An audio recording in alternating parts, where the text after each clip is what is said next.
I'm feeling happy, and moments ago I was only empty. What did you slip me? My heart is racing and I'm getting dizzy. There must be some complicated after effect to this. Will I wake up in your bed and regret everything I did? Like a hangover, but leave me needing one more fix. She said, shut your mouth and kiss me. Hey, don't waste your breath, cause you know what I'm feeling. Midnight's closing in, and I won't wait for you. Don't think about it twice, we're way past second guessing. And I want you now, just shut your mouth and kiss me. It can get lonely, swiping left and right to meet somebody. And they won't get to know me, but that's okay. In retrospect, I do it over and over, cause that's just how we met. There must be some complicated after effect to this. Will I wake up in your bed and regret everything I did? Like a hangover, but leave me needing one more fix. She said, shut your mouth and kiss me. Hey, don't waste your breath, cause you know what I'm feeling. Midnight's closing in, and I won't wait for you. Don't think about it twice, we're way past second guessing. And I want you now, yeah, shut your mouth and kiss me. In the parking lot, in the backseat, don't dare to stop now. Just close your eyes and kiss me, like you mean it. You're a bad dream, but I'm into it now. Yeah, shut your mouth and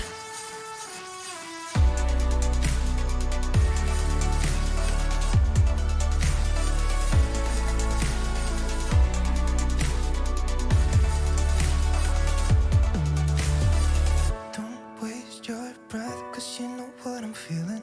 Midnight's closing in, and I won't wait for you. Don't think about it twice, we're way past second guessing. Yeah, I'll just close my eyes and kiss you, like I mean it. You're a bad dream, but I'm into it now. Yeah, I'll just close my eyes and kiss you. In the backseat, on the highway, in the backseat home. Just shut your mouth and kiss me, kiss me, kiss me.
'Cause yeah, sometimes we'll feel alone.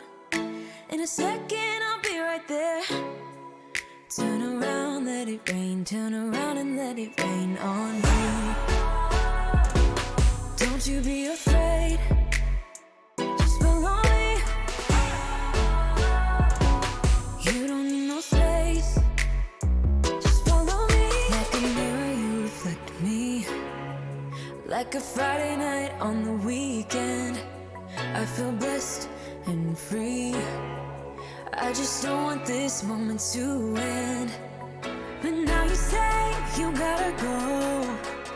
Baby, why you gotta go? Like a mirror, you reflect me. I just don't want this. I just don't want this moment to end.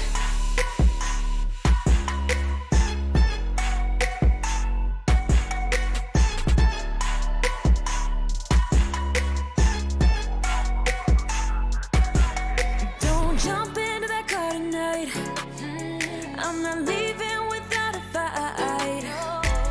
Now you're always on my mind. You're on my mind. Turn around, hold me tight. Turn around and we will be alright. Don't you be afraid. Just follow me.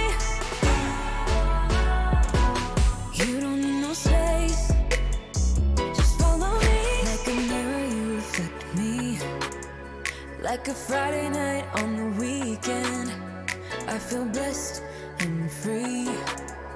I just don't want this moment to end. But now you say you gotta go. Baby, why you gotta go? Like a mirror, you reflect me. I just don't want this. I just don't want this moment to end.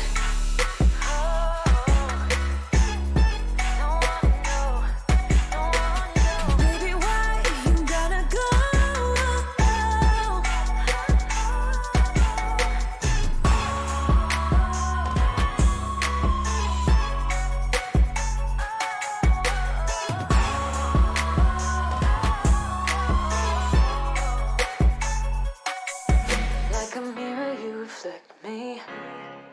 I just don't want this. I just don't want this moment to end.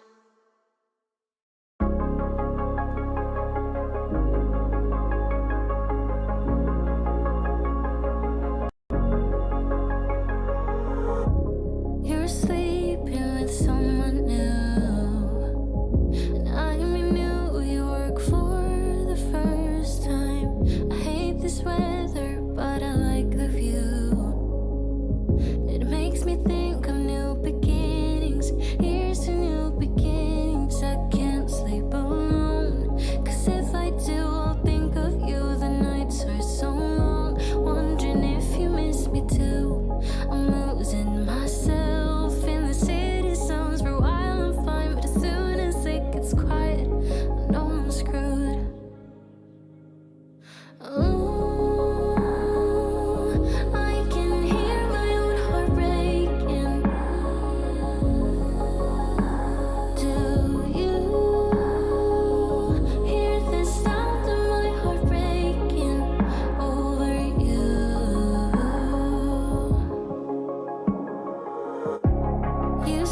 she was just a friend, and I remember thinking the worst at first, but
telling lies. That is how we stay alive. So you know that I don't mind about what is wrong and what is right. We keep moving in different rhythms. Still I know what you feel. We keep moving in different rhythms. Two different minds telling lies.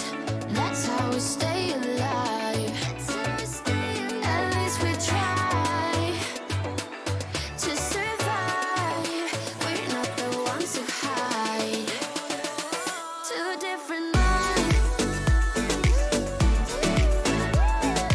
Oh, oh, oh. Two different minds.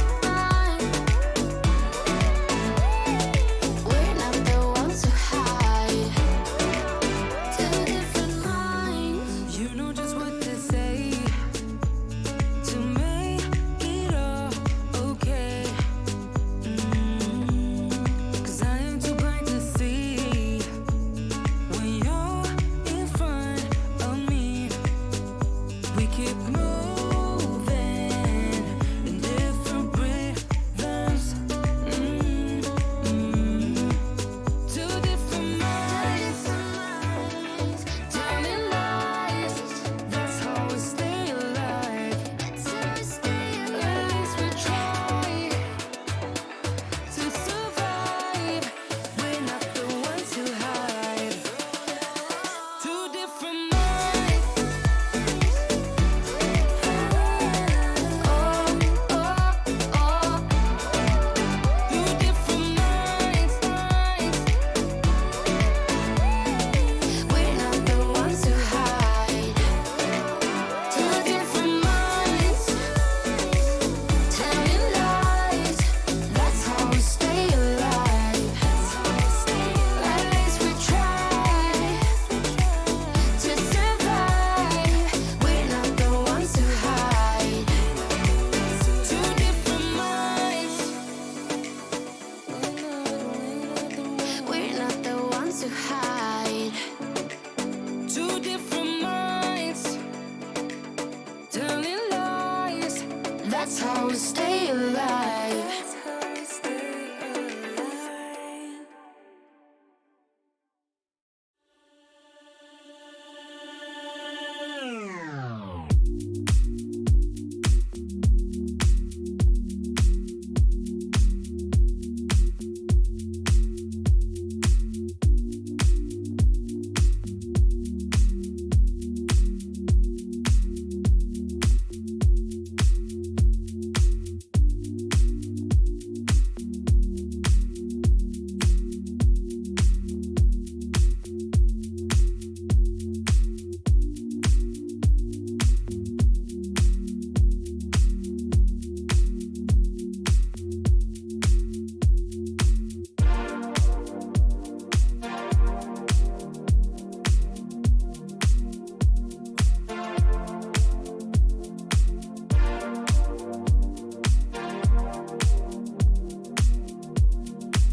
Welcome back, everyone, to the Huntress Trials for July. It's time for day 2 of Valorant. My name is Kenneth, alongside Grace. And, of course, if you missed day 1, you missed out on some absolutely fantastic play. Absolutely. I mean, I think we were a little bit spoiled yesterday, to be honest. We had, obviously, a really great first game with Project X coming through, like they have been doing consistently every season. And then the best of 3 that went the full way to finish it off yesterday between Xset and Oxygen, that was a barn burner, to be honest, and obviously Oxygen winning that one out. So we are having the semis today, which, as you can see by our lovely little diagram here, here's one I made earlier. It wasn't me, it was production that made it, just to clarify. I am not very arty, no. Project X versus Oxygen Esports will be playing today, as will Gangsters versus Chat Band. And Counterfeit, this is an interesting one. This is a very interesting semis, to be honest, isn't it? Because, if we think about previous seasons, Chat Band have made it to semis before, and Gangsters have made it to the finals, only for both of them to also be knocked out by Project X. And obviously Project X starting off their day-to-day going against Oxygen, who are another team that very much want revenge against Project X for knocking them out last season in the quarters. So it kind of feels like everyone's got their eyes hungry for blood. Everyone wants to be battling out against Project X today. Obviously, potentially Gangsters and Chat Band will be robbed of that if Oxygen really show up today. So that is quite an interesting a tournament matchup, isn't it? For sure. I mean, this is the thing. You become the champion team. You become the team to beat. And in this case, yes, it's more unusual, exactly as you say, Grace, for Project X to have directly led to the demise of the other teams that are here. But this is what we're here for, to see the teams develop. If Project X set the bar high, that just means our teams have to work all the harder to meet it. Absolutely. And I do love it when it gets like that, when there is the chance for the revenge arc, when it's not just constantly new teams coming in. I love it when we have these set rosters, these set teams, and they have played against each other before. They have the feelers out a bit more for how each other plays, and again, that can be really interesting to see if people do end up adapting to how the other teams play and counter-stratting against the other team. So that's always a very exciting thing to experience, especially as like a caster or a viewer. I suppose in a moment it's probably rather stressful for the teams involved, but I do like to see it a lot. So just before we get into things today, for anyone who's coming to the channel, maybe for the first time, doesn't know what the Huntress Trials are all about, could you give a little overview for any new viewers? So the Huntress Trials is a female and non-binary tournament, essentially, to give the opportunities for players who may feel a little bit, I wouldn't say unconfident, but sometimes overwhelmed, perhaps in like normal national leagues or tournaments where they can enter, and maybe sometimes there is the hesitance to do so because, again, you do unfortunately come across people who do have a bit of a problem sometimes.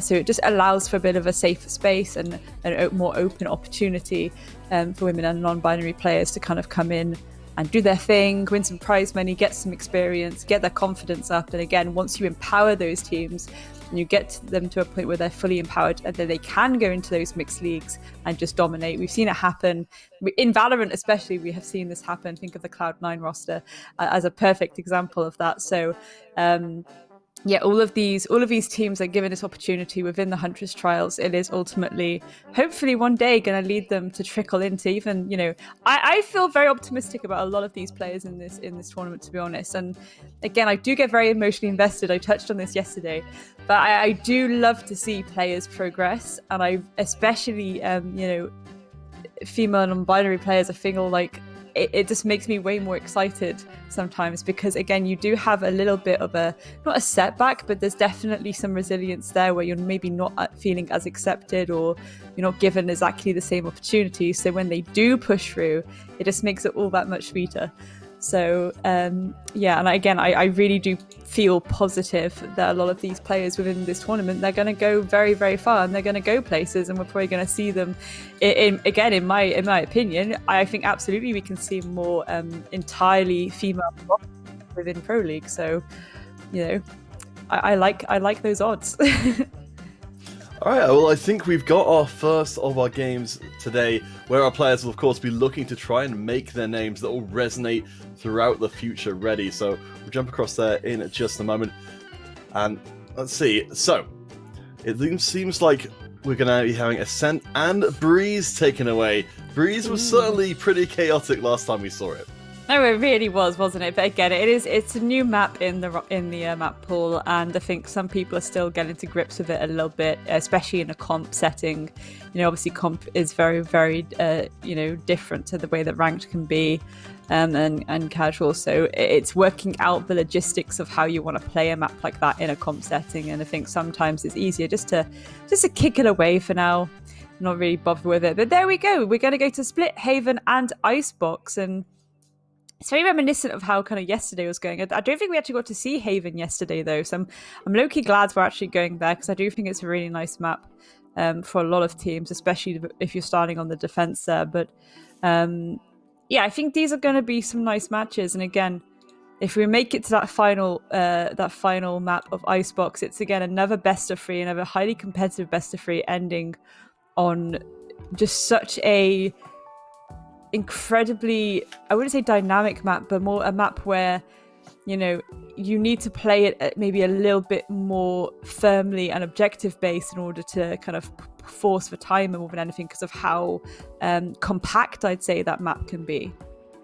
Yeah, I mean, we saw it yesterday with time running out entirely on the rounds, but to aim ourselves more towards the teams we've got playing, specifically Chat Band and Gangsters, are there any players who've jumped out at you from these teams? Because we haven't seen them yet on stream. This will be their first appearance, and for one of these teams, they're last as well.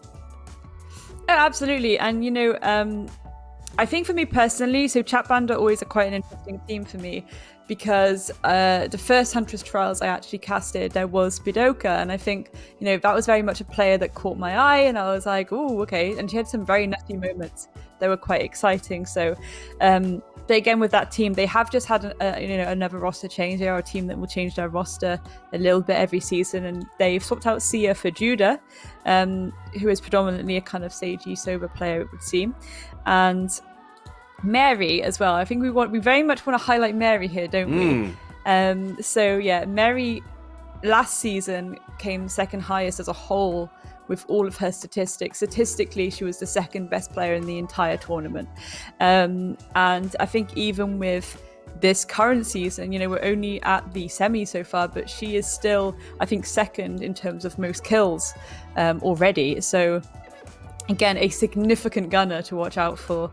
And again, I think it's kind of like a little bit of a dream team roster here, where they are very frag heavy, and they do have it's more their ability to make these plays in the moment. It's like quick thinking that you tend to see more of this roster. On the side of Gangsters as well, there's Klar, who a Raze player, and I think she's always consistently been very good statistically as well, getting significant entry kills, as a duelist, I suppose. So that's always a very, very good sign as well, to have a kind of aggressive entry like that to get things kicked off and underway. So I do think, again, how yesterday we had that best of three that was we felt very much spoiled, and I think potentially there's a chance for this one to be relatively similar. And I wouldn't be shocked if we end up on the third map of Icebox again here. But there is obviously a lot of more factors to go into this, and I think both these teams as well, there's still this revenge arc situation going on that I think will be quite fun to watch. And again, depending on how the other semi goes, will anyone get a chance to play against Project X in the final? Yes, you're absolutely right. You can't, even as much as Project X is on the minds of our teams here, they cannot afford to look past this semi-final, as we get to see what our teams are going to be bringing out here. The Chat Band are going to be defending first here on Split, with Gangsters on offense, and we saw the Breach yesterday doing some pretty nice stuff here on Split. Oh, we really did, didn't we? Those mid holds that you were very, very fond of. And yeah, again, here we are. So Spidoka on the Sage, as expected. Of course, you get to see that. Mary on Reyna, of course, absolutely, of course. Reyna, arguably one of my favorite agents, to be honest, because of how high progressive players have to be when they do play a Reyna. I enjoy that style of play, and I enjoy it when players are so highly skilled with their mechanical ability where they can play a very, very solid Reyna. It's super aggressive, all that utility coming through, reacting to almost instantly to that utility. It makes for good clips. It makes for good clips for sure. Just to follow up your point about the stats that Mary has been putting out for Chat Band, you mentioned that she's got the second most kills right now in the tournament, but she's got one less game played than the player above her, Mystaire, from the Heracon squad. So Mary's very much poised to become the top fragger in the whole competition. Yes. All they need to do is get 3 kills in this next game, and we expect them to get a whole lot more than that. Absolutely, and again, if you're coming into every season and statistically you are in the top 3, if anything, but again, Mary always is around that 2-1 spot, and statistically, that is good work. You are a solid player, and people definitely need to keep an eye on you. And that's just the reality of it. Is again, I think when we talk about future progression for a lot of these players, it's thinking like, okay, who out of all of these would we actually see in Pro League? And for the most part, I think a lot of them, but especially players like Mary, where they have got these very high statistics that show that the mechanical ability is so solid and it's so there. Yeah, absolutely. Just more experience in the belt, and they're just going to be flying ahead. That's what it's always really amazing to think about. Where the players are at this journey right now. Because I've got young nieces growing up, and it's wonderful to be able to think that maybe one day they'll be saying, "Oh yeah, I want to be the Mary of Valorant." No, don't have those household names. That's 100% it, isn't it? That's 100% it. We do need more women, especially in the pro scene, and I think people often think like, oh, well, they could just enter anyway. But I think a lot of people forget this idea of it's like, yeah, but you need to empower them to get there first, because, I used to play competitive Siege, and even scrimming, you'd go in and just instantly sometimes people would just be so toxic to you over something that is completely out of your control. Like, okay, sorry that I've turned up and I happen to be, a different gender to you. Can we just play the scrim, please? But people do have this issue, and I think it can put a lot of women, off playing competitive because they feel an extra pressure there to kind of show up. So, yeah, it is all just about empowering these teams and, keeping them in a positive mental mindset, for sure. And yeah, I mean, speaking of positive, I am expecting here Clara to go positive on that raise as expected. Again, as I say, I think Clara is definitely the one to watch for Gangsters. A significantly powerful duelist, and this is the interesting thing too, because Mary versus Clara, that's what I want to be watching. I want to be seeing these kind of 1v1 showdowns between the two of them, but at the same time, there are players like Spadoka who are just such a strong backbone for the side of Chat Band here. I am very curious to see how especially of these pushes. I mean, so far it looks like they're going for a direct A push as a full stack. So that's certainly an aggressive entrance into this map, isn't it? Yeah, I mean, putting the full commit in. We do see Spadoka there is immediately ready with the wall to stop and allow time for the rest of the team to be coming. Looks like Spadoka's going to have to manage by themselves for a little while. No, Mary's on the top, goes down straight away.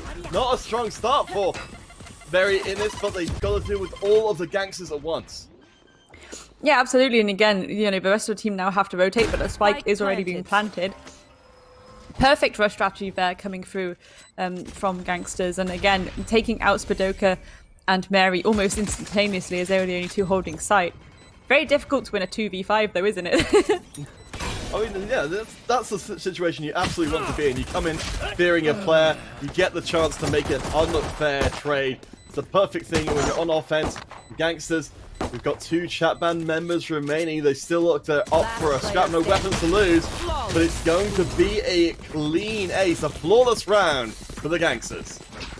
Yeah, and that's an incredible start for them, absolutely. But to do something so bosh on the first round, it's almost like you're selling it down, being like this. Oh, it's this kind of game, is it? So yeah, we're seeing now chat band obviously adjust slightly. They're going to be kind of stacking more towards the A side of the map, which again, a little bit risky biscuits considering that all it takes is a bit of control now on B. Spike can be instantaneously planted. I'd say they should at least have maybe the Cypher staying on B, with a little bit of the Intel utility getting used there. But okay, we're already seeing, there we go, a very quick rotation as they realise that rush isn't coming through again. So good reactions there from chat band. Yes, a very different approach into the second round for the Gangster squad. You can see, yeah, the chat band, they've already met, they're keeping most of their members up towards spawn to give them the greatest flexibility to respond to a big attack on either point. Yeah, absolutely. And, positioning is everything, especially when you're, majority of the maps, they only have 2 sites. So it is a lot more flexible and fluid to kind of go between the two, but it's those individual structures of the mid map that gets a bit tricky with some of the maps. But I think this is a decent one, especially for defense. Can get a little bit more fluid. Nice little trade coming through there. Nello picking up a second one, and Miri also picking up Mary. And wow, it's already a 1v4 left. Gangsters are really coming into this looking very, very, very spicy.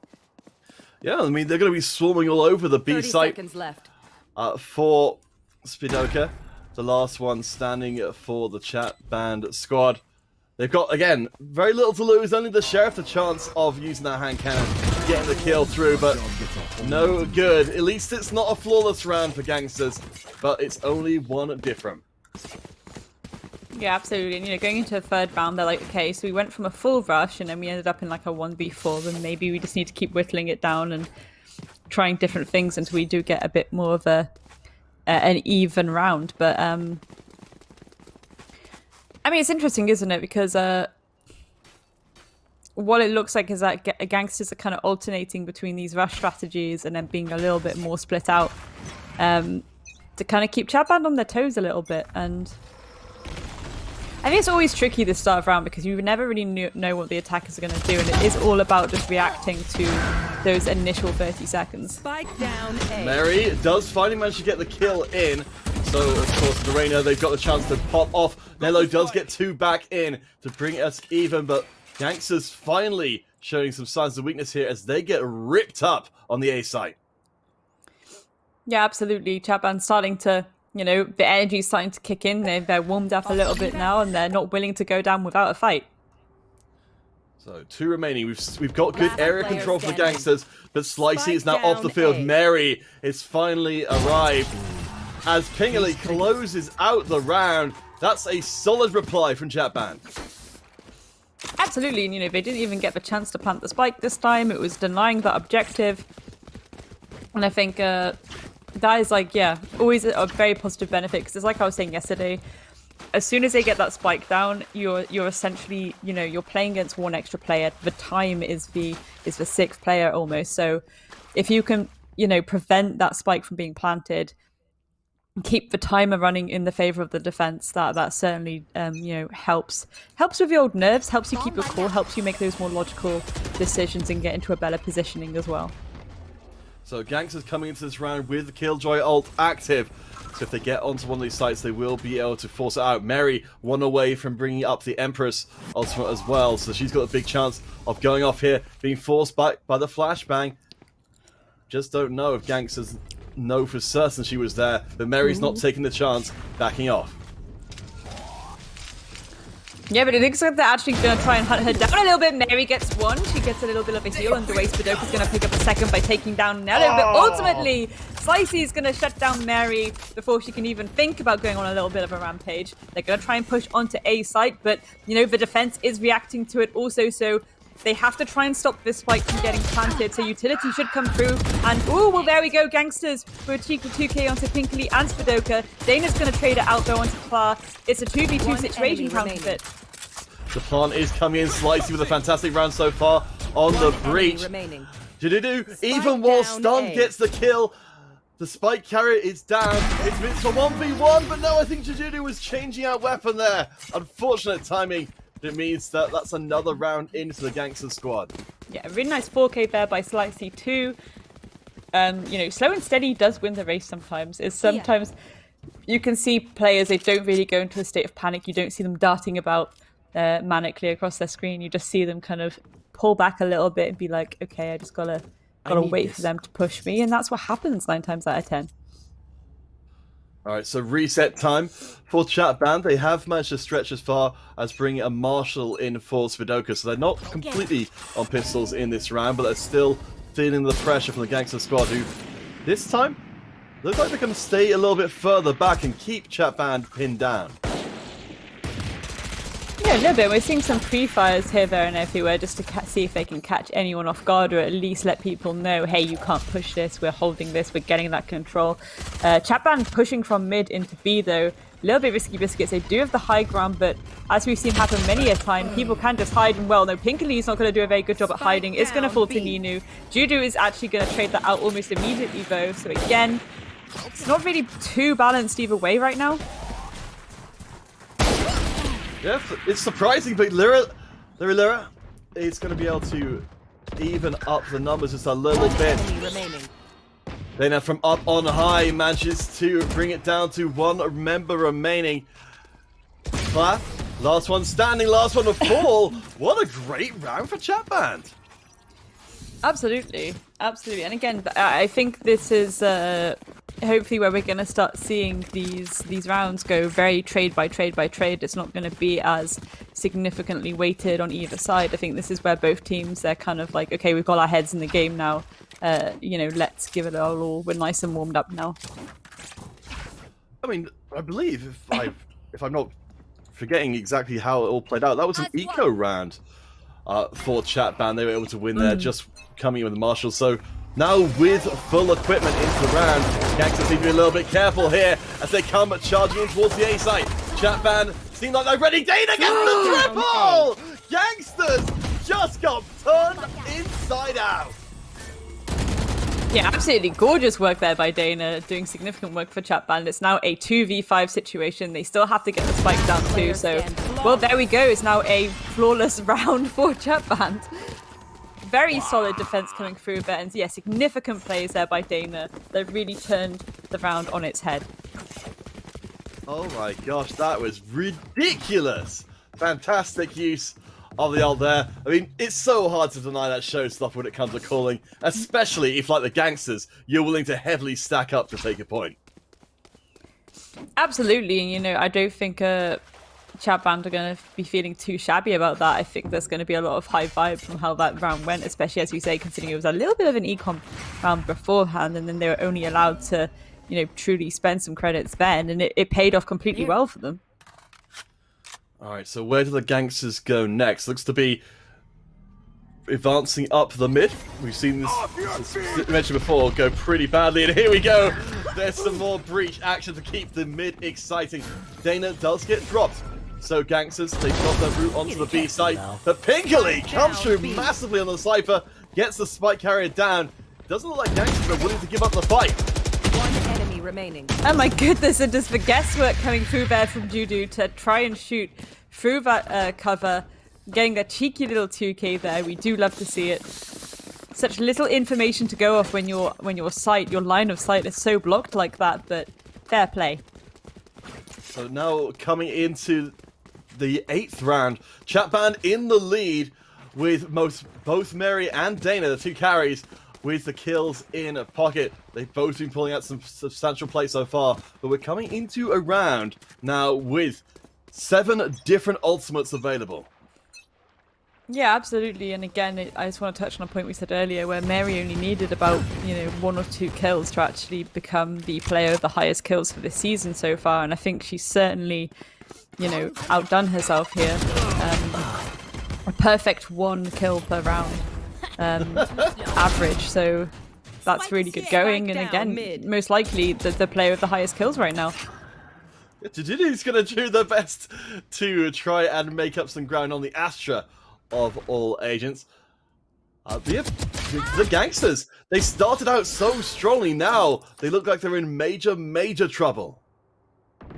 Yeah, absolutely. It feels like Chat Band have fully adapted to whatever the attack was bringing to them. And what I have noticed too is they're certainly, being a lot more fluid with their positioning and those reactions. As soon as they're an inkling of where that push is coming from, they don't all immediately rush. It's a really nice stack up towards those attackers. And again, they're taking a bit more time to be a bit more patient with it and just kind of allowing for the players to fall into their lines of sight instead of just being a bit too hyper aggressive when they don't really need to be. And no surprise at all, see the gangsters dropping their timeout in. They definitely feel like they need a reset with 3 rounds dropped in a row. Something's got to change. Absolutely. I mean, one thing that could be quite interesting is I think it was yesterday. Was it Project X that did it? Where they did the Viper bait with the ult. Oh yes, that was incredible. I'd love to see something like that again. I'd absolutely love to see something like that again. Do I think it's going to happen on this map? Realistically, no. I don't know, which utility they'd end up trying to use to bait something like that. I think, Viper's utility is way more useful for something like that because of how big, a lot of her abilities and ults can be. It really does lead you into a false sense of, oh my gosh, they're completely rushing here and they're rushing the objective. So again, I'm curious to see if we might have anything like that, but realistically, I don't think it's going to happen. There's too much situational utility with the way that these lineups are, and again, it's something that I think you need to have something a little bit more spacious, shall I put it? Well, yeah, I mean, this is what we're hoping to see from each of these teams, though. These moments of brilliance, the plays that stick with you and stick with those players for a long time. For the gangsters, they've had their timeout. We should hopefully, for them, see a different approach coming in to round 9. I think again, both sides are starting to be a little bit patient now because I think it's edging closer and closer to that halfway point. So we're seeing a little bit more patience. Because of that, we are about to see potentially a large showdown around this B site now. Sudoku managing to trade the kill back means it's still up in the air. Nice use of the killjoy from gangsters to open up the site, but now they have to try and keep it. The plant is good. Chatban will have to try and go for the retake. Mary's way off the point right now. This could be gangsters' round. Absolutely, 3v3, and you do have that spike firmly down and planted. A little trade's gonna go. Oh! I feel like we've seen that play before. It's just Clara that raise. Like, honestly, I've said this before, but Clara on that raise, it is a fortunate situation to be in. Mary, though, at the 2K, she's going to stick the defuse. Can Clara react to it, though? We have said, there we go. Of course she does. She gets it. Attackers winning round number 9. Oh my gosh. So Dana and Clara have both managed to put in quadra kill rounds thanks to that showstopper. Both on the raise, both now with some pretty impressive score lines. I'm amazed. At the end there, I was certain Mary was going to salvage the round.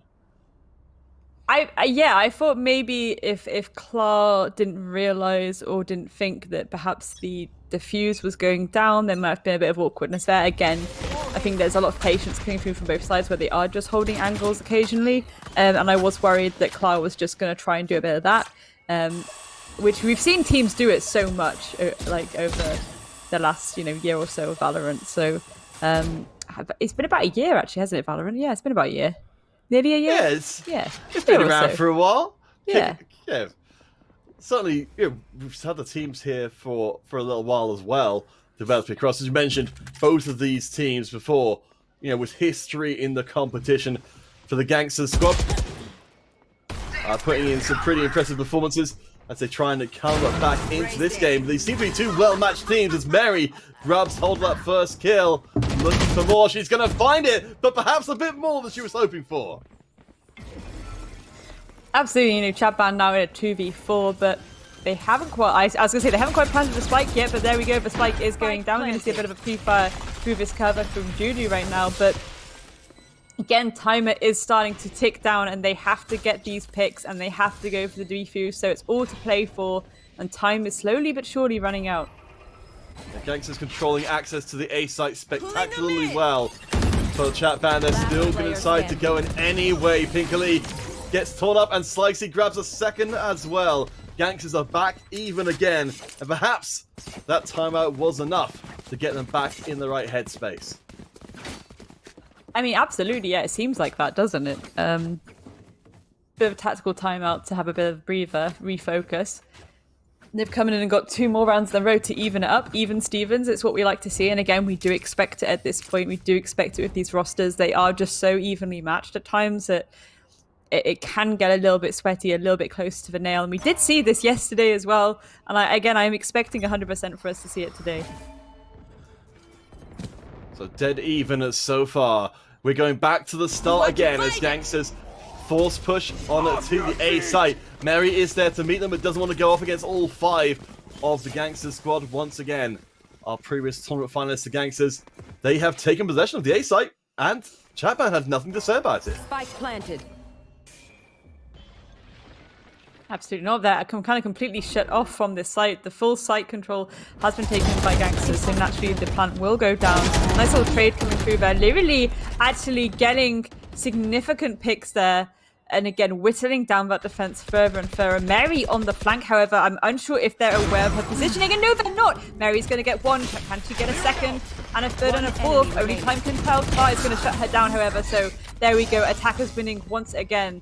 Gangsters, they're looking very strong now. Last round before the Yeah, switch. I keep waiting. You know, Mary has got the most kills in the game so far, but she, we're really waiting to see that one round where she really just takes over the entire thing by herself. So far, Gangsters have managed to, keep Mary to merely good, not mind-blowingly game-taking overly strong. I think as well, like it is certainly helping that, they're on I'd say this map is really helping them in a way because, on both sides, because there's less kind of compact feeling choke points to deal with. It's a way more flexible choke that both teams have to deal with. So again, this is probably why we're seeing so much utility get burnt out in the early round more than anything. And we've seen this probably yesterday where it was going a bit squishy for some of the teams. And ooh, Mary! There we go. So Mary manages to find the kill without being traded back. Gangsters now have to try and make their advance with 1 less member and a little bit of damage onto Lilia as well. The res is burned. Gangsters, of course, and Chatband have no reason to hold anything back as Mary is traded out. Nello drops. Pinkley is, I think, going to drop through the ult though as well to get that extra intel. 30 seconds left.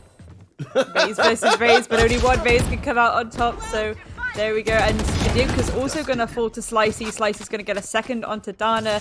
Can they get site control? Yes, they can. Now the plant will go down. But again, oh, Pinkley getting a pick onto Nunu, picking off Slicey as well. Time is running out. They have to stick this plant. A little bit spicy, a little bit risky biscuits. A 2v1, plant is down, and there we go. Pinkley can get the pick. That spike can be defused, and that is a round going once again back to the favor of Chatban.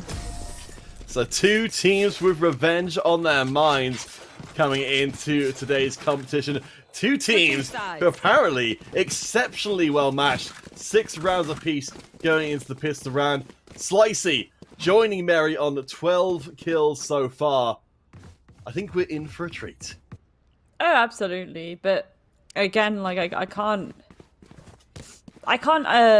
deal sometimes with how strong a player some of these players are, and I think the interesting thing is obviously yes, Chatband are now moving on to attack, and 9 times out of 10 the maps are defend decided, but if you've got a bit of an entry coming through from someone like Mary, that is a little bit spooky to go up against as a defense.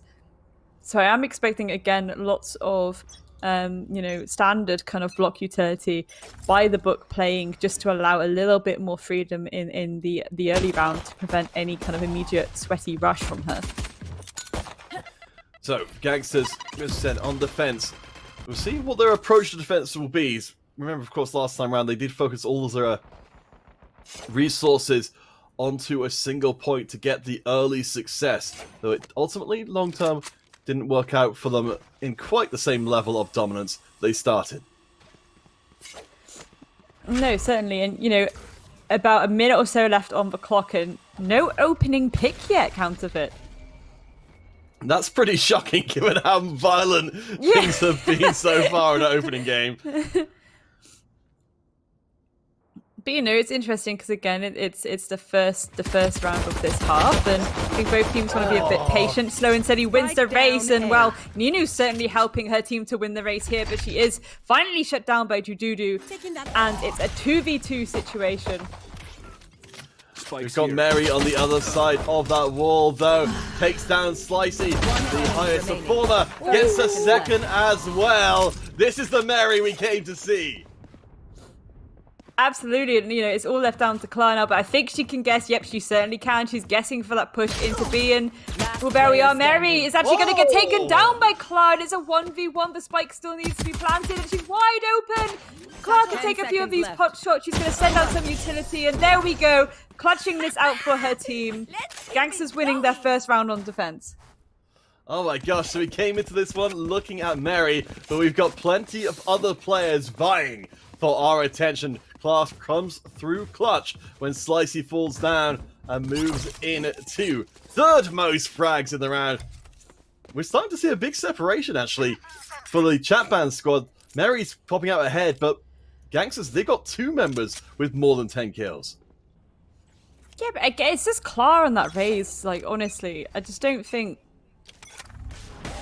it'd be. I feel like it would be interesting to see how Clara is on perhaps, you know, other agents, maybe in the following maps. But I am expecting her to just stick on that raise. She's so good at playing raise, and I think it's very much a comfort choice for her because she fits perfectly into the way that a raise should be played, and it just comes so naturally to her. So yeah, a significant player when it comes to raise, definitely, and it has been consistently for a few seasons now. Alright, so we'll see what Chatban can do here to get back into things. They're actually going to try and sneak through mid, but Slicey takes down Mary very early on into the round. That's going to send out some pretty big alarm bells for the Chatban team. Yeah, absolutely. You know, losing their aggressive entry, having to now rely mostly on their own raise of Dana. I mean, we've seen Dana pop off before, and well, oh my goodness gracious me, the crossfire there, the teamwork and the crossfire coming through from Gangsters, holding those 2 lines of sight together. Nino and Ninu just absolutely cleaning up the rest of the team of Chatban. Oh my gosh, that is utterly crazy. I suppose it was something of a desperation play. The Gangsters, they're going to be sticking with their SMG, so it's very much a bonus round for them. For Chatband, they're coming into this one much better armed, so this will be their chance to get back into this second half. Absolutely, you know, I do respect sometimes when people do want to go for a bit of a rush, but if people are holding angles like that, you do just kind of end up just conga lining into their line of sight. Oh, it's a dance of death! A. And Chatband are coming out the worst for it. Gangsters up 3 members. Mary is still in play. And of course, benefiting from all of that siphon health. It seems like for Chatband, they're going to move the spike across to B, though, where they're going to run across Nell's Killjoy, who, of course, has filled up the B site with as many toys as possible. Most certainly, but you know, this sneaky little flank is coming through here. I think that, are they going to push up mid again? Yes, they are, and they just found a way essentially through. yes, indeed, that, you know, they just have to try and find their way through onto the B site. But you know, there is lurking in the shadows, ever so silently, Nell is just waiting with the flank underneath the B site. So, oh wait, no, they're actually rotating back to A. I mean, this is a bit awkward because it's obviously they know they're in a 2vx, 1vx situation now, and it sometimes is difficult to make the right call as to where you want to go. You've got to try and guess where a majority of that utility is, and if the defense are rotating, and there we go, Gangsters picking up another defensive round. But I think if they committed potentially to that push to B, that could have gone a completely different way. I think they would have had the extra player advantage by pushing to B, but I think that they assumed that the defense had rotated and that they maybe could catch them off guard a little bit by just rushing back to A suddenly. But nope, gangsters, ever waiting and patient like a python in the grass. Well, I mean, right now, yeah, for chat band, I'm honestly fascinated by, you know, I felt like maybe it was some 5G thinking that was going on there to go back towards the A site. I think they maybe assumed that gangsters would think they, you know, the chat band had to be going towards B and so would divert their resources. Ultimately, wasn't the case. So chat band are now languishing 6-9. They need to make up some serious ground, but they don't have the equipment to do it. There we are once again, Raze versus Raze with Clark coming out on top. Spike down. Doka also falling for Clavo. Clark with a third one, taking down Dududu. Absolutely on a tear this round. Can she do any more damage? Yeah, getting a better and better appreciation for the power of the Raze. There's 2 quadra kills so far in the game off of the Raze pick. And the gangsters, they are just taking chat band to pieces in the second half. Yeah, absolutely. And Mary to pick onto Ninuvo. I mean, realistically, if anyone's going to win like a 1v5, potentially Mary. But again, it's left. this idea of slow and steady wins the race. You've really got to wait for them to push you and maybe make a bit of a slip up. It looks like Mary might be slowly sneaking herself to the... Oh, wait, no. I was going to say sneaking to the A side, but she does not have the spike, so she is going to have to go and contest. She's going to have to go for these kills and get these picks if her team have any chance of winning this round out. I think she's going to get full rush.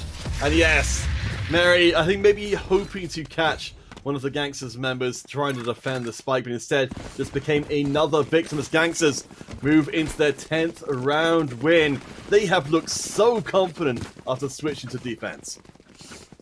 Yeah, absolutely. I think they just...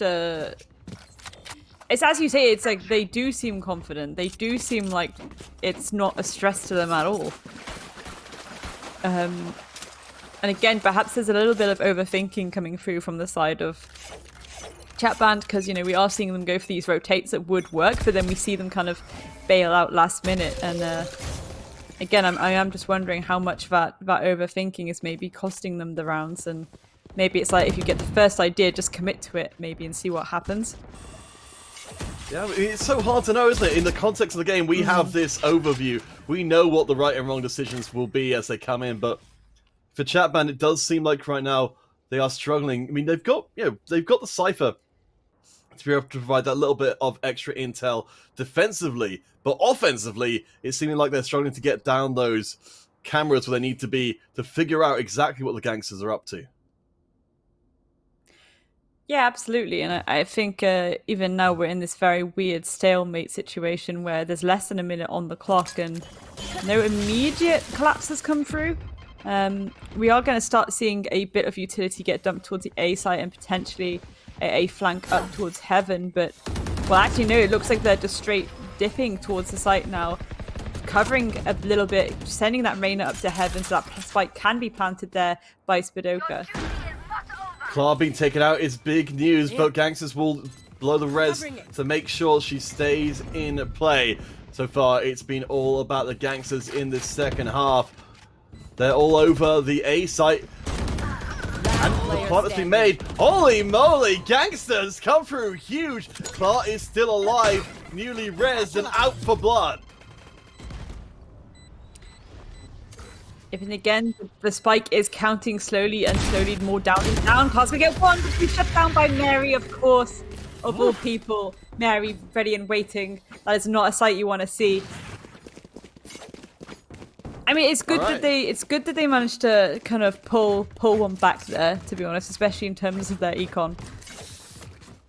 Oh yeah, I mean, Gangsters were on a ridiculous streak coming into that round. So for chat band, yeah, they still got to deal with a Gangster squad who come into this round very well armed and even with some spare money in the bank.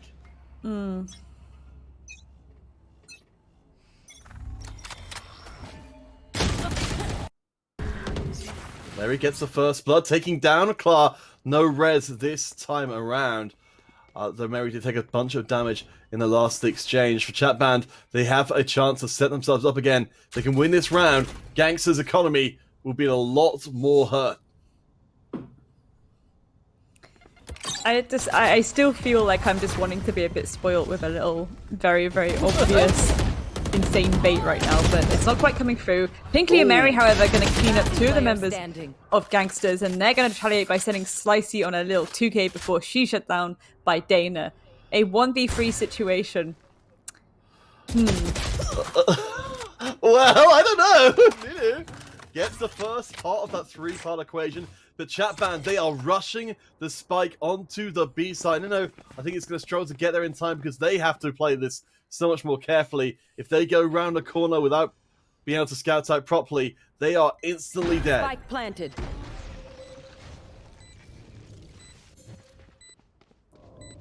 Spike I is think good. that's what I Wall mean is there. by...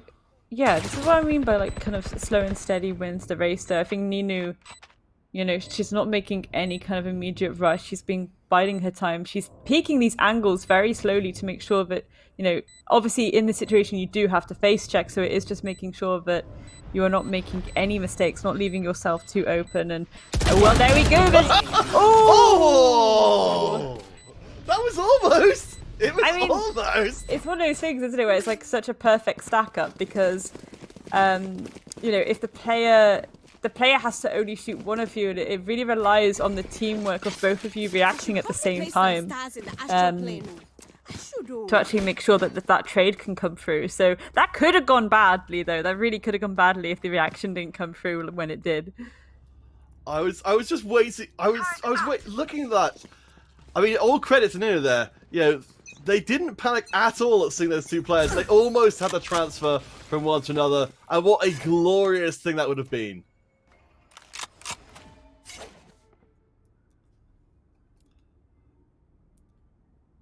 Alright, so in round 19, Gangsters taking a little bit of hurting as Chatman looked to try and draw even once again. We've got the push up. Currently the spike being held in mid. It looks like the Gangsters not quite sure where the attack's going to come from, and Chatman are keeping their options open.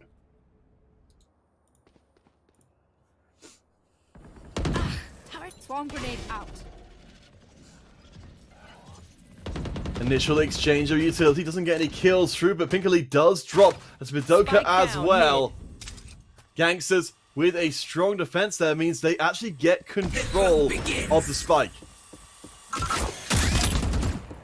Yeah, absolutely, and you know, it's not just sometimes, you know, thinking about your push around the site to go for that collapse and execute. It's, oh gosh, we've left the spike all the way in mid and we have to go back for it now without dying and then work out where our collapse and execute is going to come from. That's quite a big ask for Chat Band here. I don't think they at all anticipated losing multiple members before the play even really began. Fires, of course, arrive. Here comes the showstopper. Could be a double right now. Clark gets one and almost finished off. But Mary is still up and fighting. Gets the kill, but there's the buddy system. Nino comes through for the Gangsters. Absolutely, and you know, it's getting very, very close to the end now for Gangsters. You know, you just got to snuffle up 2 more rounds and they have won this map out. And again, for Chat Band, that's going to be feeling, you know, pretty intense. The pressure's going to be there.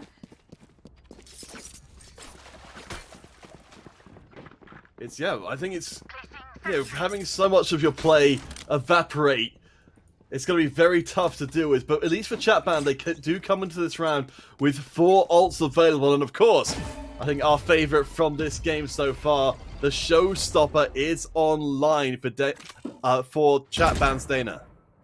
I mean, again, I do think these teams are very evenly matched. And again, we need to remember this is Gangsters map pick. So, you know, 9 times out of 10, you expect a team to win their map pick. Certainly. It would be worrying, actually, I think, if Gangsters were slightly ahead right now. I know exactly where you are. We have got the Cypher ult coming through, so a little bit of extra information going to make it very hard to make any kind of play while that Ron's running. Very much like the Killjoy. Speaking of Killjoy, there's one from the Gangsters. They're looking to empty out the A side. Dana Gets one kill off the shots, looking to try and move further through. Killjoy is going to pop. He has detained 3 players because Chatband are unwilling to give ground. Absolutely, the diffuser is going to get stuck, and there we go. Defenders clutching that out. And even we're seeing those trades come through. Despite the fact. Oh my lord, what was that? Chatman came in after the play was already done. I got don't know what triple just killed. happened. I have to assume there's some miscommunication there for the Chatman spell, because that felt very out of time with what was going on. And to lose all of your weaponry as well at the tail end of that, it's atrocious news. Yeah, that felt more like an act of frustration than anything. And it's going to be a costly act at that, to be honest. But, you know, Slicey starting off this match point round with the pick in the favour of Gangsters. So again, this is where we need to see this teamwork come through from Chatband. We need to see them push together. We need to see people, you know, relatively close together, so there can be someone there for the refrag. And while we're certainly going to get that, Mary is going to be entering with 2 of the other members following slowly behind her. And again, it is just all about trying to make sure they are working together and going for the refrag. And there we go. Mary is going to fall to Club, but no one is swinging out really for the refrag. And that's just going to be a free pick for the side of Gangsters, really. And it's just, you know, it's showing Gangsters have got Chatband's number in this game. And what a way to end out our first game of the semi-finals. One more kill required, but I think you're very right. Gangsters feel like they've absolutely got into the heads of Chatband, and winning out this convincingly has got to have an impact on game 2 as well. Absolutely, but you know, going into map number 2, it will be, you know, Chatband's map. So, in theory, we are potentially going to see, you know, a relatively similar thing where it is, you know, even Stevens, round by round, going either way for each side, and then towards the end, I would assume that Chatband would manage to pull something out. But again, I just think towards the end there, it just got a little bit more chaotic, and they kind of, especially that last round, they just stopped pushing as a team in the way that they should have. There wasn't there for anyone there for the refrag. It's like, yes, you can send in, you know, a gunner like Mary, but you also need to be there for the refrag. You need to swing. You need to get a bit more aggressive with it. If you are going to clutch that out, and they just kind of allowed themselves to be picked off one by one and isolated, which is, you know, not great. But again, I think there was a lot of frustration coming through towards the end there. And if we're going to recognise some players from that last game as looking to build their legacy, we came in expecting big things from Marion. While she did deliver, Klar, for the Gangster side of things, got 27 kills on the Rays in that last one. That's a pretty eye-watering number. Absolutely, yeah. And as I said, she is probably one of the best Rays players in the tournament. And I think Slicey as well had some incredible plays. We did see a number of 4Ks and 3Ks here, there, and everywhere. So I think definitely on the side of Gangsters, they are some players to look at going forward. And, you know, will they show up on the next map though? That is all to be determined. And that next map will be Haven. So we're only just starting things off today in our second day of the July Huntress trials. So whoever wins this best of 3 goes through to the grand finals a little bit later on. But you're right, this is still very much a comebackable from series. We'll have to see if the Gangsters can manage to make a 2-0, but we won't find out until after the break, so stick around.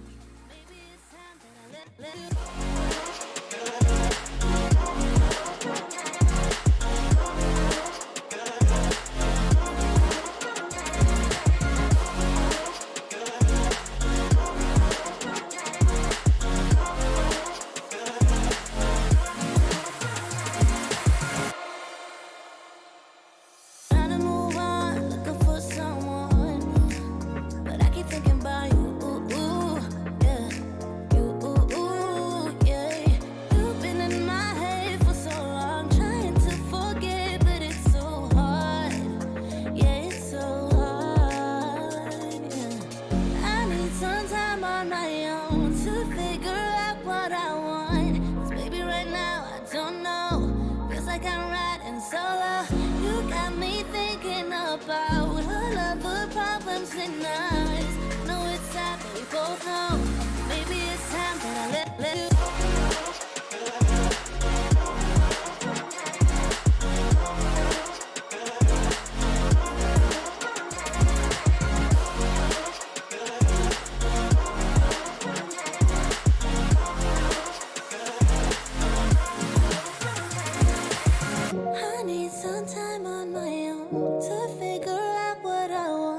Cause baby, right now, I don't know. Feels like I'm riding solo.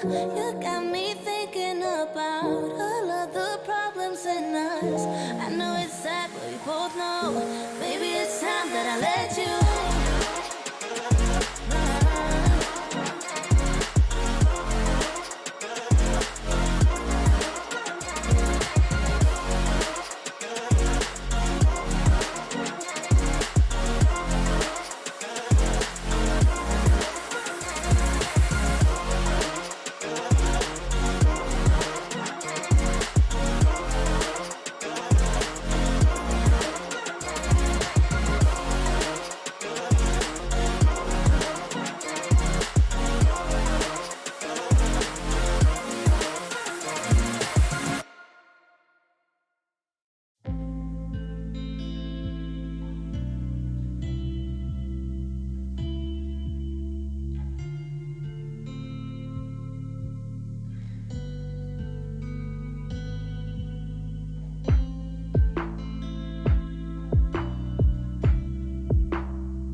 got that something, baby, that I can go without, just like a poison in me.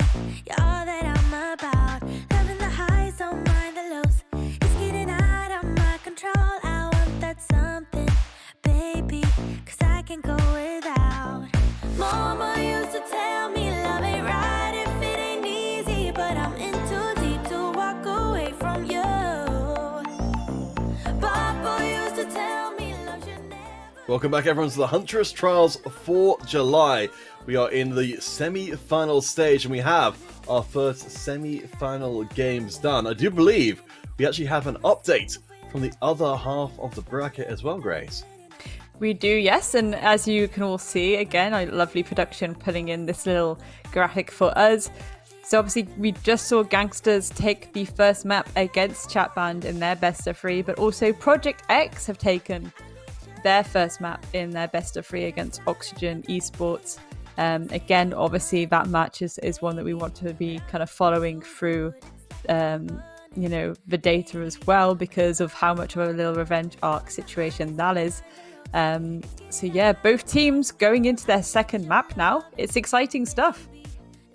And it's worth noting as well, just as a small aside on the kind of overall Project X story, Project X hadn't been losing games for a very long time, but if you cast your eyes to the quarterfinals, we didn't actually see this. Toxic World War 3 actually did get a game off of Project X. That's the first team to do that in a very long time.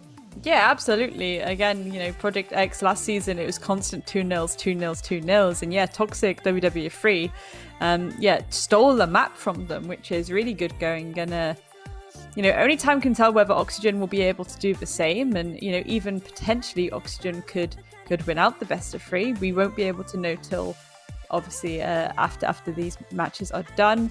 And, you know, speaking of these matches getting done, we are going to be heading next to Haven. It is the second map, and this time, obviously, it is, you know, Chat Band's map pick. We did see Gangsters pick up the last map, but obviously it was their map pick, and you do expect it, don't you? You expect people to win out their map pick. They're taking them there for a reason. If you're losing your map pick, you're perhaps doing it wrong slightly, or the other team are just sweatier. But most of the time, yeah, you want to be winning out your map pick and drawing it out to the third map. So yeah, anything can happen, really. And again, I think the ones to watch going into this, it will be players like Mary, and it will be players like, you know, Clar and Slicey. I think Slicey absolutely showed up just now alongside Clar to pull their teams to victory. So yeah, really good going there. And I think definitely going into this one, there's more opportunity for that kind of utility to be used as well, realistically. So I am curious to see how that's going to go. Obviously, we lose it. I don't think we lose a little bit of the mid, but we've got that nice little mid site that can be quite interesting. I think someone like Slicey maybe holding that point would be a little bit razzle-dazzly if we wanted it. All right, well, Chat Band are choosing to come in as defenders this time round. So we will be seeing a little bit of a switch up of the agents in play. And we're seeing Dana bringing out our best friend and newest Valorant agent, KO, making their way to the field, I think, for the first time, at least on stream, this entire tournament. Yeah, we have not seen, you know, this new agent get used so far, on stream at least. And I'm excited for it, because I haven't really got to see it be played much. I haven't seen KO be played much. And I realistically, when you think about the amount of utility that is there, especially for, you know, a roster that has significant gunners, and you're going to stick Dana on it as well. You know, Dana previously being on the Raze, to then put someone like Dana on the KO could spell trouble. Could spell trouble indeed. So much utility there to get those quick frags out. And I think, was it you yesterday that was saying it reminds you of a kind of you know, Call of Duty in an agent or something? I don't play a lot of Call of Duty, so it probably wasn't me, but certainly for KO, obviously, yeah, the thing that stands out, and I think we'll have to see how much of an influence it will have here. It's a 0-point suppression blade, the ability to cancel out abilities. If you can read your opponent's play ahead of time, the amount of frustration that can generate is limitless.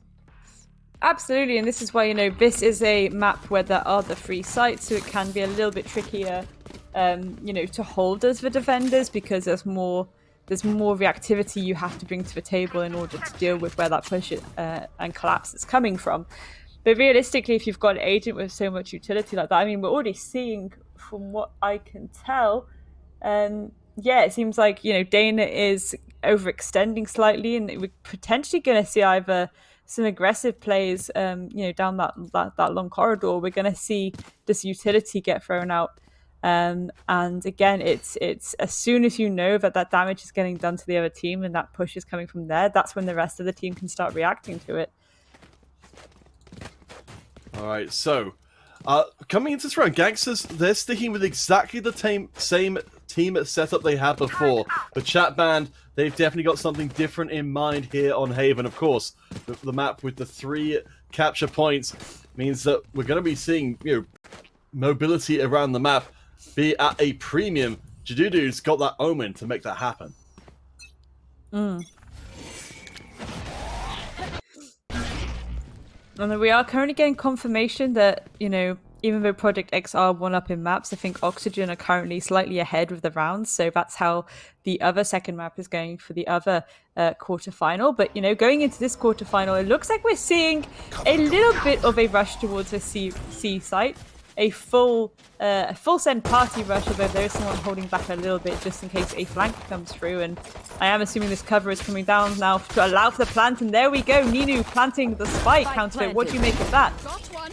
Well, Chat Band, they don't mess around. The Claw getting taken out very early on is pretty major news. Apparently, Chat Band had it in mind that they were going to go for the retake, whatever it took, as Piccoli tries to sneak past the wall, realize this is a little too tight a fit. Remaining.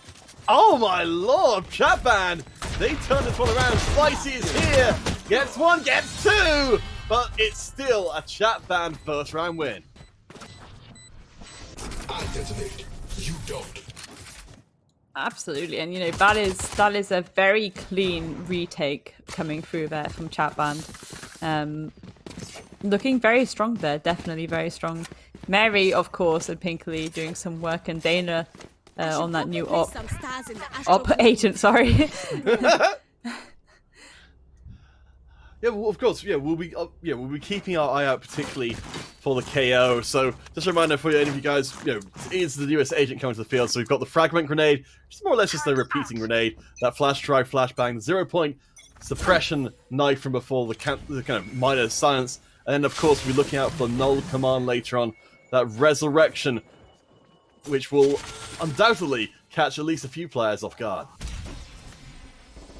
Yeah, absolutely. You know, Dana knows that Flash has indicated that the team is going to be pushing down there slightly, so we're going to see the Jet kind of look around as well, maybe give a bit of support there where it's needed. But, well, as I say that, Mary's going to get the pick onto Klabas, immediately traded out by Slicey. So now, yeah, the rest of Chat Band certainly need to start rotating now, as that push is going to start coming through thick and fast onto the A site.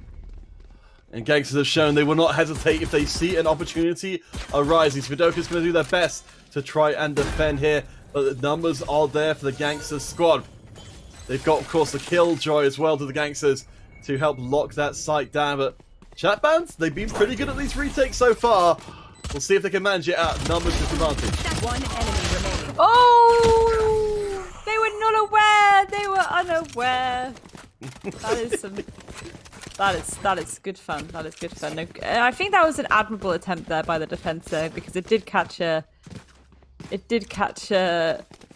little bit of a choke point there. They did kind of get a little bit stuck there. But no, that's really, really well played by Gangsters. So coming into this next round, Chat Band, they are operating just with pistols. And up against the Gangster squad, who are almost, well, they've got the 3 SMGs in right now, and also bringing the Frenzy and the Ghost. So Gangsters look well set to grab hold of round number 3 if they can continue with their decisive play.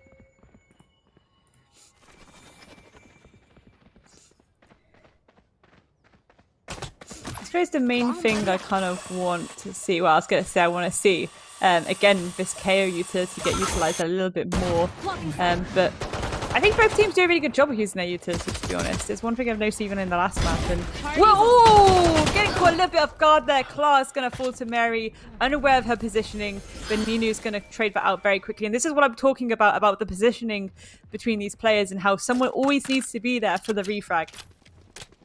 Yeah, and with Gangsters going even on that last trade, they decide to abandon ship on the A site and move all the way across the map to go towards C. Chat Band, they've read this is happening, but I think they are still going to be a little late to the defense. Terminated.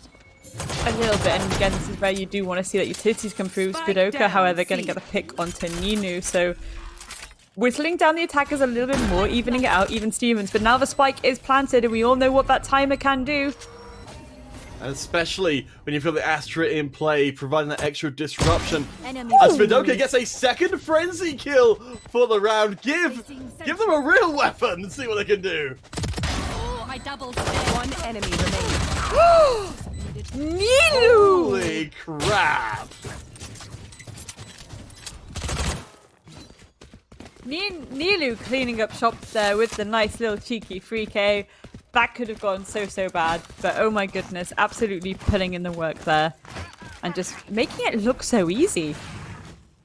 Oh my gosh, I thought that was going to be Spidoka's round. They did so well with the frenzy. To then have that all just walk in and taken away from them.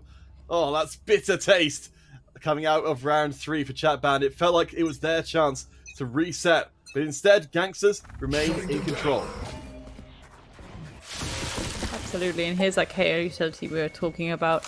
I mean, it is interesting because, again, I think the defense are doing a really good job at using that early round utility to, you know, prevent pushes and try and work out where that immediate, you know, collapse is coming from. But then it just kind of, it's just gunfights ultimately at the moment that seems to be sending the trajectory of the round one way or another. Well, at least for Pinkley, that was a strong defense, managing to 2 for 1, and Dana comes in to grab a kill of their own. So we seem to be headed for a 2-2 split. Right now, Pla is still up, but drops down. So we've been reset 2 rounds apiece. As you said, this is Chat Band's choice of maps, so we would maybe be hoping that they can get some serious domination in on this first defensive half. Precisely, but you know, on the other side of that, you can say that Guarding here. you know, when a lot of these maps are defender sided, if you are getting, you know, even amounts of rounds on your attack, that is when it gets a little bit too risky biscuits, I think, for whoever started on defense, because then it's like, okay, you then have to swap to attack, which is a little bit trickier.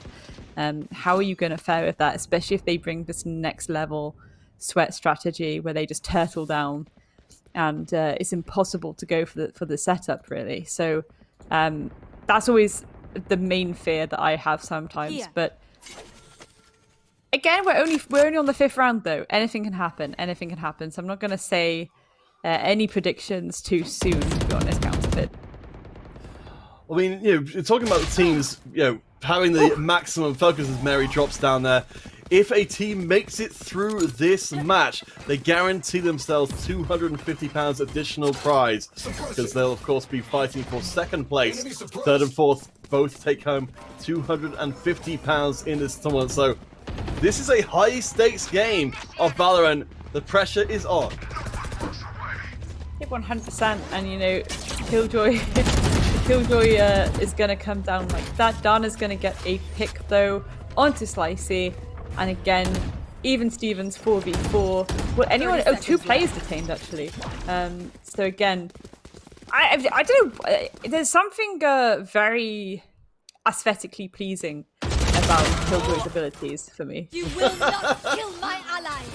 I do get what you mean. They definitely add a lot to Valorant as a whole. I think they've done a very good job of keeping that sense of style intact. Gangsters are running out of time here. They've got to make the plant right now. If it gets cancelled, they'll be out of time. They make it with just a moment. No, I take it back. I was completely wrong. I should play some Astro Stars. I mean, it's you know, so far it's this idea that they're only 1 round ahead, so I can't really make too much of a judgment. But again, there is that concern there that realistically on the defense, you're the one that should be slightly ahead. So it's a little bit, again, risky biscuits, as I like to say. And I think what would be interesting is if they just suddenly went full send rush onto somewhere, but as a stack, but throwing a lot of that early round utility almost instantly, and it can be a little bit chaotic, but I do think that Gangsters are in a position where they can certainly, you know, go and do that. And right now, what Chat Band are trying to put together is not working for them. They're dropping individual members and leaving themselves in a very precarious situation coming into the push. Now Pinkley's going to try and take down 5 members at once. Can't get that first kill in. So now we've got Judo trying to come back in. There's little to lose here for Chat Band. They're all on Sheriffs. Spike planted. Yep, and Spike has gone down, so player standing. Again, retake situation, but Mary is going to fall, and it's a 1v5, which is, you know, not the easiest things at the best of times. No, nonetheless, when, you know, the spike has been planted. And yeah, ultimately, Jududu will fall there to Klar. Again, I really do feel the issue here with Chat Band. It's not necessarily the way they're using their utility or where they're starting to hold at the beginning of these rounds. It is just the mid to late round, they're losing these gunfights.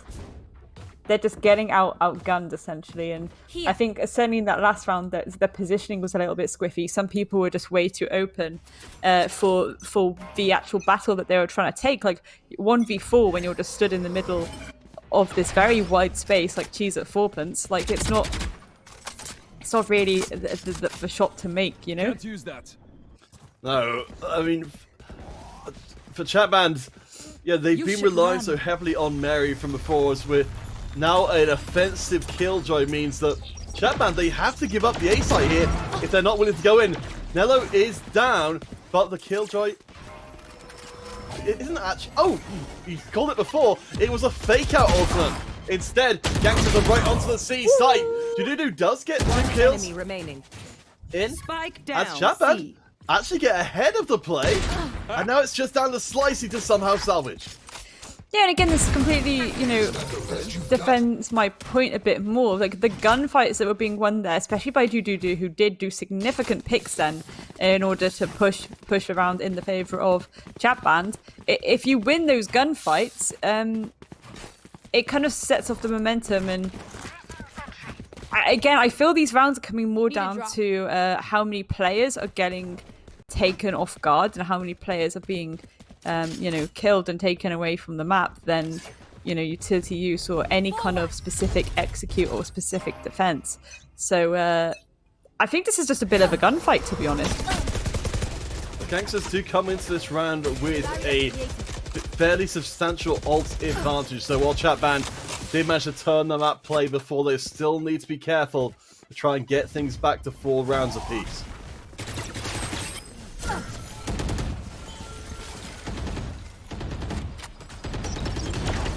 Pushing onto the C site, which is going to bring the other Chat Band members back across. Of course, we know, with Haven being as it is, this isn't a full commit as of yet. Oh! That was a bit of a spicy pick there through Nilu. Ninu also taking down Dana.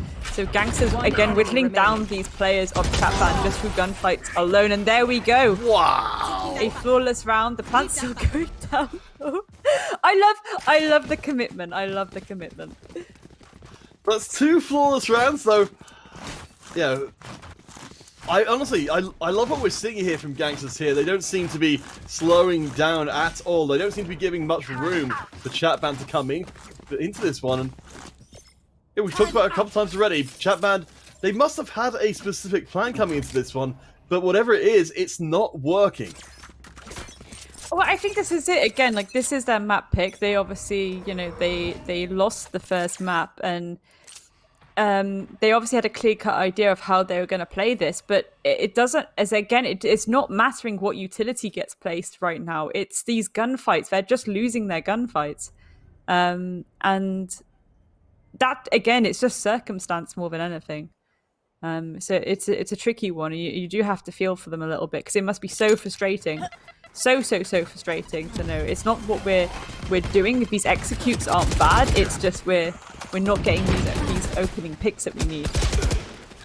Oh my gosh, the ambush set up by Chat Band over on the A site gets ambushed itself. Gangsters look like they're set to take this round most decisively. Mary is up in heaven, maybe looking to sneak out a couple of kills, but Slicey definitely knows what's going on here. Mary will be driven away. Not down. There's Pink Out drops. Mary's all by herself. Seems like she's still up for a scrap, though. Team Ace. And there we go. It is unfortunate, but again, I really love that initial push and execute onto site.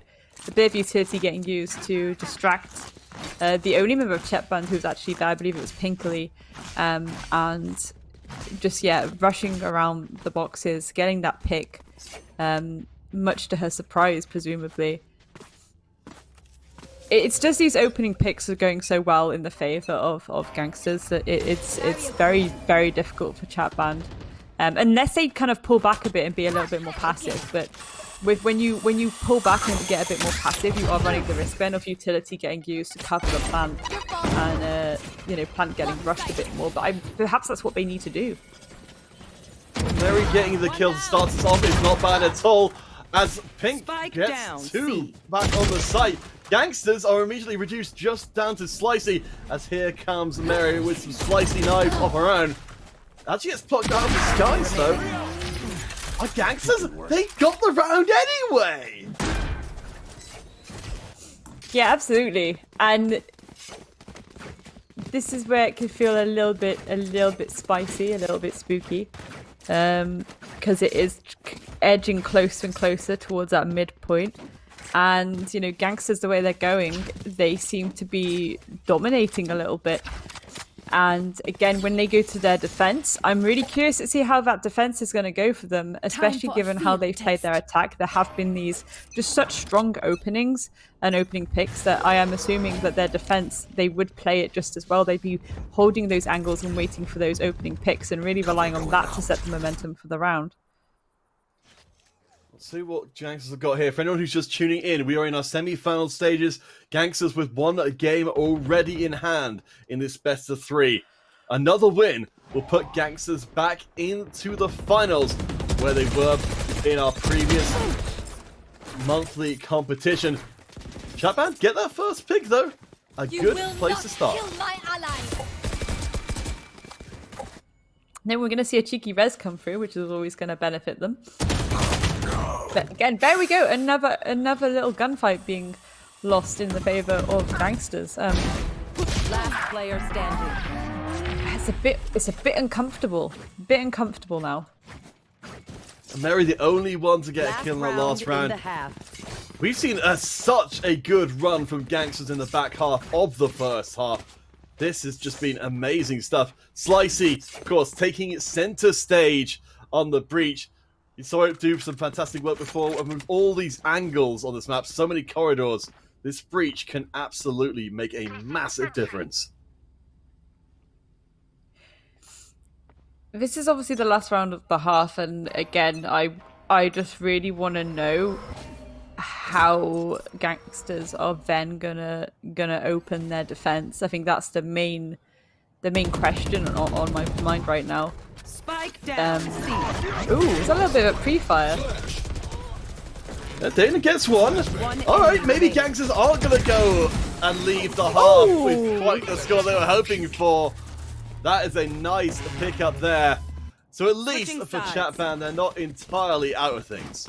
No, not at all. I think, yeah, that grabbing that last round then is certainly going to boost the energy a little bit. But, you've just lost your defensive half, kind of 8-4, and ideally you want to be preventing as many attack wins as possible. So I'm curious to see how these first, I'd say two rounds of this next half go, because I think that's really going to set the momentum for how the rest of this will play out. Because you have to remember, Gangsters are 5 rounds away from winning now, and we have seen them get multiple rounds in a row just now. So it's looking a little bit spooky for Chatband, and they really have to pull their socks up now.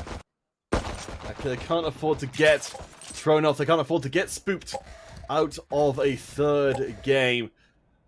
See what Chatband have got for us on the offensive side. Right now, they're being held back by the wall onto C, but it looks like they're going to knife their way through it. And at least try and make sure that Gangsters are aware that it remains an option for them.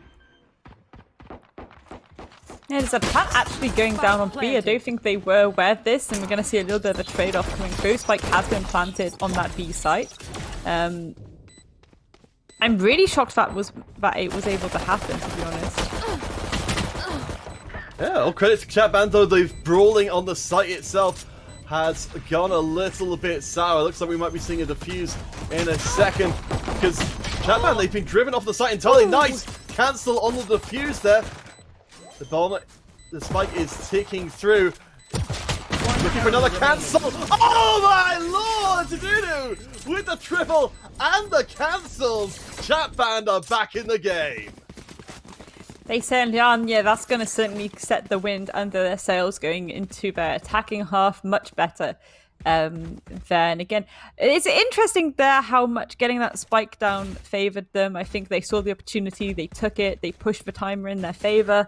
And, you know, ultimately at that point, it was like, yes, it felt like Gangsters had so much map control, but in reality, I suppose they didn't, because that spike wouldn't have been planted if they had full control. So I am curious as to why that rotation push around the back of B didn't happen as quickly as it could have. I got the spike. Seems like the Gangsters are going to bring out a more aggressive form of defense, but it's opened the door for the Chat Band squad to start rushing in towards C. Gangsters are hot on their tail, so this is going to be a risky plan. Oh! Spike down, C.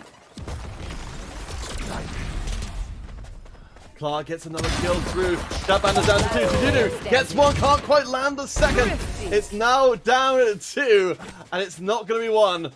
Gangsters with a thrifty win there.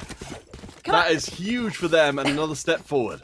That was super hyper aggressive coming through from Gangsters then. It was like, yeah, we can just send our rays to rotate through the top of C. We'll just borderline lick the walls of their spawn to try and flank them. Like, what was that? I guess they felt like they didn't have a huge amount to lose in that round. But this is it, right? They are, you know, a fair few rounds ahead, and I think absolutely in those moments you can go for those very hyper aggressive. That was just pure aggression. I respect it. I respect it. Being bolshy enough to do something like that, and it actually played off so well for them too. So, yeah, incredible scenes. Okay. So for Chat Band, they've shown us some good stuff, but they're now coming into this one at a disadvantage. They're bringing out pistols into the SMGs of Gangsters. And now Chat Band has to be worried about, you know, do Gangsters do that same thing again? You know, come out as a 5 and find that aggressive defense angle that we never saw Chat Band used in their half.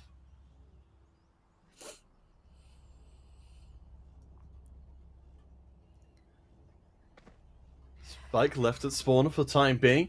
Looks like both teams giving each other a little bit of good angle. Cover going out. There we go. Well, maybe a little bit earlier on that buy face there. There we go. So the spike gonna be now left behind as Chat Band looks to find themselves some space on the map. Absolutely, but, you know, a lot of the rounds already gone, and we're not really seeing any immediate dedication to a specific move towards anywhere. I mean, it looks like maybe another B plan. It is relatively open. They can go and force the timer there, but they need to go for this setup. They need to initiate the collapse. Chat Band, this is, well, they've been successful on the B site before, and now they've managed to sneak on there again. But we've seen from Gangsters, they react very quickly when their defenses get pushed through. Spike planted. One enemy the remaining. spook fest there, turning around the corner and just finding the face of the sage just immediately there. And there we go. The defuse can go down as the rest of Gangsters snuffle up those kills like they're pigs hunting truffles. A snuffleupagus indeed. Gangsters. You rarely get to use that one, Lacan. Gangsters, they are very happy as well. They got a chance to use snuffleupagus in a sentence. And they have got themselves 10 rounds. They are almost in the finals once more.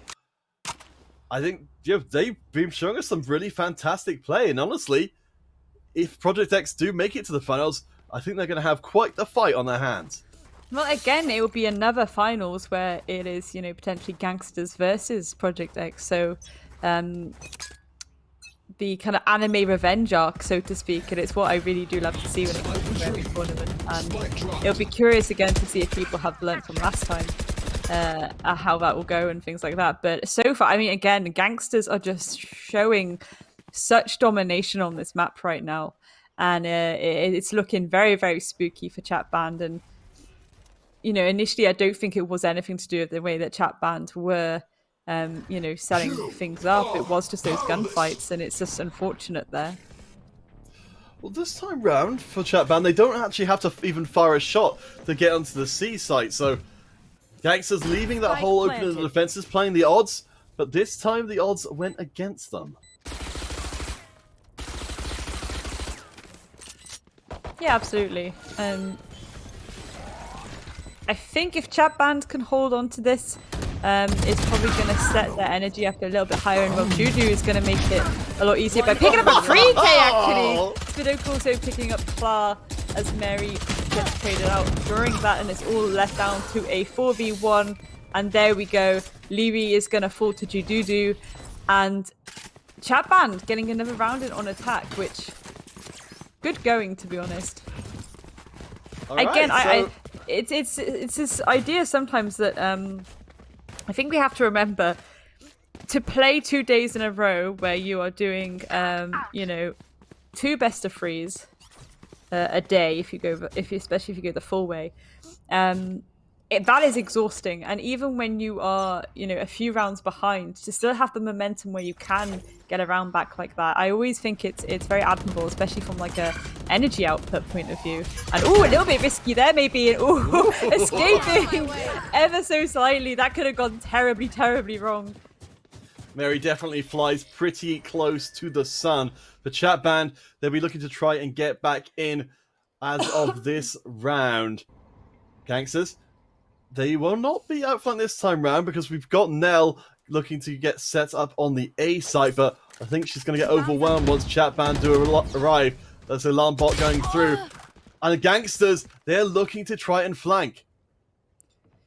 They are, but it depends when that call comes through to let them know if it's 1 or 2 players, because again, we could see a bit of a refrag situation, and there we go. There's the refrag come through, but the refrag is also shut down because there was way more players there of chat band than there were of Gangsters, and it's a 2v2 situation. And you know, chat band have been whittled down. They do have the spike though, and it looks like they're going for a very long rotate that I think Gangsters are unaware of. So yeah, I was wondering when we were going to see this. Jududu going to teleport onto the site. This has been for chat band Jududu's game. They are the best performing player right now on this Omen. They have managed to outshine Mary in this map, and honestly, you know, triple kill from before, quadra kill in that last round. Jududu is the player to watch here on Haven. Absolutely, I think that was perfectly the play to just teleport onto the C site, put the coverage down, and you know, you have got Mary just waiting in case they do try and flank through, you know, the bottom. And I think Mary as well can push and take them off guard if they do try and get into sight. And I think this round might go in the favor of chat band. Jududu's only got 10 health though, so a single shot anyone will do it. No! Another triple kill! All aboard the Jududu hype train. They are bringing chat band back. Let's go, Jududu. What excellent work there. Absolutely just won that round for their team. Phenomenal work. And again, it's very difficult when you're in those, you know, 2v2, 2vx situations, and a majority of the work coming from Jududu there, you know, just relying on Mary to be there for the refrag, for the pickup if needed. We do love to see it. We were discussing, you know, this Omen pick right back from the beginning, the From the Shadows ultimate, able to teleport across the map. That's a tool that chat band have that when we get down to, you know, the 1v1s, the 2v2s, it's a tool you just can't deal with. You know, you can normally cancel out the teleport by shooting where, you know, the Omen's going to land, but you can't cover the whole map at once. And I think that's the point at which we really see that Omen come to life. Yeah, absolutely. 100% agree. Right, we got ourselves a little pause while some of our players get some bits and pieces sorted out, but it's great. We're now 7-10. Admittedly, we had started to talk about the next series already. That's how confident we were in the Gangsters' victory. But we didn't account for Jududu. They seem to be the missing piece, which has finally come into place for the chat band squad. Yeah, absolutely. I mean, if they're able to, you know, play in that same way, and again, we did see them try and push and have to defend in ways that relies on, again, a lot more teamwork. I think they're finally clocking onto this idea that, okay, we're losing these gunfights, so we do need to kind of do duo pushes where we can, or, you know, constantly have people there and around, or maybe just push together. I mean, we're starting to slowly see that here now. It allows them a little bit more chance to actually, you know, pick up those kills, and if they can kind of catch members of gangsters off guard a little bit, it can help them whittle down the position and allow them the breathing space, I suppose, to actually go for some clever tactical executes. And for gangsters and for Chatband here, I mean, Chatband, if they can win this round, they do get themselves some breathing space, especially if they can start drawing even. The plant comes through. No casualties so far. But here comes Clark, here comes the boom! Dana is dropped, but Clark only gets the 1 kill and drops to Mary in return. Gangsters, they look like they're willing to commit resources to break Chatband. It's not working yet. No, it's not, but the defuse is getting stuck here, and I don't know if Chatband are aware of it, and they're not! Oh! That's incredibly cheeky. That's just, yeah, it's mighty unfortunate. I think that's the issue sometimes, isn't it? Because considering how frag heavy this map has been, you know, a majority of these rounds have gone in favor based on gunfights being taken and won. Yes, you would assume that, okay, actually, no, the defenders are going to try and kill us, but they fully just stuck the defuse then, which again, it's really quick thinking, it's really clever thinking, and yeah, why push them when we can just throw down some utility and stick the defuse?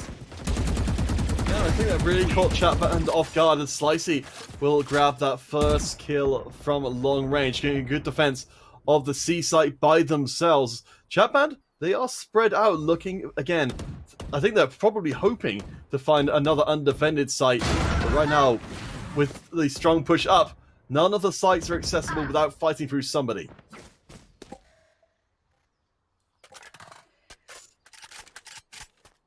I mean, I suppose for now it's probably, you know, perking Chatband up a bit. They are at a player advantage, and you know, well, as I say that, Oh! it's going to go to -2, but it's ultimately shut down by Pinkerly, but it's evened out both of these sides. It's a 2v2, and again, Chatband really need to win this out, or they will be forced to match point.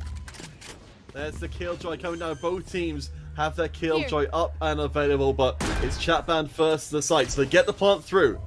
But it's still a 2v2, and we know that Slicey is still in the mix for gangsters. Yeah, we're seeing this flank come out up top, and I think Slicey is sending a lot of utilities there. Ooh! She gets one onto Mary, and she gets... No! No way! Was that a trade? Pinkerly got a triple kill. I don't even know how that happened.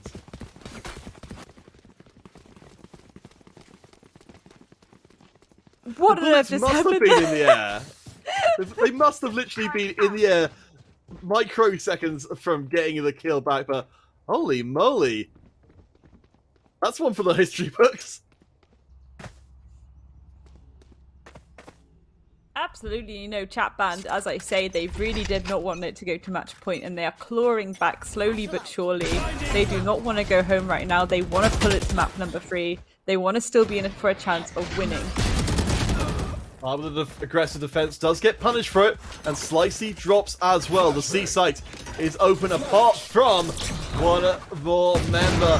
Chatband needs to be careful here, but no, there are drops. Nello is still gonna come charging in. Gangsters, they're not holding back. The plant is gonna happen in just a second. Nello is here, gets 1 kill, does not find a second. Chatband, they are starting to catch up. They certainly are, and again, it's a really good thing to see, because you know, Gangsters pushing it so close to the end, and now it's kind of getting a little bit rockier for them.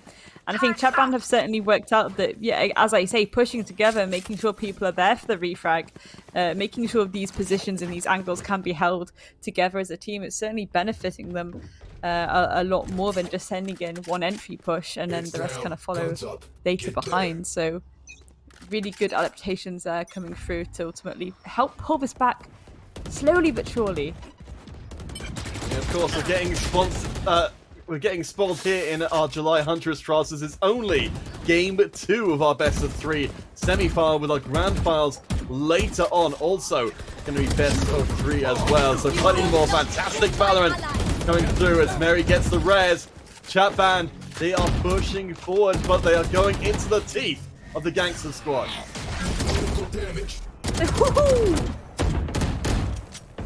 There's the res coming through, which means we'll be seeing a little bit more KO. Enemy remaining. Chat band, they've almost drawn even now. Nino, it's the last one standing. It is indeed. Spike still needs to go down then. Well, they do have the breathing room to do it, and Ninu here, it's this idea of does she try and go for the 1vx or does she take the tactical timeout? It does seem like if it's going to happen, Nino they're going to try and take things in a very circuitous route, maybe hoping to catch one of the chat band squad on the way out, but all credit to this chat band. They're, you know, as of this round, they're 10-11. They've almost brought the game back entirely. Very much so, and I think that again is why you can see Ninu kind of go for this tactical timeout. You know, she's just going to hold this passive angle, and if someone decides to make the mistake of going into her line of sight, she can get the pick. But ultimately, it's going to allow a little bit of extra breathing time for her team to communicate. Okay, guys, you know, we were just 1 round away from match point. We still are, but they are catching up with us now. What can we do differently? What can we change? What can we prevent? How are they pushing us, and what can we do about it? So yeah, very, very good play there. Even though obviously you're allowing the attackers to get that extra round, you're still a round ahead. There's still a lot that can be done. Still, you know, even with the success recently of chat band, Slicey from the Gangster squad still up there with 25 kills in this breach. They are truly monstrous in this game. And then Claire with 18 is having to settle for second.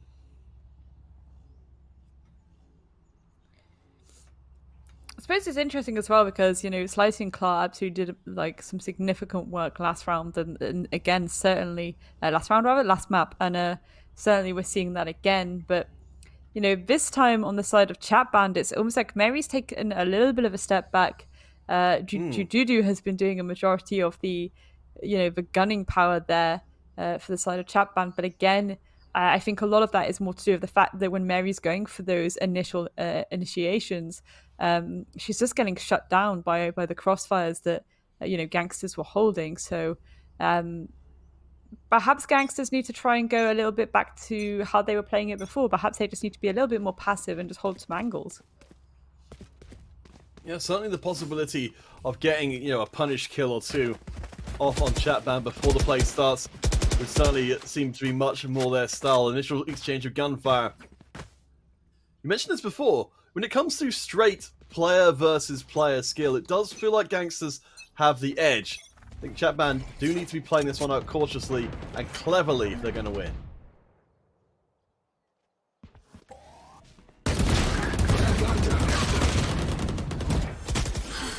And they're defending the flank, but Gangsters come out ahead. You know, with some very nice work. Vidoka's going to try and hold the line, but the res coming through means this is going to be the Gangsters round. Vidoka will sell their life dearly. There we are.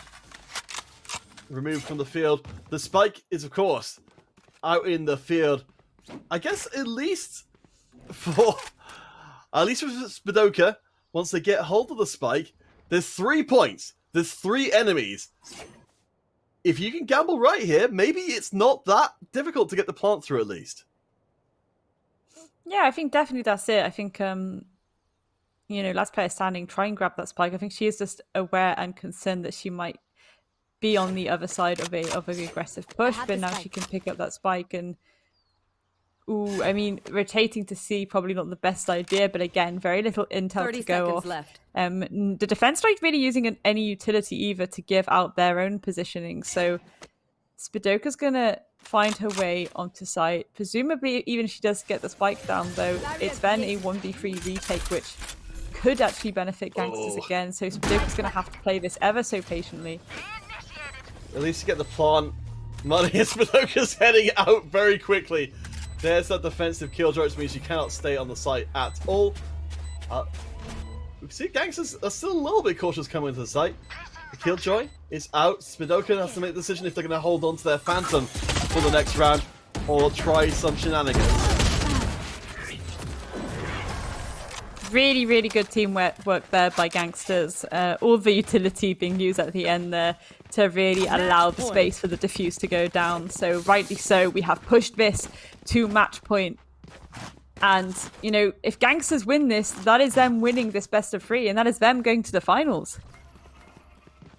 So close, so very close. Hey, anything could happen.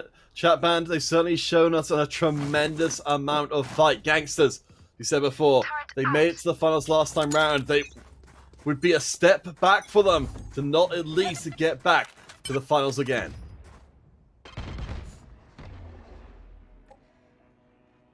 Absolutely, and this is the thing, but this is where I'm curious to see if we're going to see anything crazy come through from Gangsters. But no, it looks like they're actually playing this super passive. You know, I think they just want to end it now. They want to go. They want to finish this. They want to go through to the final. So they're not willing to give too much aggression in case it allows them to make a silly mistake. Pushing up our chat band. Every breath, every moment could be the one that sends them out of the competition entirely. Dark cover erupts. And Gangsters, they've got the chance to move in. B site is open, but all around them, the eyes of the Gangster squad.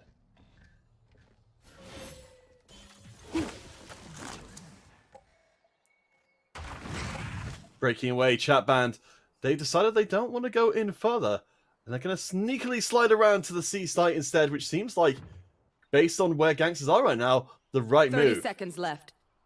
Yeah, absolutely. And again, it's still a full 5v5, but there's only 25 seconds on the clock, so it could get very chaotic very quickly. Of course, if they get the spike down, it will put the timer in their favor. But I think with this utility going down, the defense are going to start reacting because they know that plant is going to start coming through onto the C side. There we go. The spike has been planted. Counterfeit. What do you make of that? I think it's time for the fight for everything. Chat band, they've got one life left. Here comes Clara to end everything. Showstopper, no, it's not doing anything. The wall drops down. Clara gets one through anyway. Terry is still up, but they're gone. Gangsters, they get the final win they require. They are going to the finals, and chat band's dreams go up in smoke. I mean, that was so chaotic at the end, which rightly so. If you're in match point and both these teams so desperately want to win and it's that close, things are going to get chaotic. But the amount of just faces this far apart from each other, moments that we got to see there, very, very amusing. Positioning kind of a bit squiffy all over the shop for both teams. But again, the anxiety was very, very high. You know, obviously Chatban not wanting to lose and Gangsters wanting to secure their win. And ultimately, there we go. Gangsters are the winners here. You know, 2-0 on that semi-final, and they will be the ones going forward into that final. Yeah, and of course, you know, after that last game, we said it in the game, and it certainly didn't change by the end. Slicey taking the the main spotlight there with 26 kills. But Clara joining them, second most kills in 21. That's certainly a strong enough performance to give you some proper hope that we could see Gangsters manage to usurp the title here today. Yeah, absolutely. And again, it's this idea of the kind of revenge arc, because Gangsters last time, they were the ones that made it to the finals against Project X. So if Project X win their semi, and then we have this like revenge tour best of 3, it's going to be ever so spicier. Alright guys, we will be headed to a short break. When we return, we should have you either the grand finals or, if the situation works out for itself, we might be able to sneak in to the third game of our other semi-finals. So stay tuned. We are far from done here with our player stages. Day 2 of Huntress Trials for July. We'll see you guys after the break.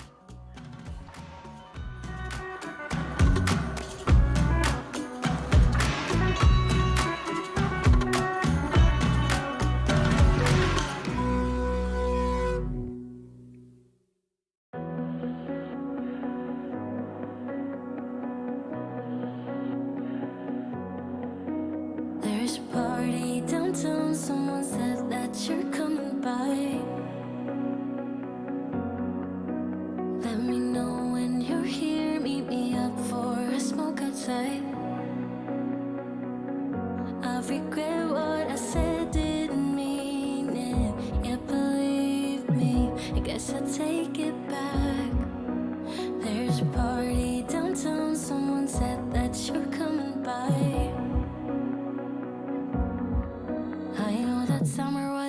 big mistake. I just hope that we're still okay. You always pick me up and let me down. We're spinning around, losing our minds. And if we do, and if we don't, and if we give in to what we want.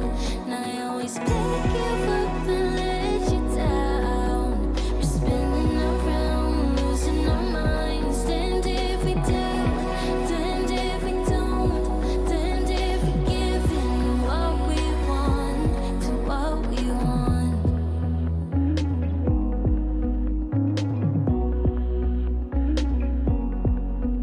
There's a party downtown, we are drunk and the music's loud. I forget that we're done, that you're back with your girlfriend now. For a minute, I'm back where we started, in that hallway. We couldn't keep our hands away from each other. Did you ever tell her I have to sleep in the bed I made? I don't sleep much at all these days, 'cause you always pick me up and let me down. We're spinning around, losing our minds. And if we do, and if we don't, and if we give in to what we want. And I always pick you up and let you down. We're spinning around, losing our minds. And if we do, and if we don't, and if we give in to what we want, to what we want, to what we want, to what we want.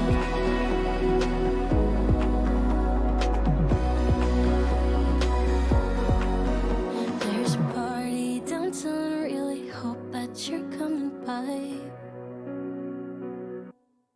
But you always pick me up and let me down. We're spinning around, losing our minds. And if we do, and if we don't, and if we give in to what we want. And I always pick you up and let you down. We're spinning around, losing our minds. And if we do, and if we don't, and if we give in to what we want.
Choose your agent.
Shadows traveling.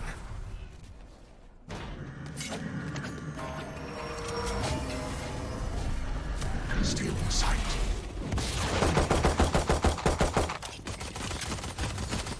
Cover going out.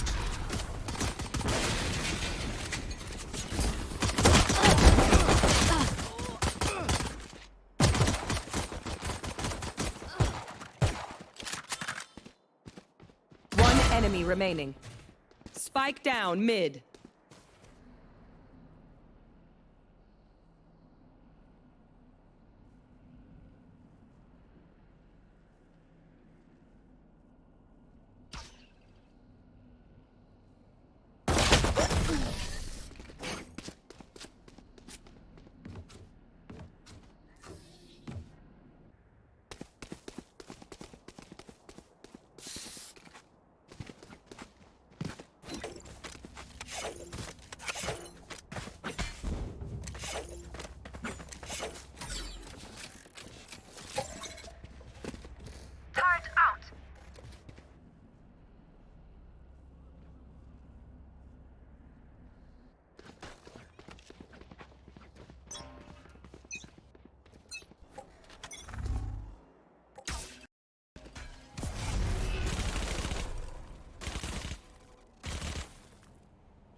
Blinded.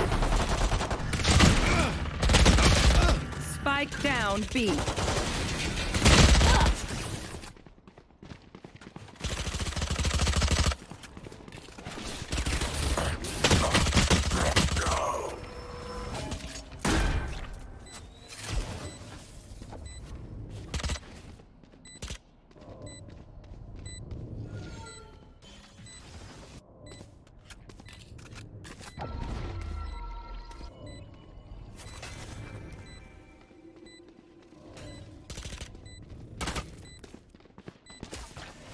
Last player standing.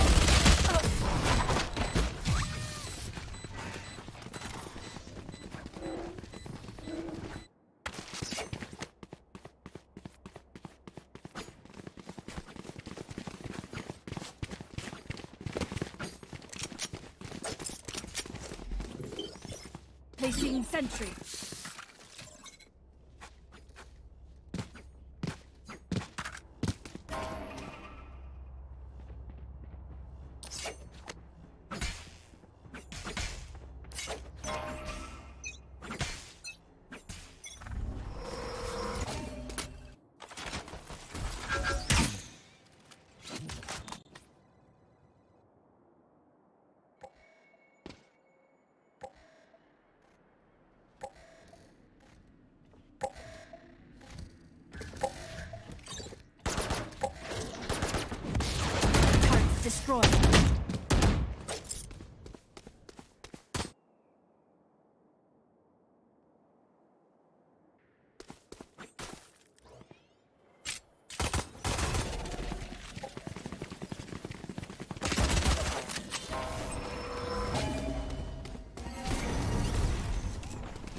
player standing.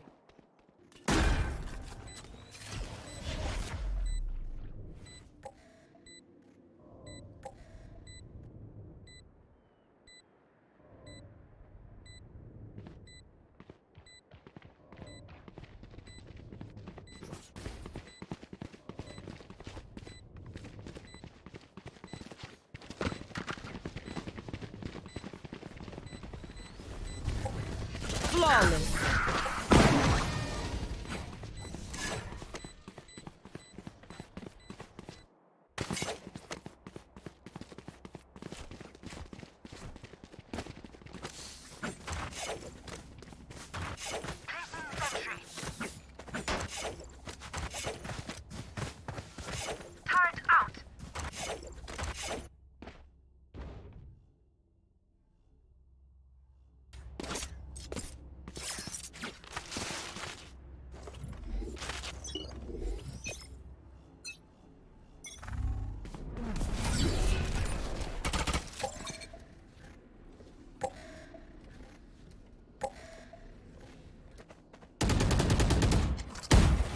Deploying drone.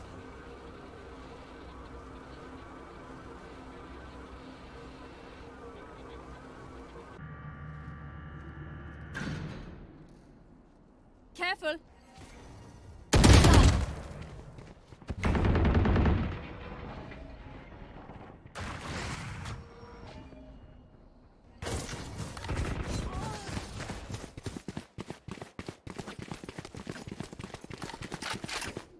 Come on, let's go!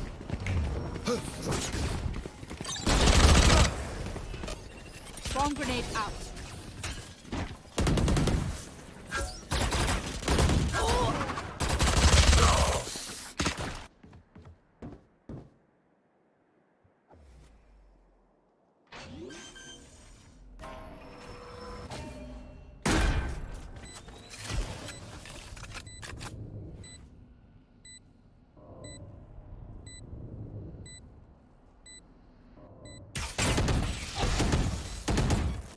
Shock dart.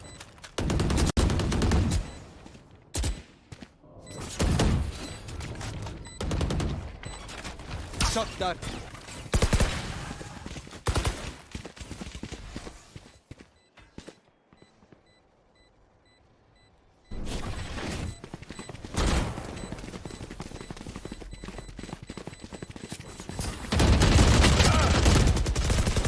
Last player standing. One enemy remaining. Embarrassing.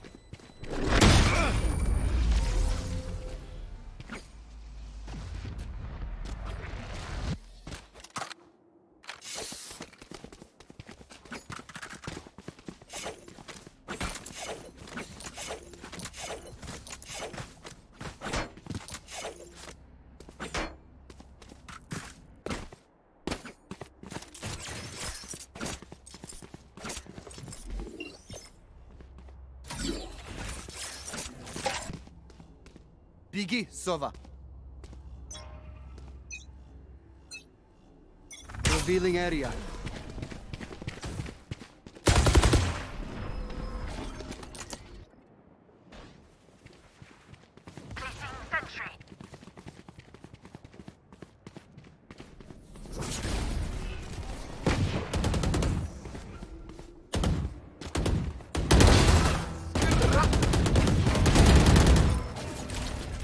Careful now. Bomb grenade out. Auf Wiedersehen.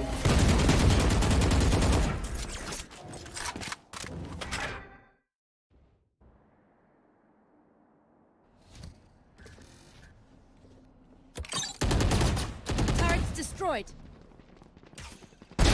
No more Sova.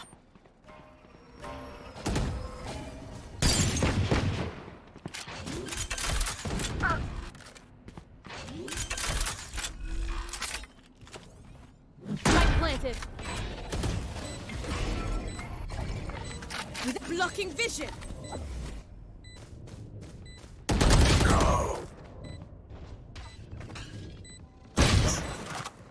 You should run.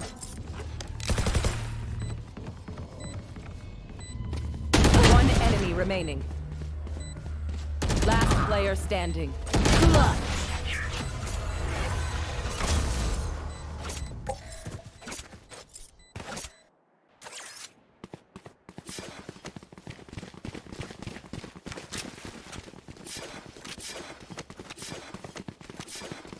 I got enough time to go into the astral form?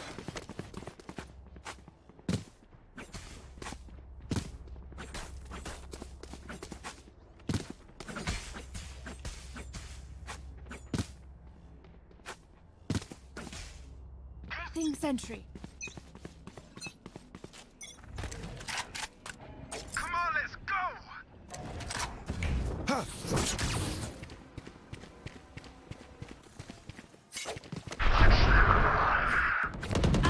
Turret down.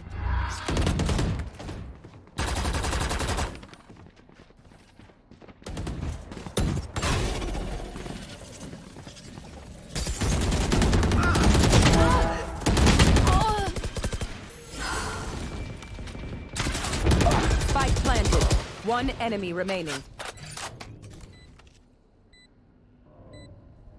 Your duty is not over.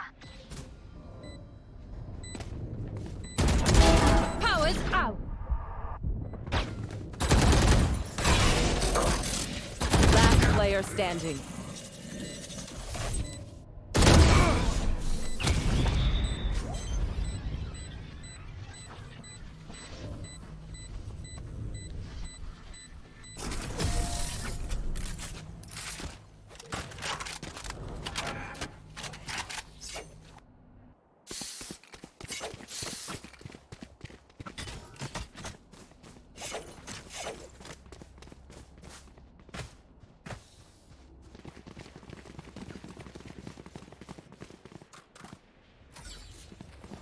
Turret out.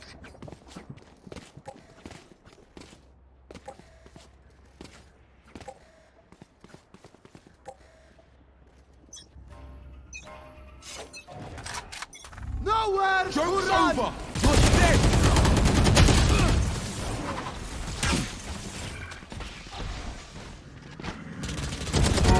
Healer down. Spike down B. Last player standing.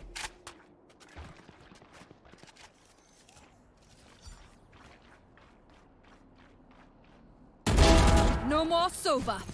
Initiated. You should run. One enemy remaining. Variable removed.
Placing sentry.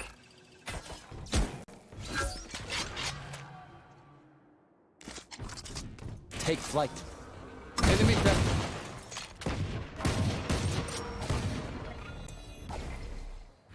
Cover going out.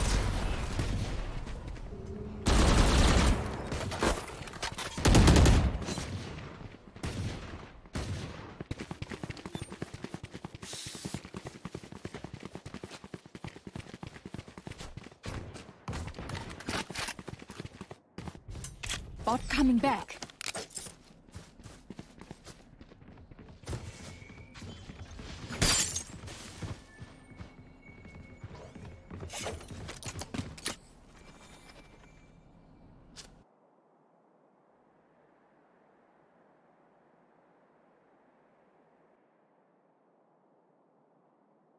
Placing sentry.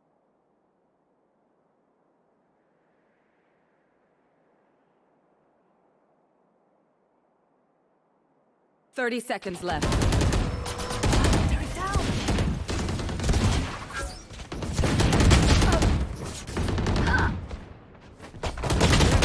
Last player standing. Long.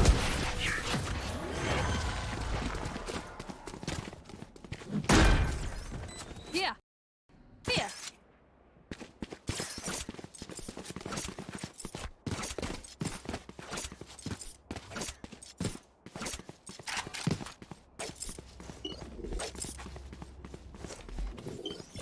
Turret out. Alarm bot out. Placing Swarm grenade.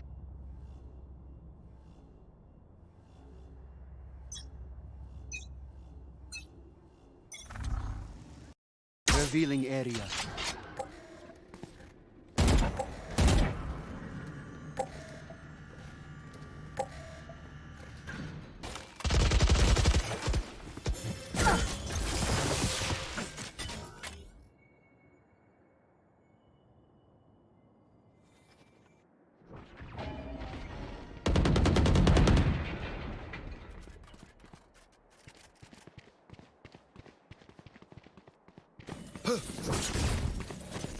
Careful now.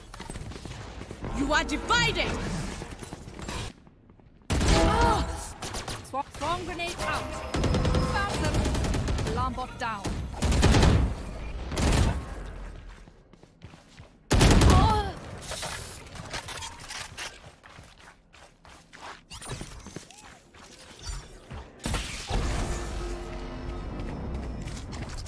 Deploying drone. Spike planted. Enemy removed.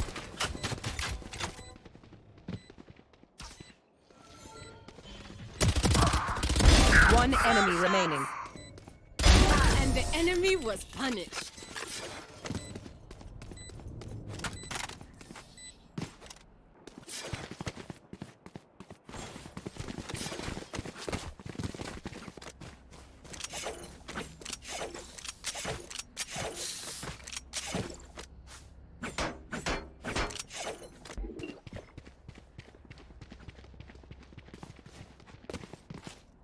Turret out. As one.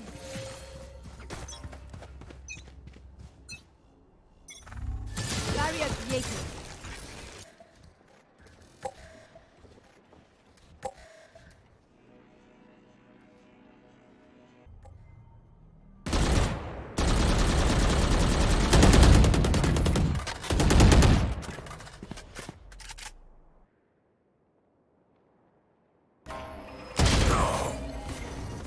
Careful now.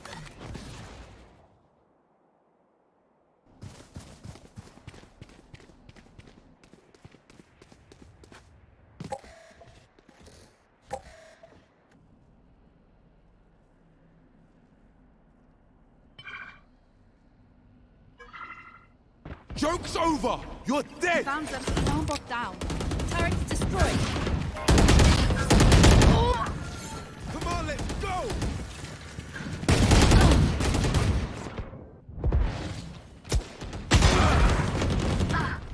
Careful now.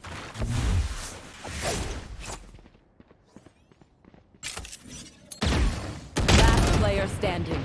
30 seconds left.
Careful now. You should run.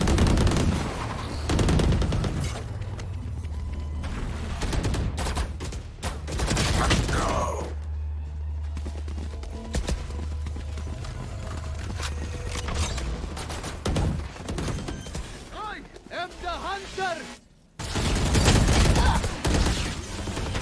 One enemy remaining. Spikes down.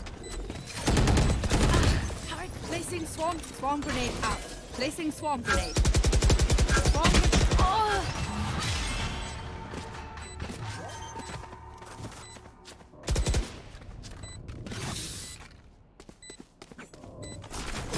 Scanning ahead.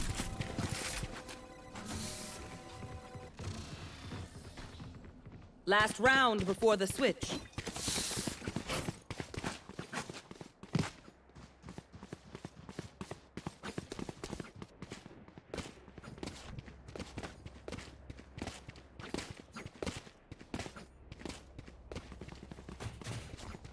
Turret out.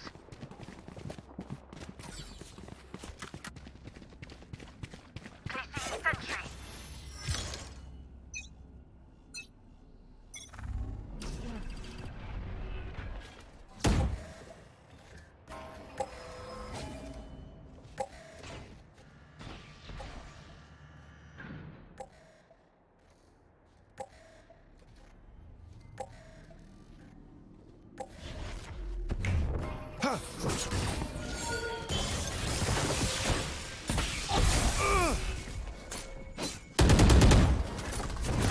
Careful now.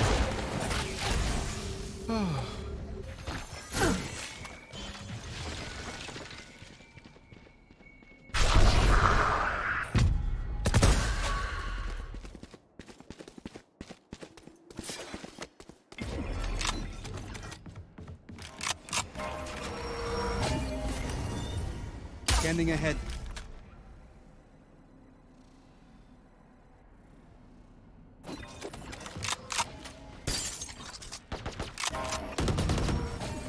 Initiated.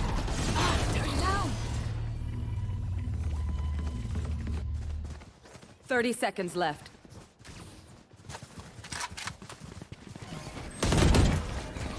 Placing swarm grenade.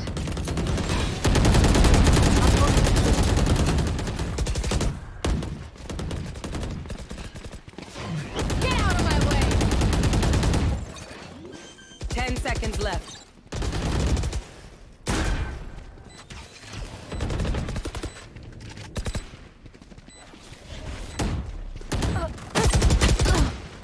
Last player standing.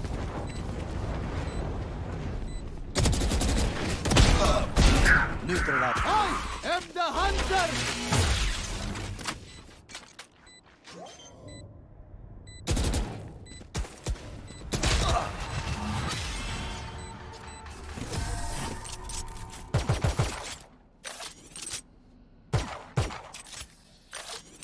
Switching sides.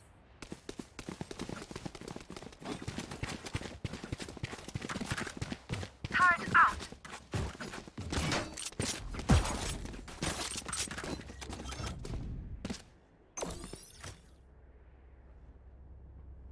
Here. Placing swarm grenade.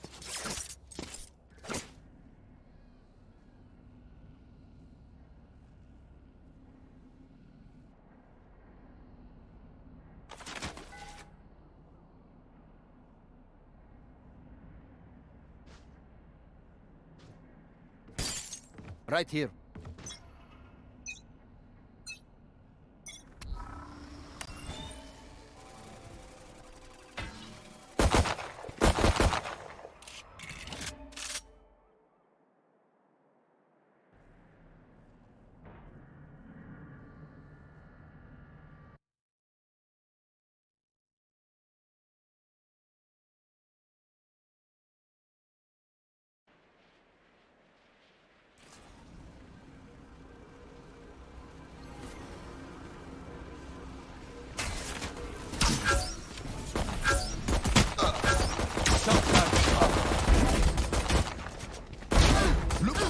One enemy remaining.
Flawless.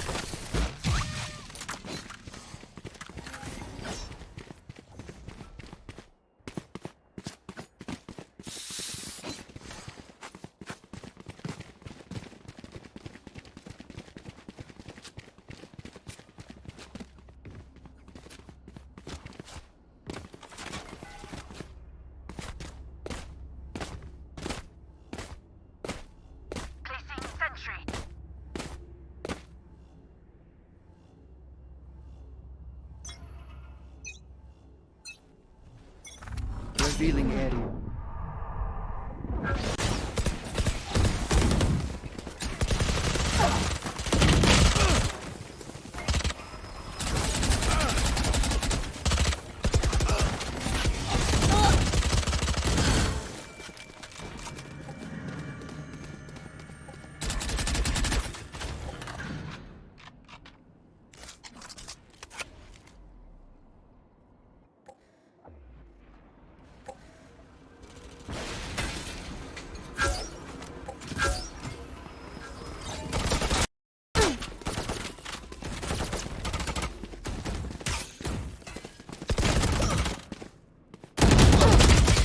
One enemy remaining. Spike down B.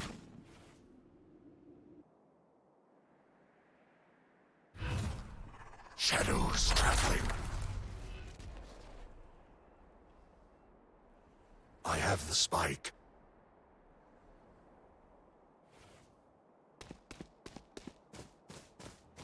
Thirty seconds left.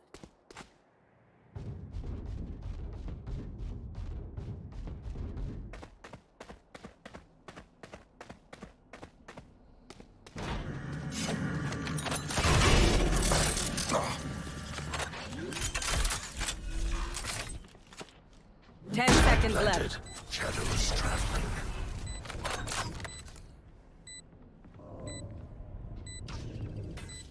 One enemy remaining.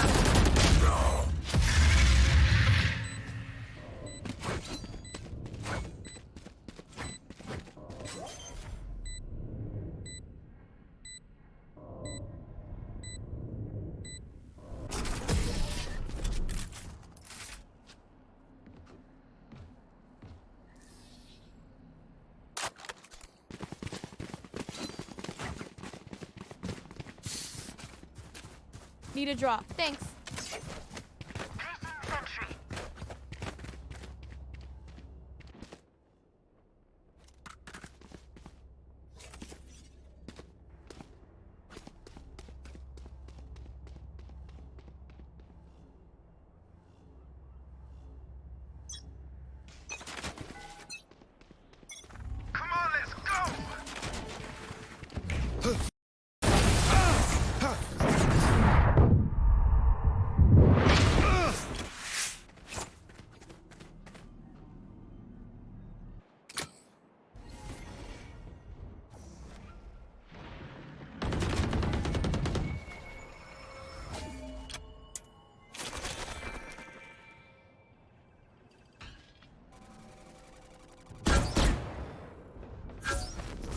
Careful now.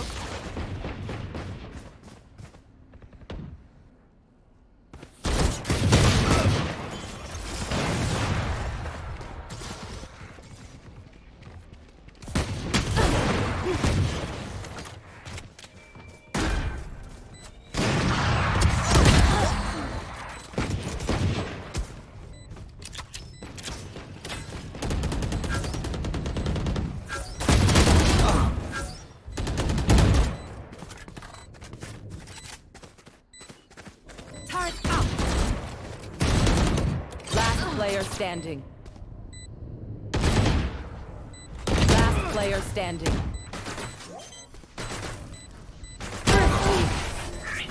I need nothing to win.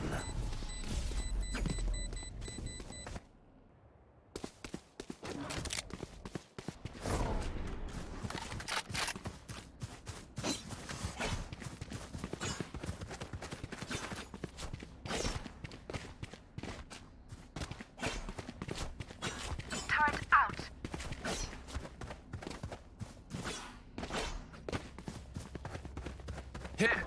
Placing Placing swarm grenade. Thanks. Alarm bot out. Placing swarm grenade.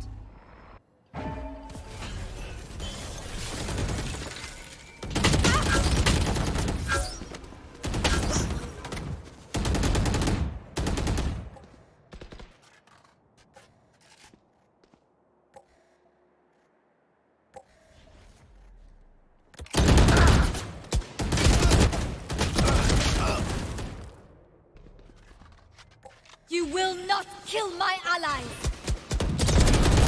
I am the hunter! Joke's One over. enemy remaining. Even death never.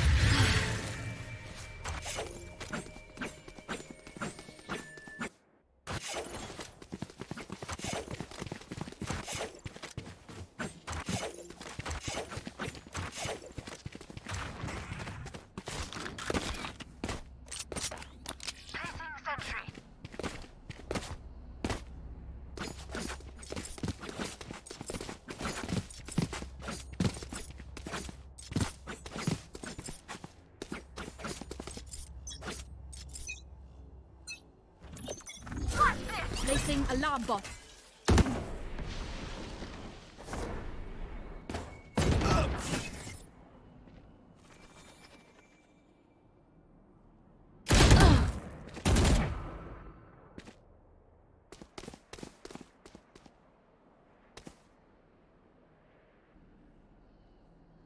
You should run.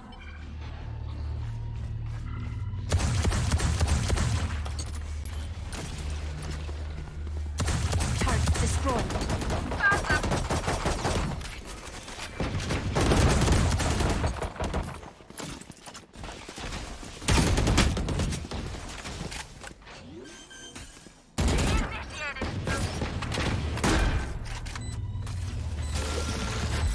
Nowhere to run!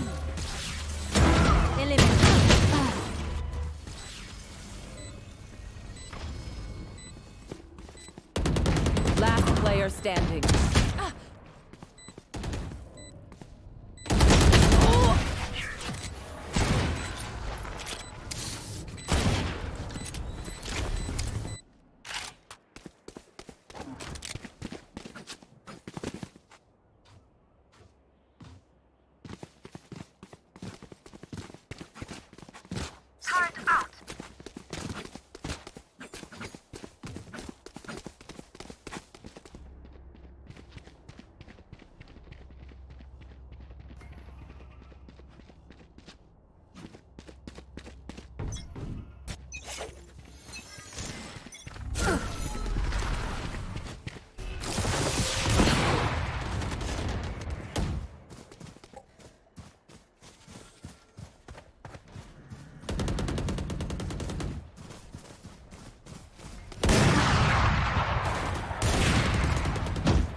Spike planted.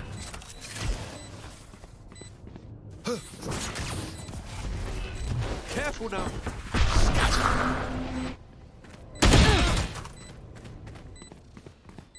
Blocking sight! Blocking sight! One enemy remaining. Swarm grenade out.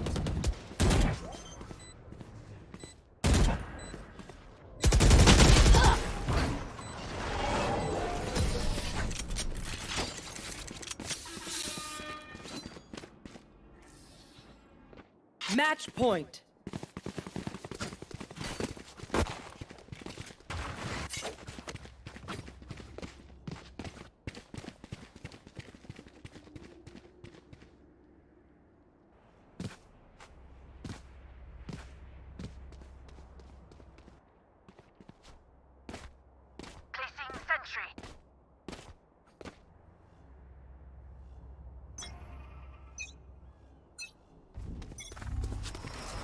Careful now.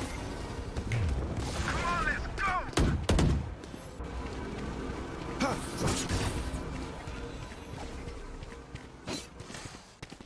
Going up. Bam. Swarm grenade out.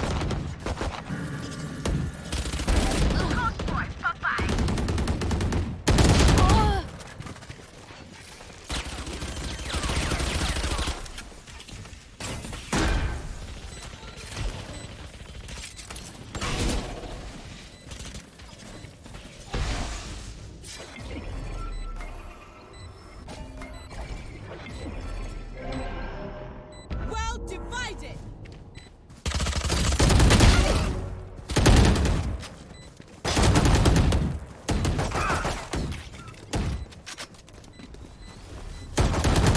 Last player standing.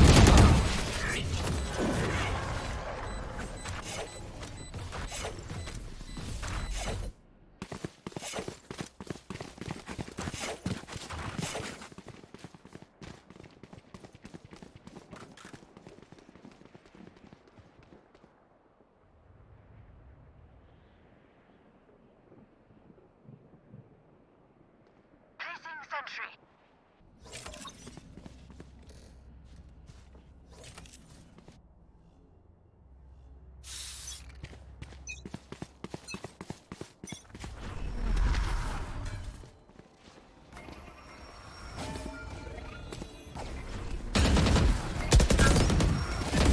Concealment. Careful now. Sorry, bro.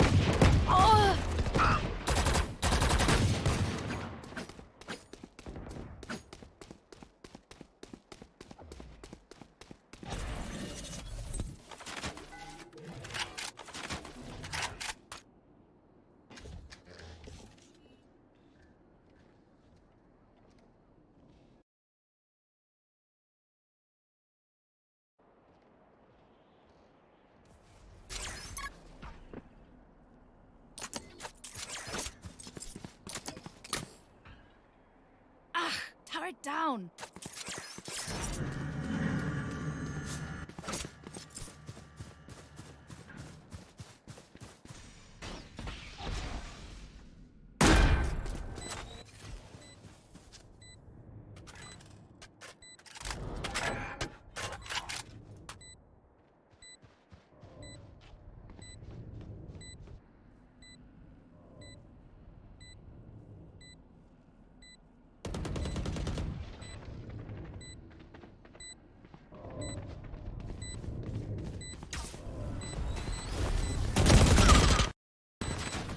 Revealing area.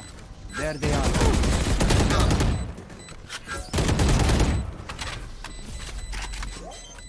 One enemy remaining.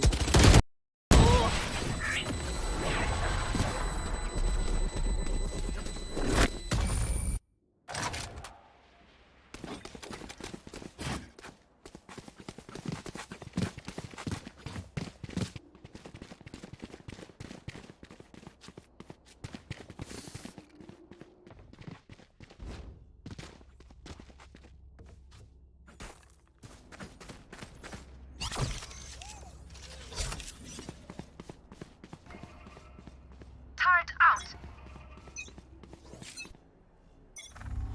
Take flight.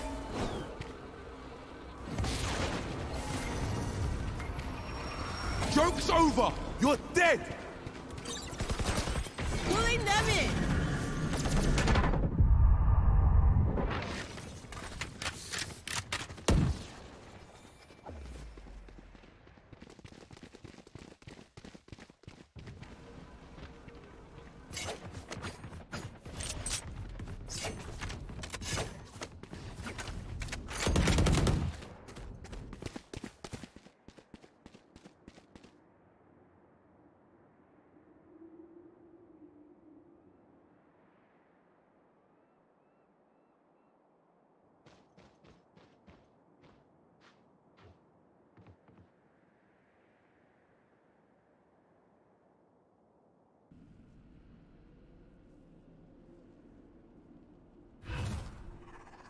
Cover going out.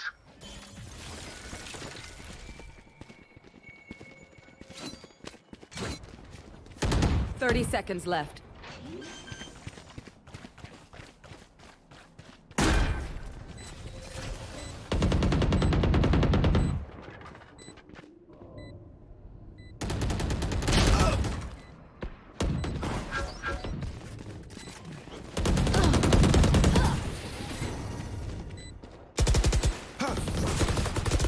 Last player standing.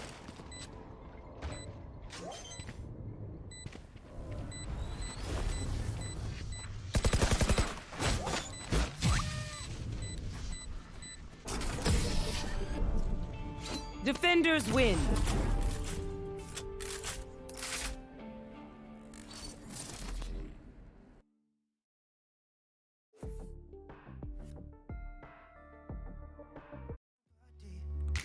And they won't get to know me, but that's okay.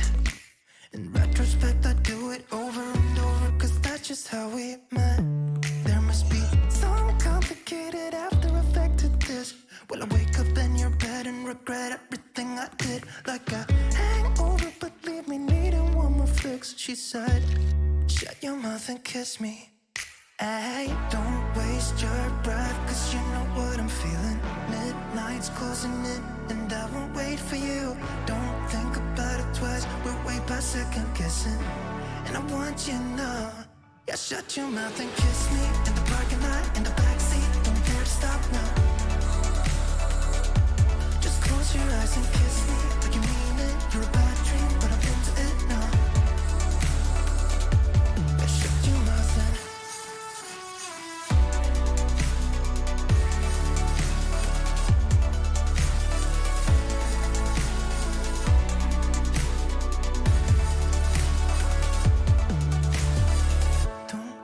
your breath, cause you know what I'm feeling. Midnight's closing in, and I won't wait for you. Don't think about it twice, we're way past second guessing. Yeah, I'll just close my eyes and kiss you, like I mean it. You're a bad dream, but I'm into it now. Yeah, I'll just close my eyes and kiss you. In the backseat, on the highway, in the taxi home. Just shut your mouth and kiss me, kiss me, kiss me.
'Cause yeah, sometimes we'll feel alone.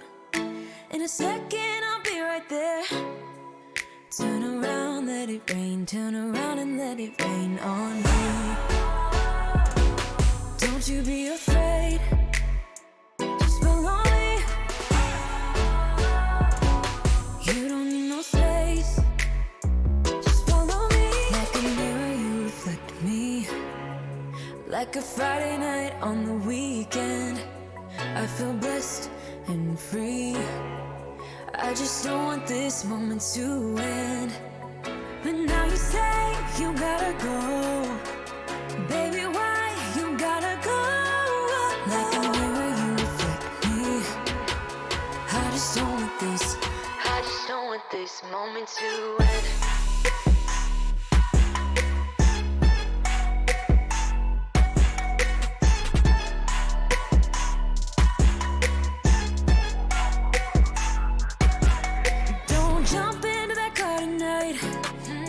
I'm not leaving without a fight. Now you're always on my mind. You're on my mind. Turn around, hold me tight. Turn around and we will be alright. Don't you be afraid. Just follow me. You don't need no space. Just follow me. Like a mirror, you reflect me. Like a Friday night on the weekend, I feel blessed and free. I just don't want this moment to end. But now you say you gotta go. Baby, why you gotta go? Like a mirror, you reflect me. I just don't want this. I just don't want this moment to end.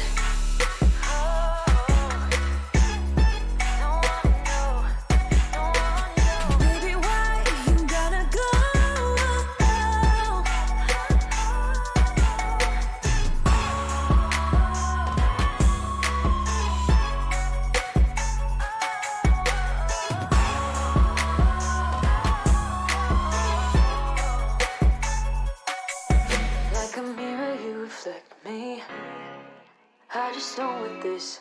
I just don't want this moment to end.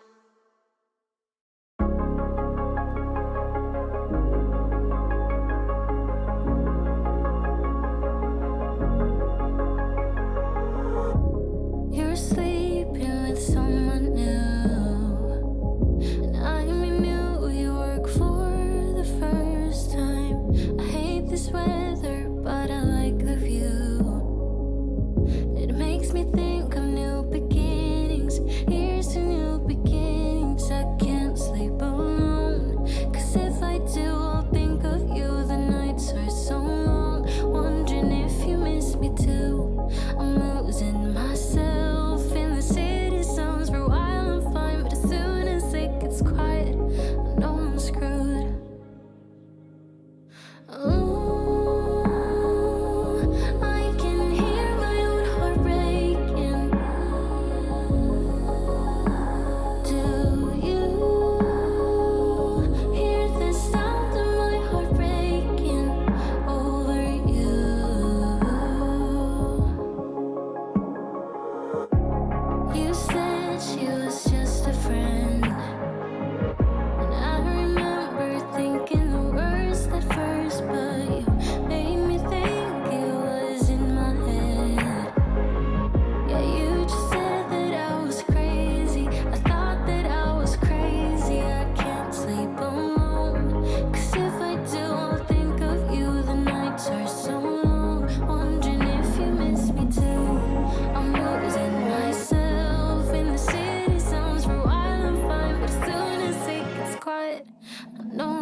keep on telling lies. That is how we stay alive. So you know that I don't mind about what is wrong and what is right. We keep moving in different rhythms. Still I know what you feel. We keep moving in different rhythms. Two different minds telling lies. That's how we stay alive. At least we try to survive. We're not the ones who hide. Two different minds. Oh, oh, oh. Two different minds. Welcome back, everyone, to the Huntress Trials for July. It has been 2 days of fierce Valorant competition, but we finally made it all the way to the finals. Now it's kind of it, joined by Grace, and we've had ourselves some pretty amazing games so far. Absolutely. It has been a weekend of barn burners, as we like to say. And I think, again, I just want to touch on a point of it being like the revenge arc situation counterfeit. So why don't you talk us through who we're actually seeing now in the grand final?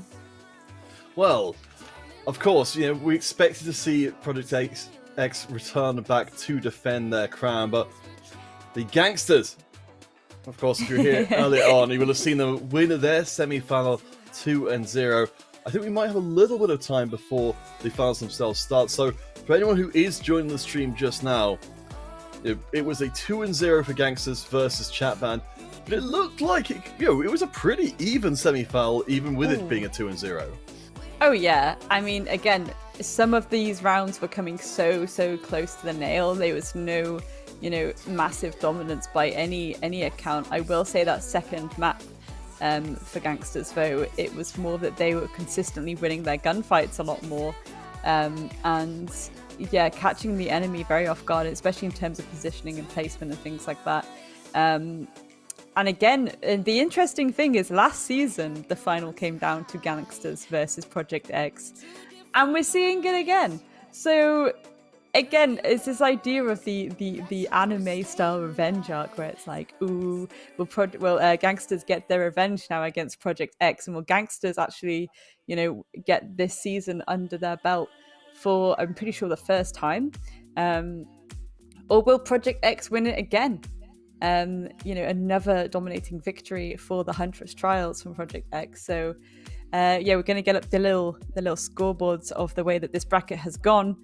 And interestingly, we touched on this earlier, but we were talking about how Toxic WW3 in the quarters had taken a map of Project X, which is, something that hadn't happened for a very long time. Project X were consistently getting those 2-0s on every best of 3 they had, but Toxic starting it off by taking a map off them, and actually even Oxygen. I think the last semi-final we just had a little bit of it showing on stream for you all while we took a break, but Oxygen actually managed to pull it to map number 3 and again take a map of Project X. So that can say a lot, really. It's because I would say that like the rest of the teams are performing to a higher standard and they're getting better. It could be indicate a little bit of shakiness coming through from Project X there. So much to think about, really.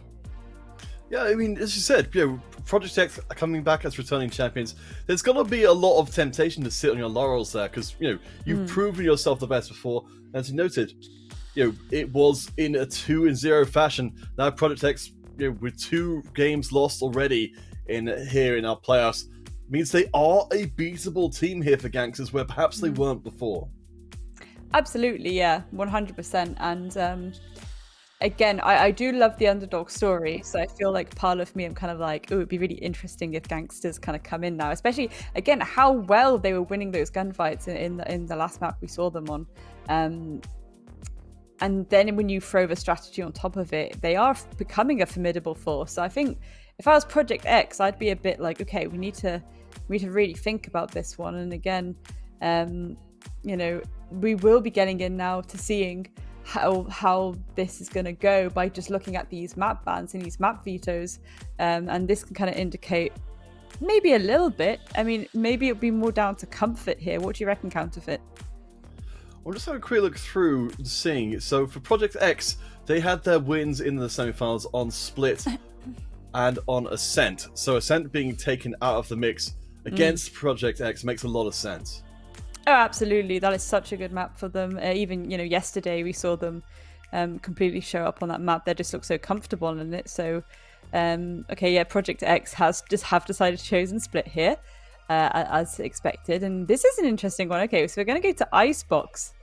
Gangsters have decided to take it to Icebox as the second map, and then the decider will be Haven. So if it gets to that third map, it's going to be almost like a kind of triple free third map, and then 3 sites, and then, well, where's the third free actually? I guess a double free. We got 3 maps. We'll round up on average. Yeah, there's a lot of sites to consider. And talking about the previous performance we've seen for both the teams in the semi-finals, for Gangsters, when they beat Chat Band, that was their strongest performance on Split. So it really feels like coming into this one, Gangsters, they've got, Haven was the map that Project X lost on. Split was the map that Gangsters did the best on, and Icebox is, of course, the Gangsters' choice. So I feel like all 3 maps here are looking very good for them. Yeah, absolutely. And, it could even indicate a little bit, maybe, that, Gangsters have something up their sleeve for Icebox, especially considering, the games we saw on Icebox yesterday. So, and I think, even the previous best of 3, Gangsters weren't banning out Icebox at all either. So they obviously feel very comfortable on that map. And I think, seeing that as their actual solid pick is quite interesting for me. Again, I feel at this point I have no prediction on how I think it's going to go. We do have insane players on both teams. On the side of Project X, we have players like Smurf and Cinnamon, and again, even today they are showing up and putting the work in. And there's even players like Roxy, who is that very solid backbone if it's needed. And then on the side of Project X, it's this idea of Klar, who we've been absolutely Gangsters rather, sorry.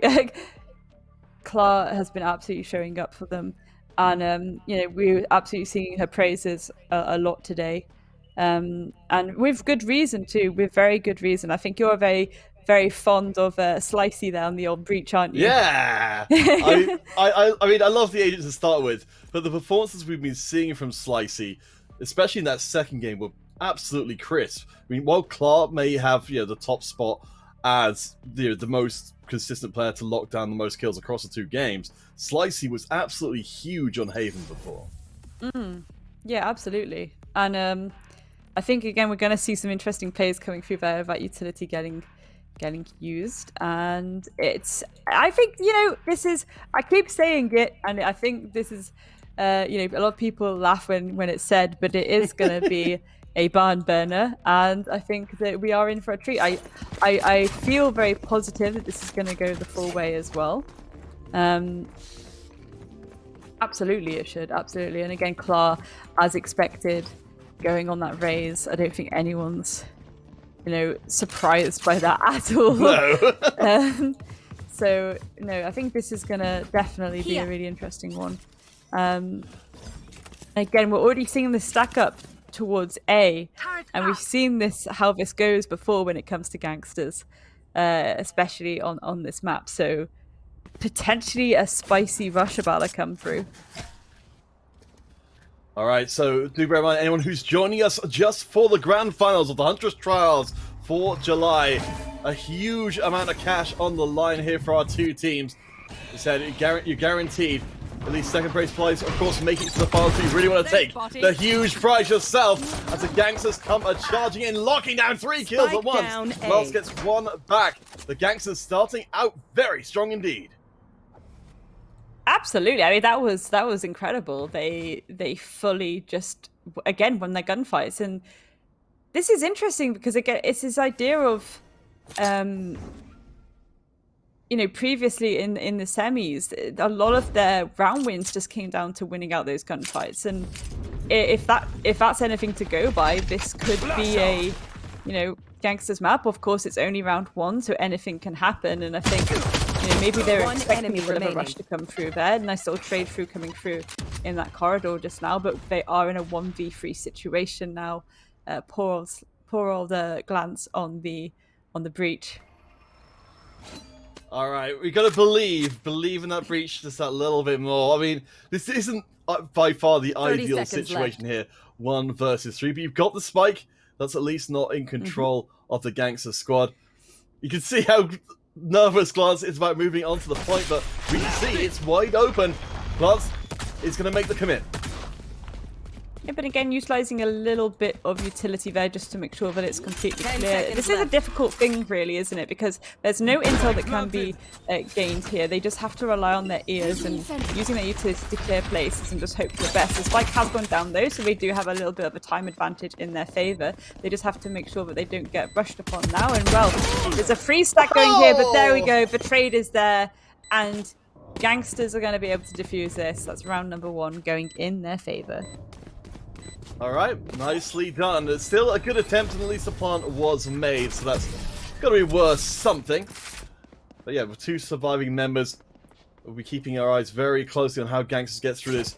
Definitely very much as the underdog team, but Clark living up to their reputation. Glance, though, as well, locking down heavy numbers.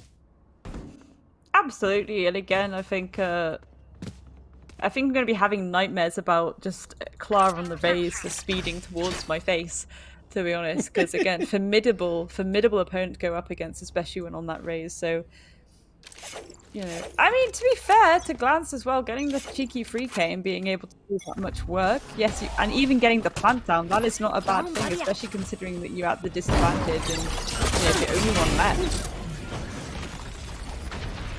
And we're charging in. Gangsters will be scrambling to come back to defend the B site as Nail locks down the first kill onto Smurfette, who did some very impressive work in the semi-finals.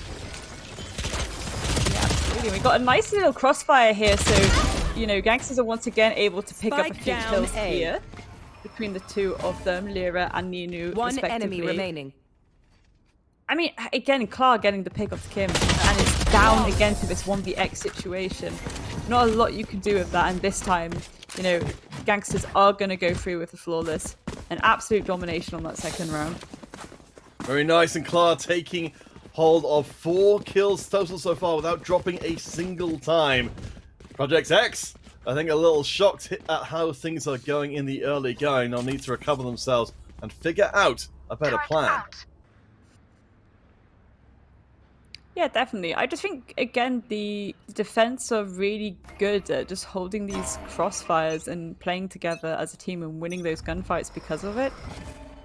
So ideally, if you're Project X, you want to kind of bait them into, you know, isolating them a little bit. I think that would benefit them a little bit right now. Get them to waste a bit of their utility and get them to come into these kind of 1vx encounters. But again, whether or not they'll be able to do that, I don't think so. I think Gangsters are very firmly set in this idea that they can just be a bit more passive and hold these angles. Project X making the heavy push onto the A side. Nil is there to make the defense. It's looking like the Gangsters are looking strong for maybe a 3rd round win. We have still got Glance and 2 other Project X members in the place. Kim is going to go for the plant around the corner. Nil knocks down the kill. Project X down to a single remaining member. Kim has to save the round, but they can't quite get it done. And this is, again, kind of what I mean about Gangsters. It's not just one person, you know, going one way. They'll push together a lot of the time to catch you off guard. So, you know, you only have time to react to one person. You can only get, you know, one head, essentially. And, you know, if they're reacting fast enough, you're just going to immediately get traded out. And I think we always see really good team play from Gangsters, and absolutely we are seeing that yet again. Right now for Project X, again, it's Glance up there with twice as many kills as Kim, and 3 members of Project X coming into round 4 who don't have a single kill to their name so far. Yeah, which again, it's really unfortunate, especially when you see that it is players like Smurfette and Cinnamon who, you know, traditionally they're the ones that pick up a majority of the frags for their team. They're the ones that will go and initiate, and they're the ones that will. Oh my goodness, Clark, the 2K, of course, standard. There we are. With a little help for your friends. Yeah. High. I mean, we've seen that before, of course. You know, just being on the unexpected angle can make all the difference in the world. Cinnamon, you said, they are here to try and carry if they can. They cut down Nello. Project X are going to be able to get onto the B side, even if they don't have the numbers to maybe hold it. Somebody comes in, gives away Clark's position. Cinnamon gets hold of the soul. And now Project X is start firing back. Woo! Slicey of the 2K, Nunu finishing off Cinnamon, and they can go for that defuse. Gangsters getting the 4th round in a row, again, through their use of beautiful, beautiful teamwork. Wow. That is unbelievable. When it seemed like Project X were coming back, that was the moment that the Gangsters struck 4 rounds in a row. Unbelievable stuff. Do you know what though? Like, this is kind of what we saw yesterday with Project X, where there were times where they'd get too aggressive when they didn't need to, and through that aggression, they do isolate themselves. You cannot do that against a team like Gangsters. They will just, again, it's essentially you're forcing yourself into a 1v3 in a tight corridor. Like, of course, you're gonna not really come out of that situation alive. If you're gonna try and go for these 1vx encounters, you have to make sure that there's more space for you to deal with. You have to make sure that perhaps there's some utility you can use to, you know, help you, prevent that refrag, that instantaneous refrag. Well, it seems for Project X, they've heard the message. They're back together as a group. But Clark says, this is a punishable move. No! Clark gets killed before they can get that ult off. Gangsters grouped up could have been eviscerated by having the showstopper into their ranks. Spike planted. Absolutely, and that is Spike going down, and again a 5v3 for Project X. Spike down. I think that's really good going, and potentially they could take this round now. All they have to do is hold their angles, and again, play as a team, have someone there for the refrag, and there we go. Nunu is going to start this off, taking down with the life that is Smith. But it's immediately traded back with a cheeky 2K by Cinnamon. Glance finishing it off as well. That is Project X getting their first round on the board. Alright, there we go. We were waiting for this Cinnamon to turn up in the game. They finally have with the 4K. I was holding out, Grace. I was holding out for the 5K there, which would have been the first one we've seen on stream. But no, not this time. Yeah, I think if anyone's going to get an ace, it's going to be Cinnamon. It's good to see that the Weetabix has finally kicked in. He's finally woken up. The coffee's kicked in. Again, probably going to be very good for the mental right now that they've managed to get 1 round in the bag, and again maybe they'll learn from how that went and be like, oh wait, when we push together it does actually work a lot better for us. Yeah, for Smurfette, maybe a little over aggressive there as Project X try to ride the wave, but they come crashing down. Their advance on the mid has fallen flat as Slicing does get killed across without trade from Clark. This round may yet still be competitive. Absolutely, I mean, One enemy remaining. Well, make that a 1v4 as Lirelai is going to get significant frags on the board there, only to be traded out by Roxy, and then it's all left down to Nunu and co to finish it off. So again, anyone who's just joining us in the finals, there is a £2,000 prize pool. Third and fourth have got hold of £500 of that. Second place takes another 500, and first place a full £1,000. This is high stakes Valorant, and Gangsters right now, they are making out extremely well in the early going.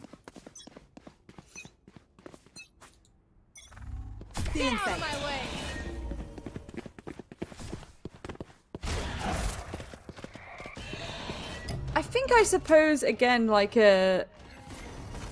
I suppose what Project X need is just a little bit more patience with each other, and a little bit, I guess it's almost trust in each other as well, which is ironic considering that they've played together for so long, and maybe it's got to the point where, you know, previous seasons they relied so much on their hyper aggression that everyone else has, you know, got this very strong, you know, team play now, to the point where that hyper aggression isn't going to work, and it's kind of biting them a little bit in the nubs.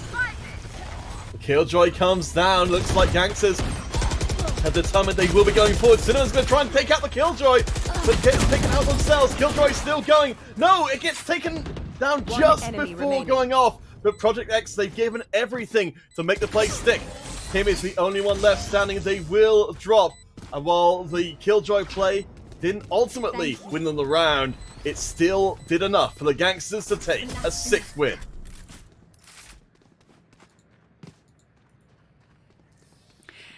So far, a bit of a dominating defense coming through from Gangsters, certainly. But again, it just makes me feel, you know, I think Project X need to change up how they're choosing to attack this. At the same time, I suppose maybe their playstyle will benefit them more in defense. I think if you're going to get aggressive and overextend a little bit as a solo, that can be a lot easier to do on the defense. As I say, the attackers, they have their step A, step B, step C of what they want to do, and they'll go through that very fluid and almost robotically 9 times out of 10. So if you suddenly throw a bit of a spanner into the works by suddenly popping up and surprising people, you can do some serious damage there and get those few opening picks that can be so beneficial to changing the course of how the round will go. Yeah, no, I think you're right. You know, if you're especially, you know, if you're up against a team like Gangsters or Project X, exactly as you say, you know, you can take advantage of those learned patterns, all that training time going towards making sure that only the most optimal plays are ever considered. And to turn against that, you know, it's a turn against all the training you've put in. Absolutely. And so far, it's a bit of a weird stalemate here because I think we're seeing, you know, 2 split stacks trying to clear some sites, but the spike's kind of potentially about to drop in mid because we're about to see a bit of a, ooh, that's a little bit too close for comfort there. Slicey just missing the head of the player with the spike. Nino, however, is going to take out the Goliath. That is Cinnamon, so getting the show underway. And for Gangsters, it's all looking like it's going according to that ABC plan. Project X, they are charging in. They have managed to get progress onto the A site while the rest of the Gangster squad come in. Smurfette clears the site. Nello is gone. The plant is gonna land. Spike planted.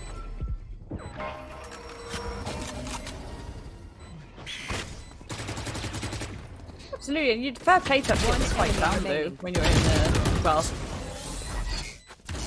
I guess it doesn't matter because Gangsters yet again, they're gonna clean up shot and they're gonna get that diffuse down. No, I was just gonna say, like, when you're at the disadvantage like that and you're still able to force the objective, I do think that's really good going. And I think again, it just comes down to losing those engagements really here.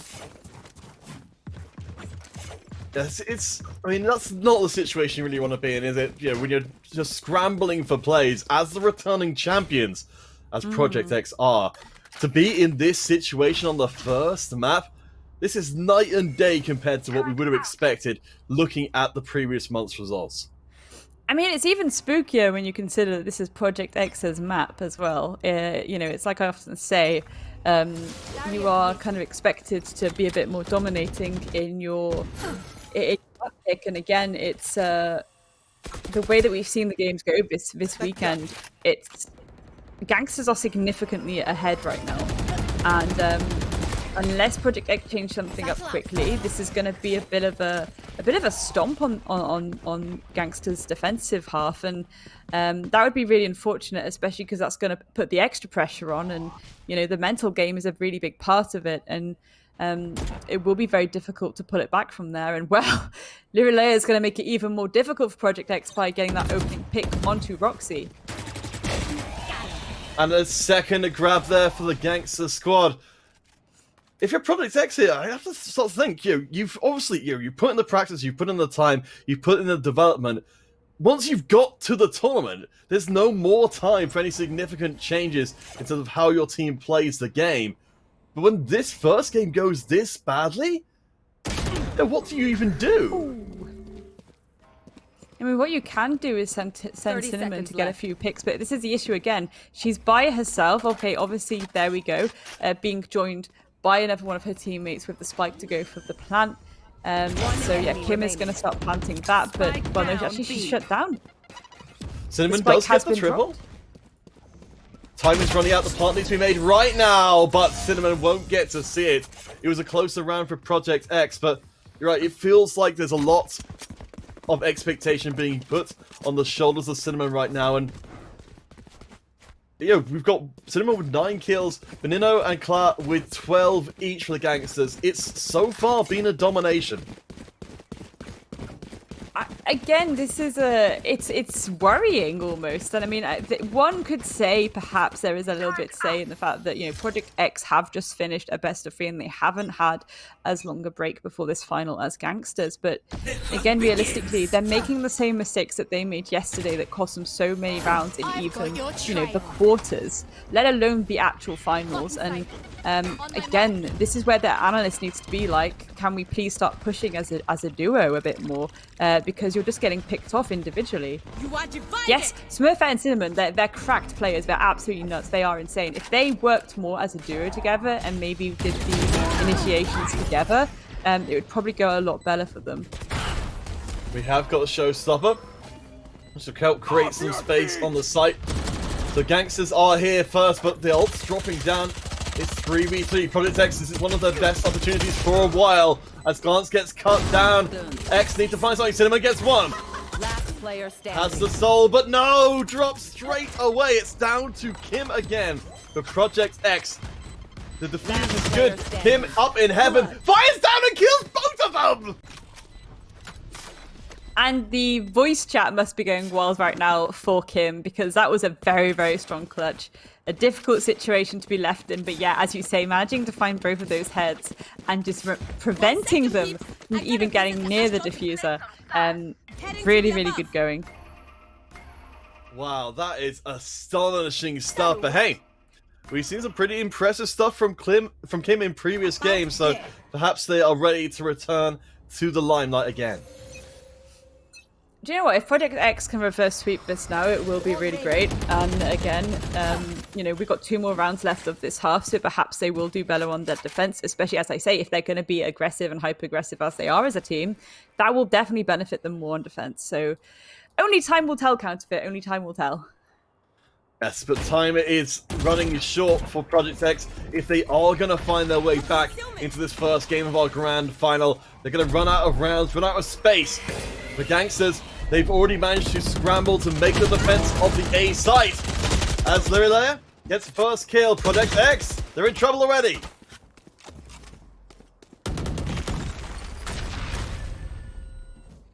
I mean, yeah, trouble indeed. A 4v2.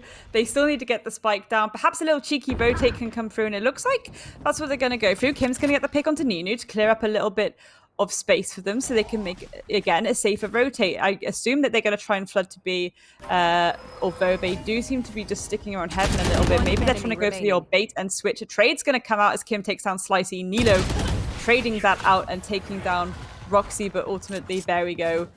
Gangsters winning yet another round. I mean, 9-2 Counterfeit. This is just bonkers crazy. We were talking about since the start of the competition how much we wanted to see these teams improve and evolve. What a wild thing it will be to say, if things continue this way, that Gangsters are the ones now to set the high bar.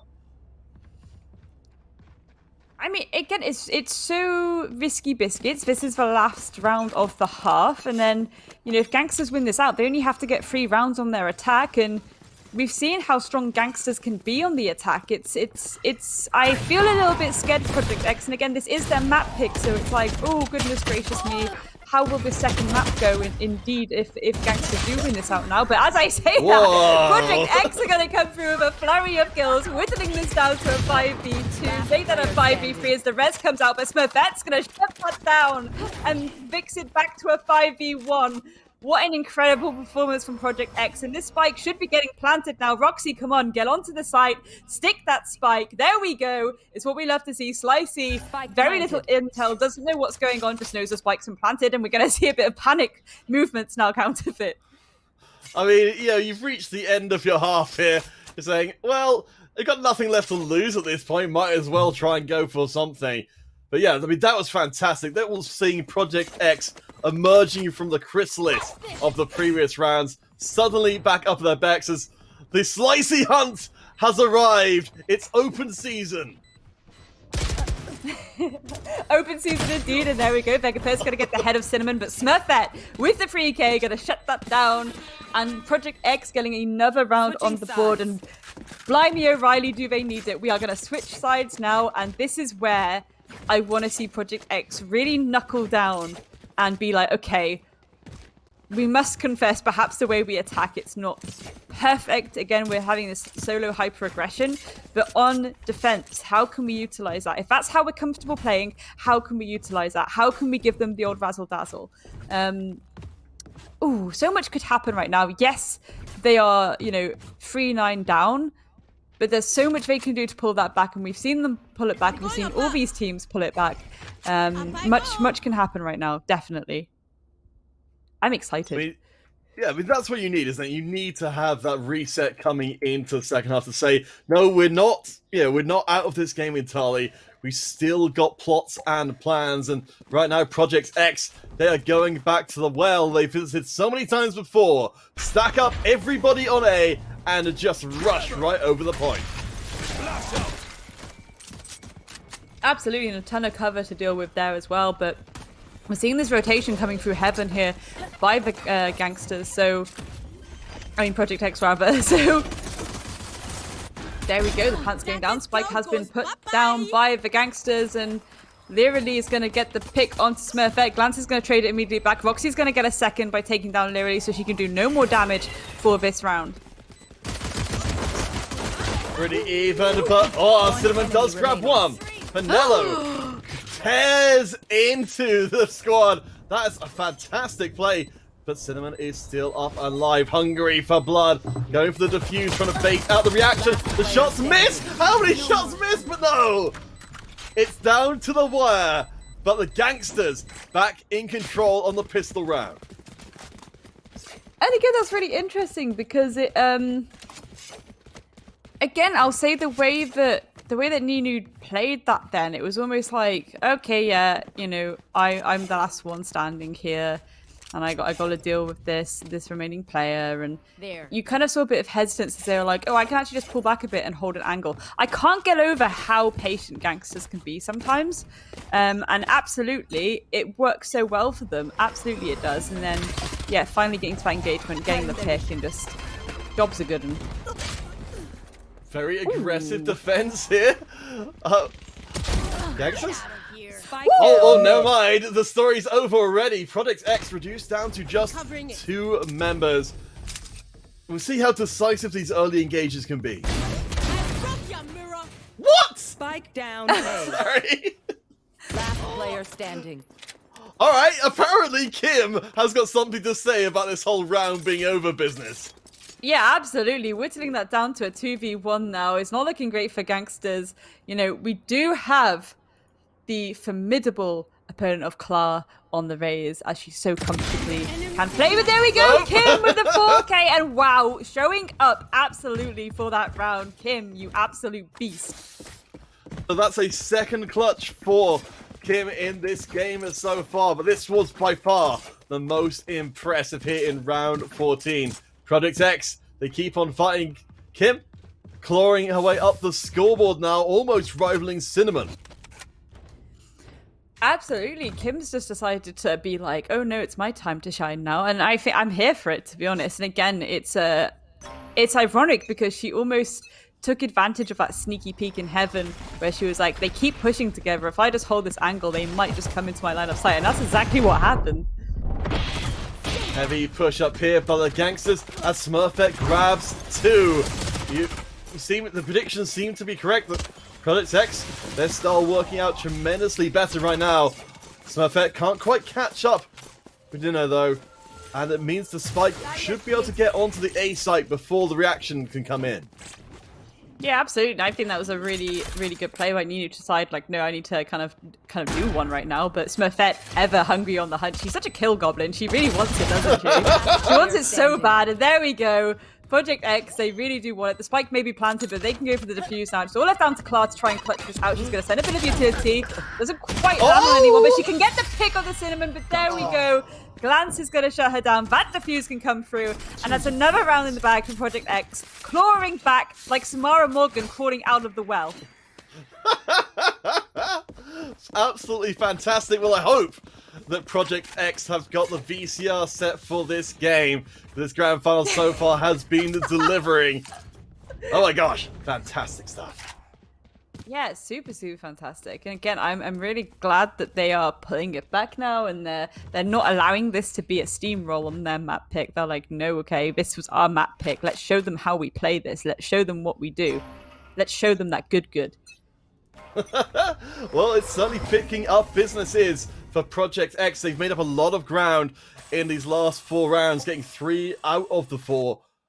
See if the gangsters have some way of shutting this down. Certainly getting onto the B site uncontested would be a pretty good way of doing it.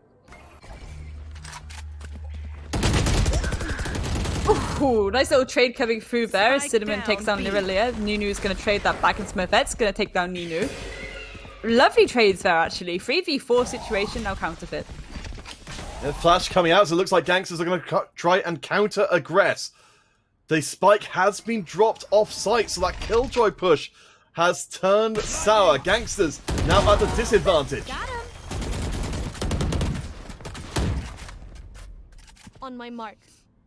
So Effect grabs another one. The gangsters, everything's going to hell, and they're starting to look a little bit like they're all shook up right now. Yeah, a little bit, and they're split apart, and this is where they fall into trouble. They do the best when they are playing together, and there we go. Glance is going to take down Slicey, Kim is going to finish off Clara. They have been able to be isolated by these players of Project X, and it's allowing them yet another defensive round on the table. Oh, for the gangster squad, they've got themselves very little to fill up their bags. They've got nearly no money left in the bank. They've got 1 Vandal to make do, and that's Nello's for this round. Everybody else going to bring out Sheriffs. For Project X, we seem to be on the path towards drawing even, as unlikely as that seemed before. Yeah, I think this is really good going for them. And again, it was feeling a little bit spooky for them. Oh! Ooh, well, Slicey and Clar have something to say about this aggressive push from Smurfette. And, absolutely no thank you, man. We don't want any of that. There's going to be a little bit of an ice wall to block the line of sight of Roxy. So I think they're going to try and go for either a little bit of a rotate now, or they're going to try and push Heaven for the old bait and switch. A nice flash through the wall. Gets hold of 3 kills. That's 4 total. And just like that, glance, blink, and you'll miss it. Absolutely, really gorgeous teamwork there by Project X. And this is exactly what I wanted them to kind of do. And it's what was kind of concerning me the first round. We saw them just now doing some really, Glance and Roxy pushing together and making sure that they could finish off those remaining players, and it just worked so well for them. All right, so it's been a barren second half for the gangsters. They're facing down now a 4-round loss streak. Everything they've been putting forward so far has been thrown back at them with double the force by Project X.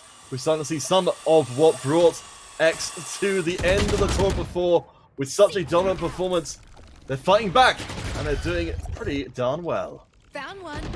We're about to see a little showdown here in the pit, but Clara is going to come out on top there, and she's going to keep pushing and meet up with the rest of her team. And again, gangsters pushing together in the strong way that they can. If they stack up together, they can make it work, and well, there we go. Lance may have taken down Nilo, but they're going to trade that immediately back, and Clara's going to, oh my goodness gracious, that's Kim completely taken off the board. And again, Kim has been showing up this map completely, so that is a significant kill to get. Smurfette's on the hunt though, knives out for the gangsters squad. There's no messing around. Looking for that first target, looking for the reset. Gets 2! Gets 3! Smurfette has arrived! All shall fall before her! Oh, the claw with the clutch. He's going to shut that down. No, thank you. Do not want any of those knives to my face. I'm remaining intact for now. And that is gangsters pushing us ever closer to match point. Ooh, the race is on. The race is on. Oh, wow. I just thought there was no way that Smurfette run was going to end that way, but hey, Clar top of the scoreboard for the gangster squad. Clutches out the round.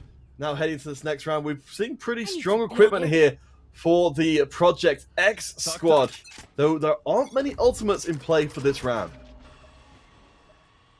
Not a little, but again, I think a lot of these rounds, they are just coming down to those gunfights for majority, apart from obviously that last one we did see significant work come through from those ults, but you do love to see it, you really do.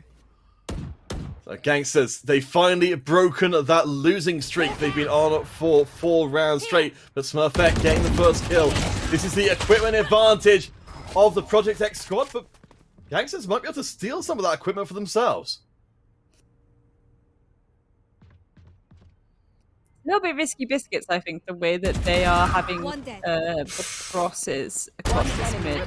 The way people are choosing to move in this mid spot. And there we go, Ninu is going to take down Smurfette. It's a 1v1, so, you know, slow and steady wins the race. But again, perhaps it'd be interesting to even go for a more direct push, which I know is probably a little bit aggressive for them. The spike placement is a little bit aggressive as well to kind of do it so open to a potential flank there, but it's allowing her the time to do her own little rotation and clear up heaven from the back. That's some smart movement. I mean, again, a little bit risky biscuits. It's making me feel a little bit anxious, but for the most part, it's keeping them a little bit off guard.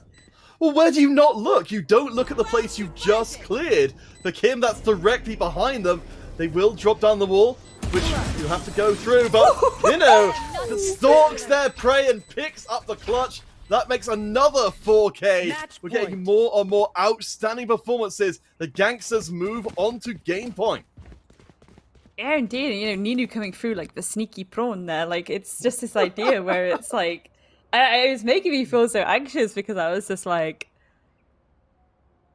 you know, this could go so horribly wrong. And I get it was a bold move to make. To kind of be like, you know, I'm just going to go towards their spawn. And 9 times out of 10, people do like to use that as a bit of a rotation spot as well. But yeah, the plays, the mental game there. Oh boy! I mean, look, you know, looking off the roads, just off of the map here, we think about, of course, the roads the teams have taken to get to this point, managing to chew their way through a huge bracket, and you know, best of 3 after best of 3 on the way here. Both teams doing fantastic work to make it to this finals at all.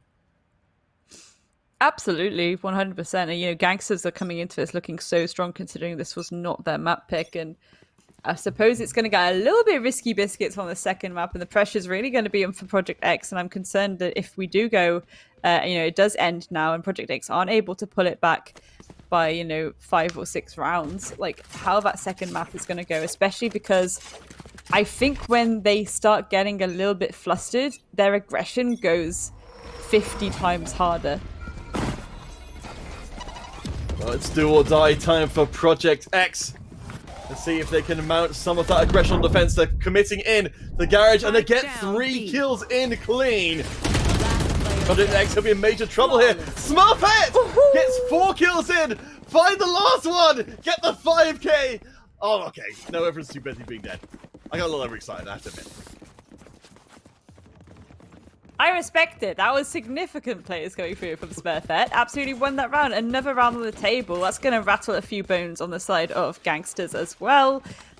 We're not sitting down without a fight, ladies. You're going to have to do a lot better than that. If you want to come past us, you're going to have to deal with our unmatched aggression that we bring every single time. Yeah, it works incredibly well. You really tell Gangsters just were not ready for that level of unbridled aggression. As Kim are going to be defending on the site for Project X. The Gangsters switching things up to the A site. Full commit in here. First kill across to the Gangsters. Far up on top. Has been spotted though, so they'll have to fall back. Absolutely, and again, having the ability to move about still. I'd like to see utility come out from Project X to try and prevent that. The plant is going down and there's no gunfire, no utility, no movement, no nothing to stop that. So they're now in a post-plant retake situation. The ice wall is going to go up, it's going to block the line of sight. Roxy's going to pick off the Reliavo, so it's whiffling it down even more. It's going to get 4 more off the board, and there we go. Nilo and Clara are going to take down... oh my goodness! Glance gets hold of 2. And the corner has got the right tool for the job here. Gets Ocean. Come on, no! Glance gets the triple, but not a quadra. And that is what Project X demanded of them. Gangsters, they go up 1 game in our grand final, and they've already broken their record from last tournament. I mean, absolutely. That is incredible scenes coming through from Gangsters. And again, it's this idea that they play so patiently and they push together as a team. And it's almost like they've worked out where Project X's weakness is, I'd say, because again, they're such an aggressive team. When the aggression works, oh wow, how does it work? It works so well for them. They can easily snuffle up 4Ks, 5Ks here, there, and everywhere like it's nobody's business. But Gangsters, it's almost like they've been like, no, we do a lot better in these engagements if we push as a duo, we push as a trio, and we have people there for the refrag, and we can take them out. I think both these teams are using their utility really, really well. I have absolutely no doubts about that at all. It is just how they're choosing to push each other. That's where it's coming in. And to be fair, yes, Project X did lose that, but they started putting it back towards the end, and that's really good going because it was looking a bit scary for a second there. Again, especially considering this was their map pick. So, yeah, really well played both teams, but especially well played to Gangsters because that was incredible from them.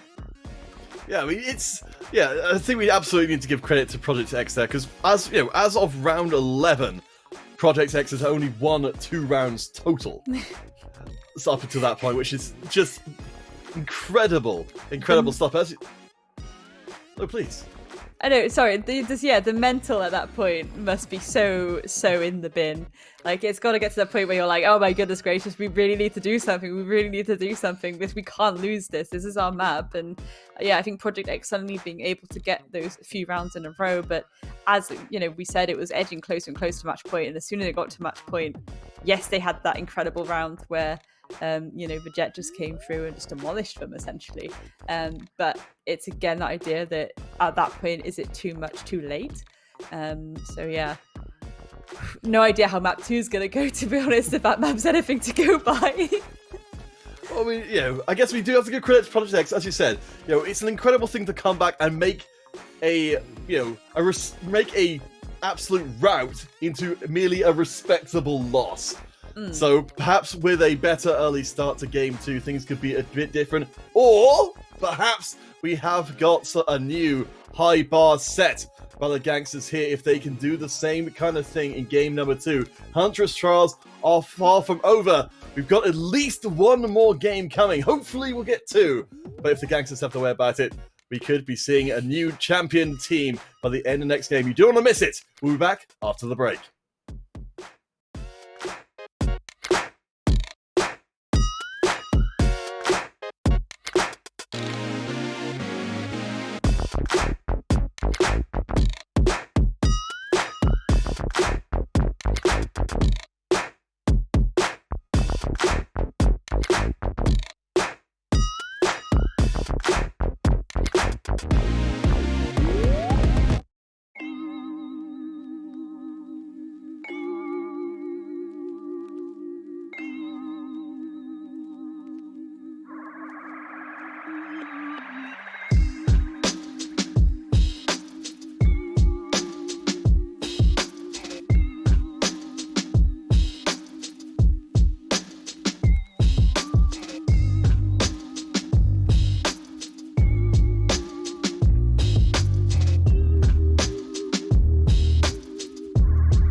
Welcome back, everyone, to the Huntress Trials for July. We are now deep into our grand finals. My name is kind of it alongside Grace, and that first game defied expectations. Let's put it that way. It really did, and it was a little bit of a steamroll at first. We have to admit, we're very sorry, Project X, but it was getting a very, very scary there to watch that, especially thinking that it was your map pick, and perhaps we expected you to be a bit more evenly balanced, kind of a round by round by round by round situation, but you did start to pull it back. It just wasn't enough at the end. Very much a case of close but no cigar. So yeah, that was a little bit unfortunate. Again, I am a little bit concerned going into the second map that is not their map pick, and they are just playing so hyper aggressive. I am just worried about it. Especially on this map like Icebox, because we saw this yesterday with some of the teams that played. They'll get the site control by being very aggressive, but then they won't stick the spike. But to be fair, with these teams, they do seem to have it about themselves where they're not too kill hungry, that they will just completely ignore objective. I think they're like a lot more focused than that. But I think that is my main concern, especially with Icebox, because again, the choke points are very specific, and they're long choke points. That's the issue. There's a lot of lines of sights that can be held, and if you're going against a team like Gangsters, who will play for the refrag a lot of the time, and they also have the ability to be super patient and just hold these lines of sight, could be a little bit risky here for Project X. And yeah, I guess I'm wondering what your thoughts are, Counterfeit, and on how you personally think this might go, especially given how Gangsters and Project X have been playing, and even with Project X this entire tournament, and Gangsters this entire tournament. Well, one thing which I wanted to pick up from the previous game, Grace, is kind of jumping out to me to the scoreboard, was that while, of course, Gangsters, they had that incredibly dominant start, and they did win, of the top 5 players, there were more on the Project X side than there were on the Gangsters side. So there's a lot of potential there. Smurfette, Cinnamon, and Glance, 21, 18, and 19 kills respectively. The Project X team, they've got some really good players there. So absolutely. I think that might override any other concerns, just that, if they've got so many different angles they can rely on.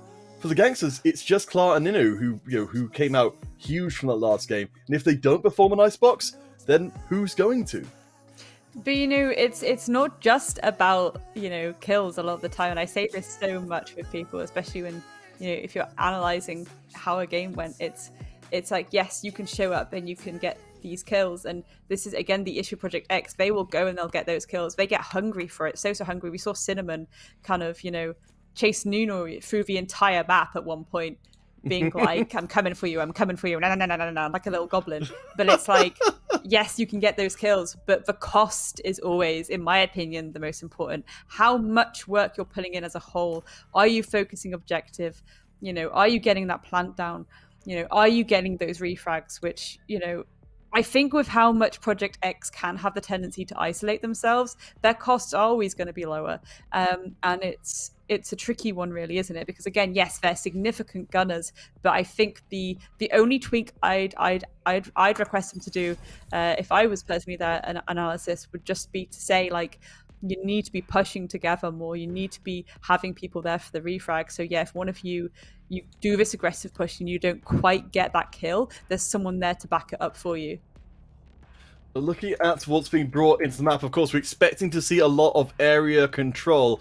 This actually isn't the case for Project X. They've not brought the Viper. They have got a Killjoy, but most of the rest of the team seems to be set up for just some serious face-to-face aggression. Yeah, and we're seeing a relatively similar lineup for Project X as well. They're not really making that many changes to it too bad, and I like a lot that Kim's sticking with that agent too. I think that she really showed up on that last map, and the abilities within that agent really help in order to cut off lines of sight, especially if you are you're trying to deal with a team that they are going to play a little bit closer together.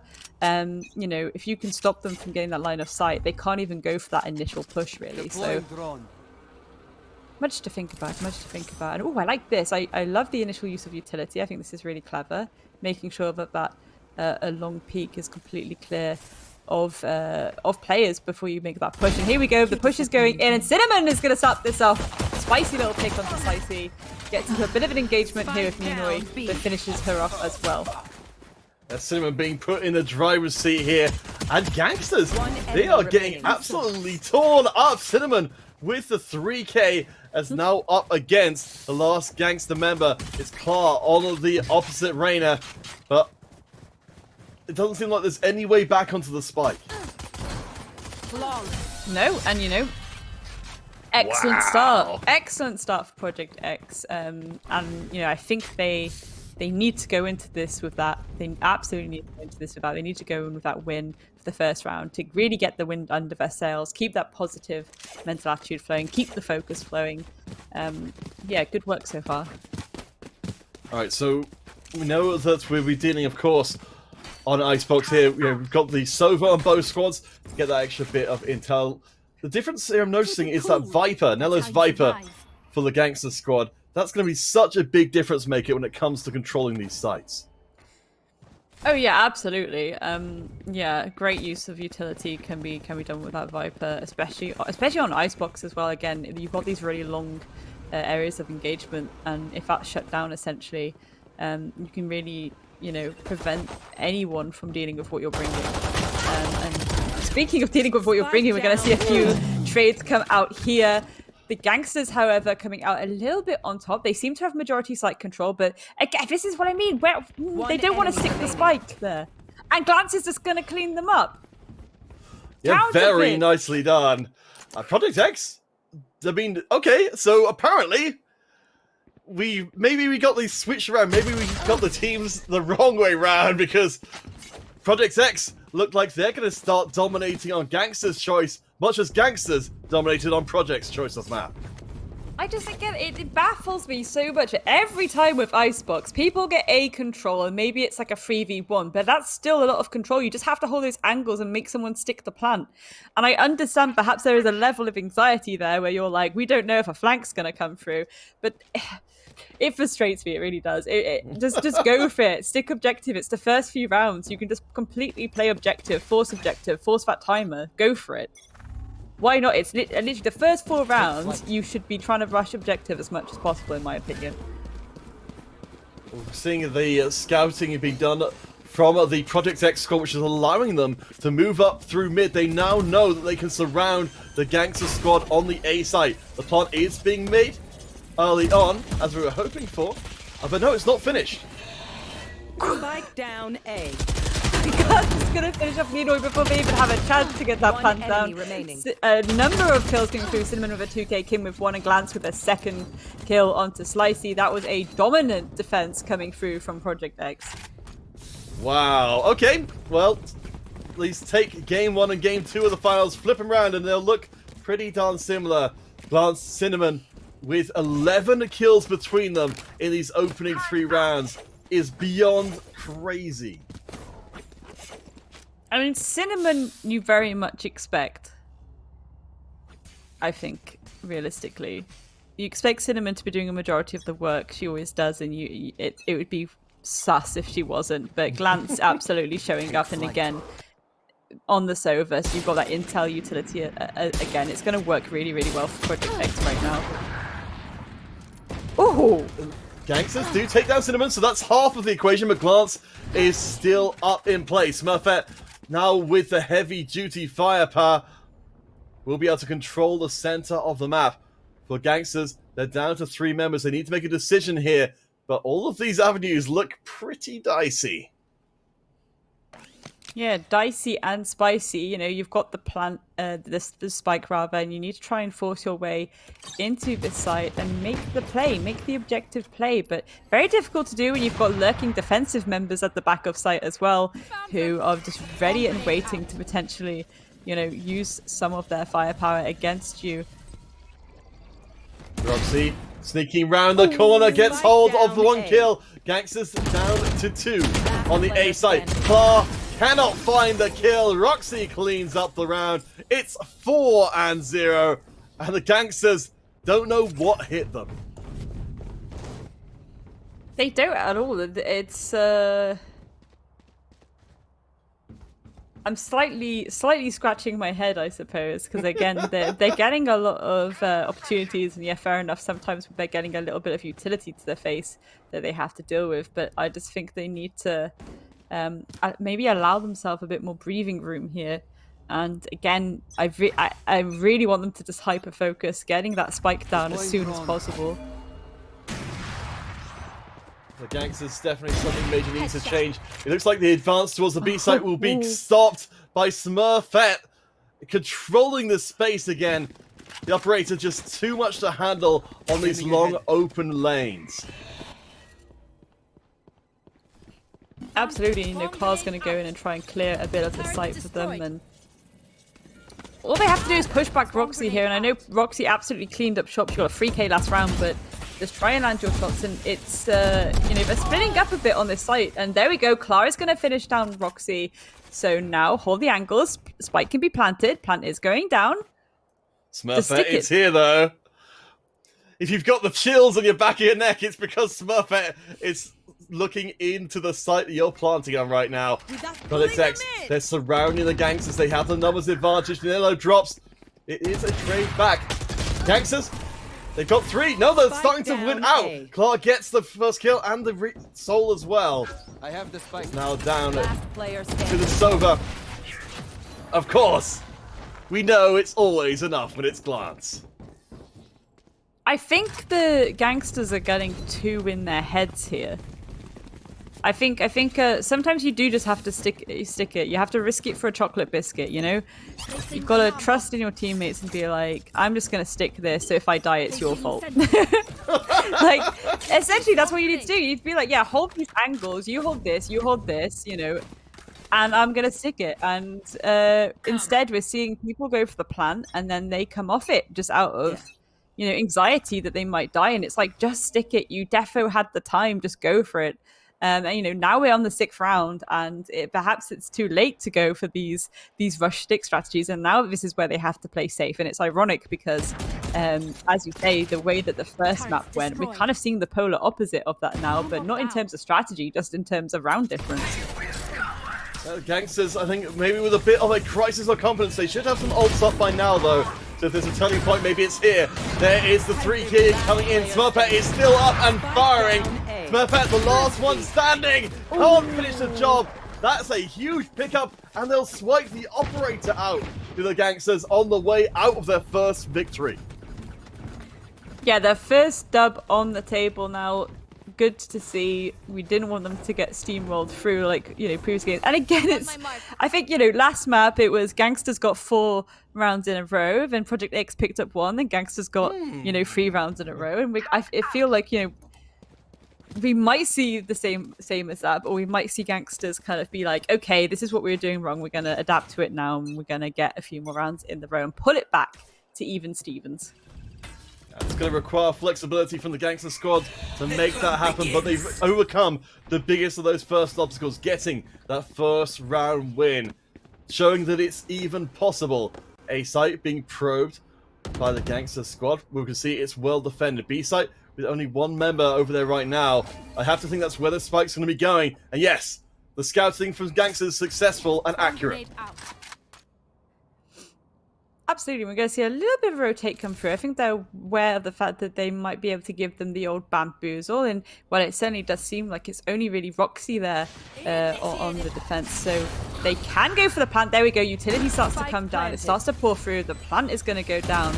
A lovely little wall there to defend that line of sight.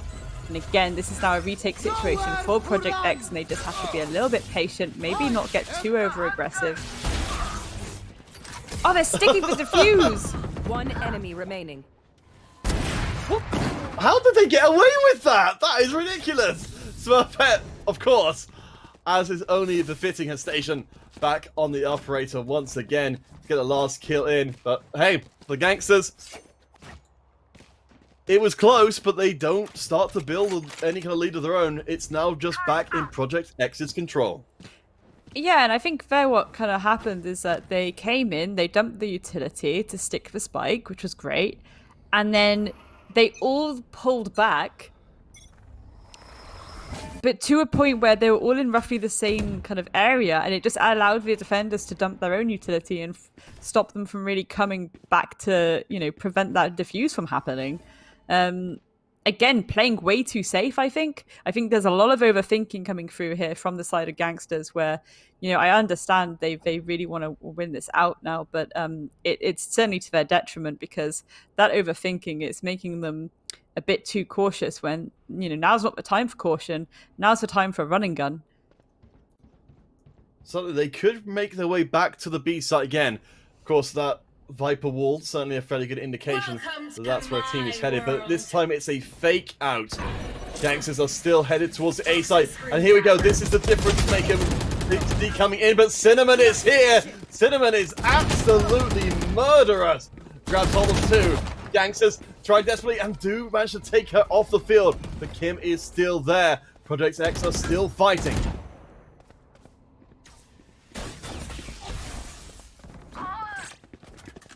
Nello's going to get the pick onto Roxy, so evening it's up to a 3v3, but 30 seconds or less on the clock. They need to make a play. They need to go for the plant. They need to stick it in. Well, Ninoy is also going to red Slicey, and that's certainly going to benefit the attackers here now. They just have to stick this plant again. Well, Glance has something to say about it, but Slicey is going to trade that back almost immediately. And Smurfette, you know, we've seen her do damage with that long-range weapon, but she's going to actually ult now, and this could cause some absolute chaos. The spike has been planted, but the retake could come through, especially with that ult in her pocket. The Smurfette comes with knives in the night. Gonna be spotted out though by the recon bolt, which means they're gonna have to fall back. We've got two jets with two operators, but Smurfette prefers to work from inside. Unfortunately, that's a little bit telegraphed there for the Gangsters, and they will find their second round victory. I mean, it could have been very risky biscuits then, especially on the fact that, you know, we've seen Project X just stick that diffuse before and just, you know, Gangsters not react to it, but it was good to see the far come through then, so they could prevent that diffuse from happening. Again, another round on the board, so it's good going for them. They just need to be a bit more confident in themselves, I think, with these pushes. All right, believe in yourselves, believe in the power of Slicey's sniper. We've got certainly a bolder push from the Gangster squad onto the A site, though, as we can see. It's going to be tough. Cinnamon is lurking up in the rafters, looking down, taking a moment to savor the kill before locking two down. Project X, they're still comfortable in this second grand finals game. Absolutely, and again, it's knowing when to go for those kills and when to fall back, and Cinnamon did fall back then, but ultimately she was traded out eventually by Slicey. And we're gonna see this intel utility actually get used here by Glance, just to give a bit of a view as to where they might be choosing to push from next.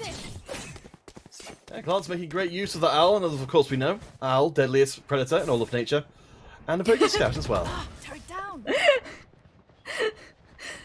Swarm grenade out. Placing swarm And grenade. just owls just beating up a lion. They're very sneaky. The plant is going down though, yet again, you know, Gangsters Spike sticking planted. at Spike, so it is now once again a retake situation, but we're going to see a little bit of utility get used to try and work out where these remaining players are, and Yunu's going to shut down Roxy, Nello's going to shut down Smurfette. It's all left down to Glance now, and there we go. Holy moly, Gangsters.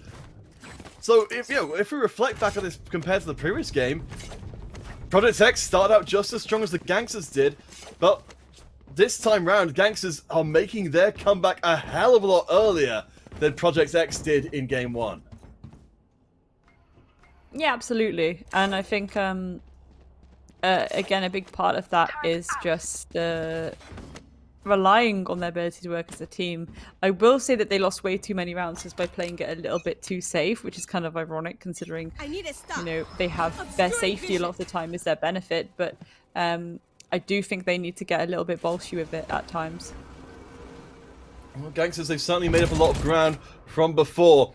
3 out of the last 4 rounds falling into the hands of the Gangster squad, and some good clipping being put onto Cinnamon there to cut down the health bar. Smurfette is gone as well for Project X. They are on eco round, so they definitely don't have the hardest hitting power.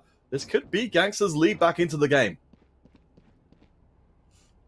Absolutely. And again, they just need to work out where they want this execute to come from. It looks like they're setting up for a bit of an A site collapse, so maybe we'll start to see that come through. No utility being used just yet. I mean, we're going to see a little bit of Reyna utility get utilized to help this push into the site, but I mean, it looks like actually they're deciding to go for a rotate, which I think, okay, that's fair enough. If they're going to be unconfident going into it, I do understand that. But, time is of the essence. And I will say that, with Gangsters, as soon as they get that plant down, it tends to go in their favor when they rush objective.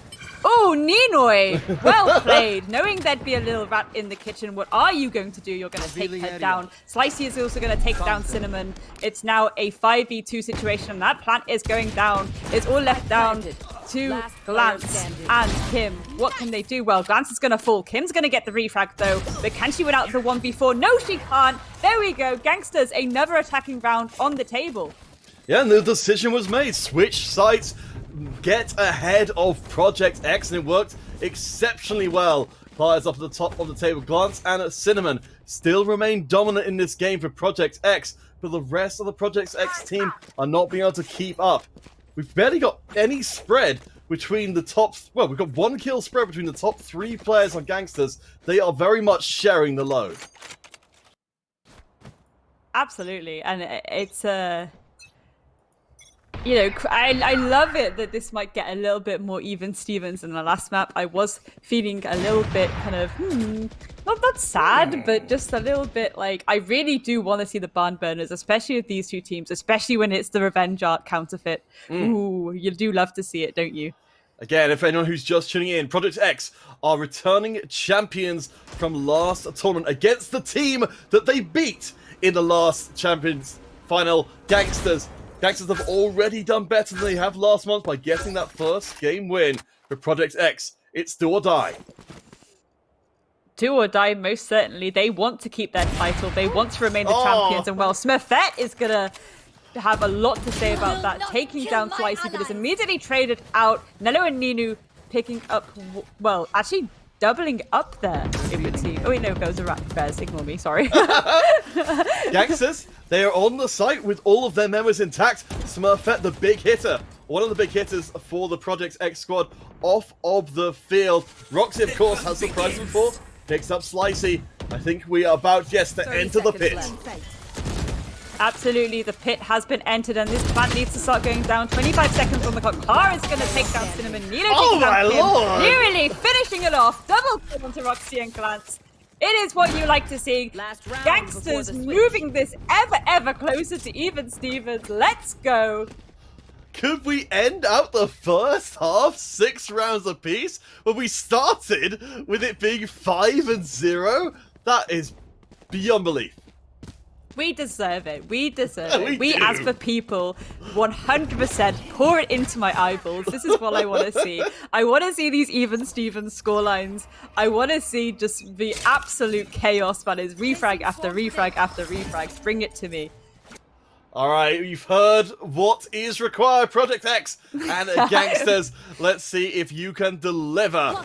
We are close to swapping, of course, to the other half, and hopefully we'll get to see the other faces of both teams coming out. But for the Gangsters squad, they do lose out on that first kill, so maybe this B push could get more dangerous than they anticipated.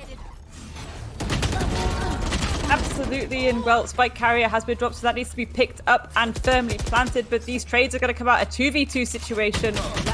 And oh, there we go, Cinnamon getting the pick onto Literally.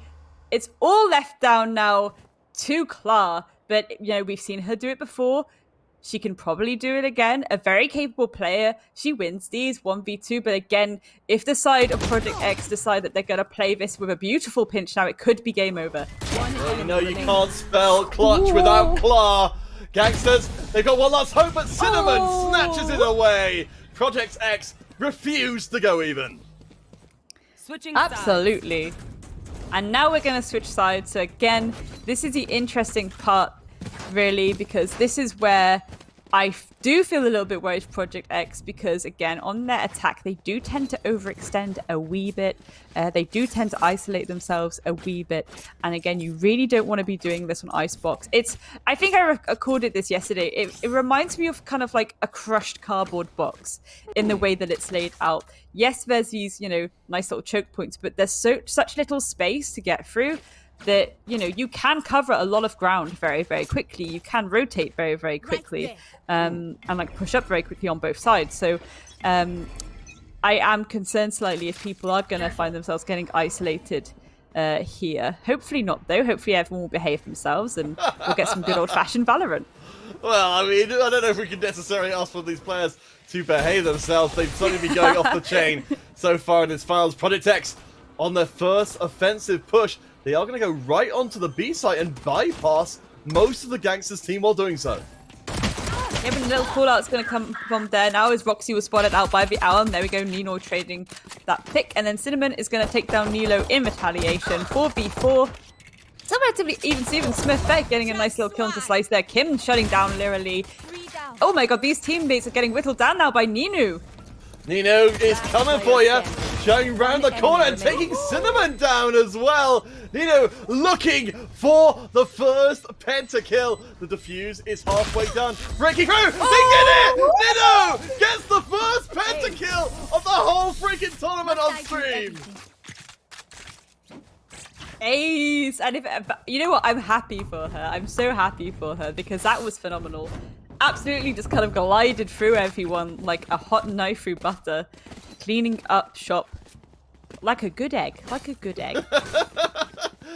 Oh my gosh, I think we've got some pretty mixed metaphors here, but we've got a mixed result so far. Project X and Gangsters, they're cooking us up a storm here. 7-6 in this second half. I think this could even be one that could go all the way to overtime. I want that to happen, to be honest, and I think realistically when it gets to the grand finals, I like for every map to get to overtime, because I think, again, with these two teams, they are evenly balanced. Obviously, the first map was a little bit clustered, a little bit Project X, but they're doing so much better on this map. Absolutely, and again, these attacks are coming through, and it's just making sure that they are not isolating themselves too much and allowing the patient players of Gangsters to get those picks and pull themselves back into even Stevens. The first one to drop and clear as well for the Gangsters. This round is looking a lot worse for them. Slicey's doing what they can while scooting their way out of trouble, but it's still heavily favored to Project X. 4 versus 2. Slicey gets one, but can't find the second, and the Gangsters are all kinds of cleaned up. Absolutely, really strong cleanup there coming through from Project X, getting them yet another round ahead. I mean, it's I don't know how this is gonna go. I really can't make the call. It's the same as last map. It's like if I even think like, ooh, this person's in trouble, that then someone will just start getting a bunch of rounds in a row, and I'll be like, well, time to just throw my notepad out the window, I suppose. I don't need this anymore. They're doing what they want. Well, coming into this round for the Gangsters, it's a little bit tough. They haven't got the equipment to work with, so they're going to have to work as a squad to crunch out any kills they can. Unfortunately, Roxy, with the better equipment at range, is certainly going to have a massive, massive advantage. Yes, for sure. And again, it's quite interesting, really, because it is a bit of a, I wouldn't say overextension, but it's certainly distracting them a little bit. So that plant can go down on site B. Love the old beta switch. It has kind of kept Gangsters a little bit distracted, so they can clean up shop now. Yeah, and this is exactly what you were saying before, Grace. Keeping the focus on the objectives. Those kills only matter as far as they get you to the round win.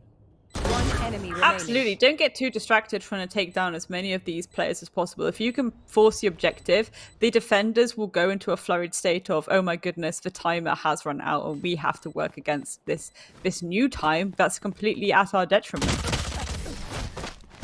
And very, very solid pickup there for Project X.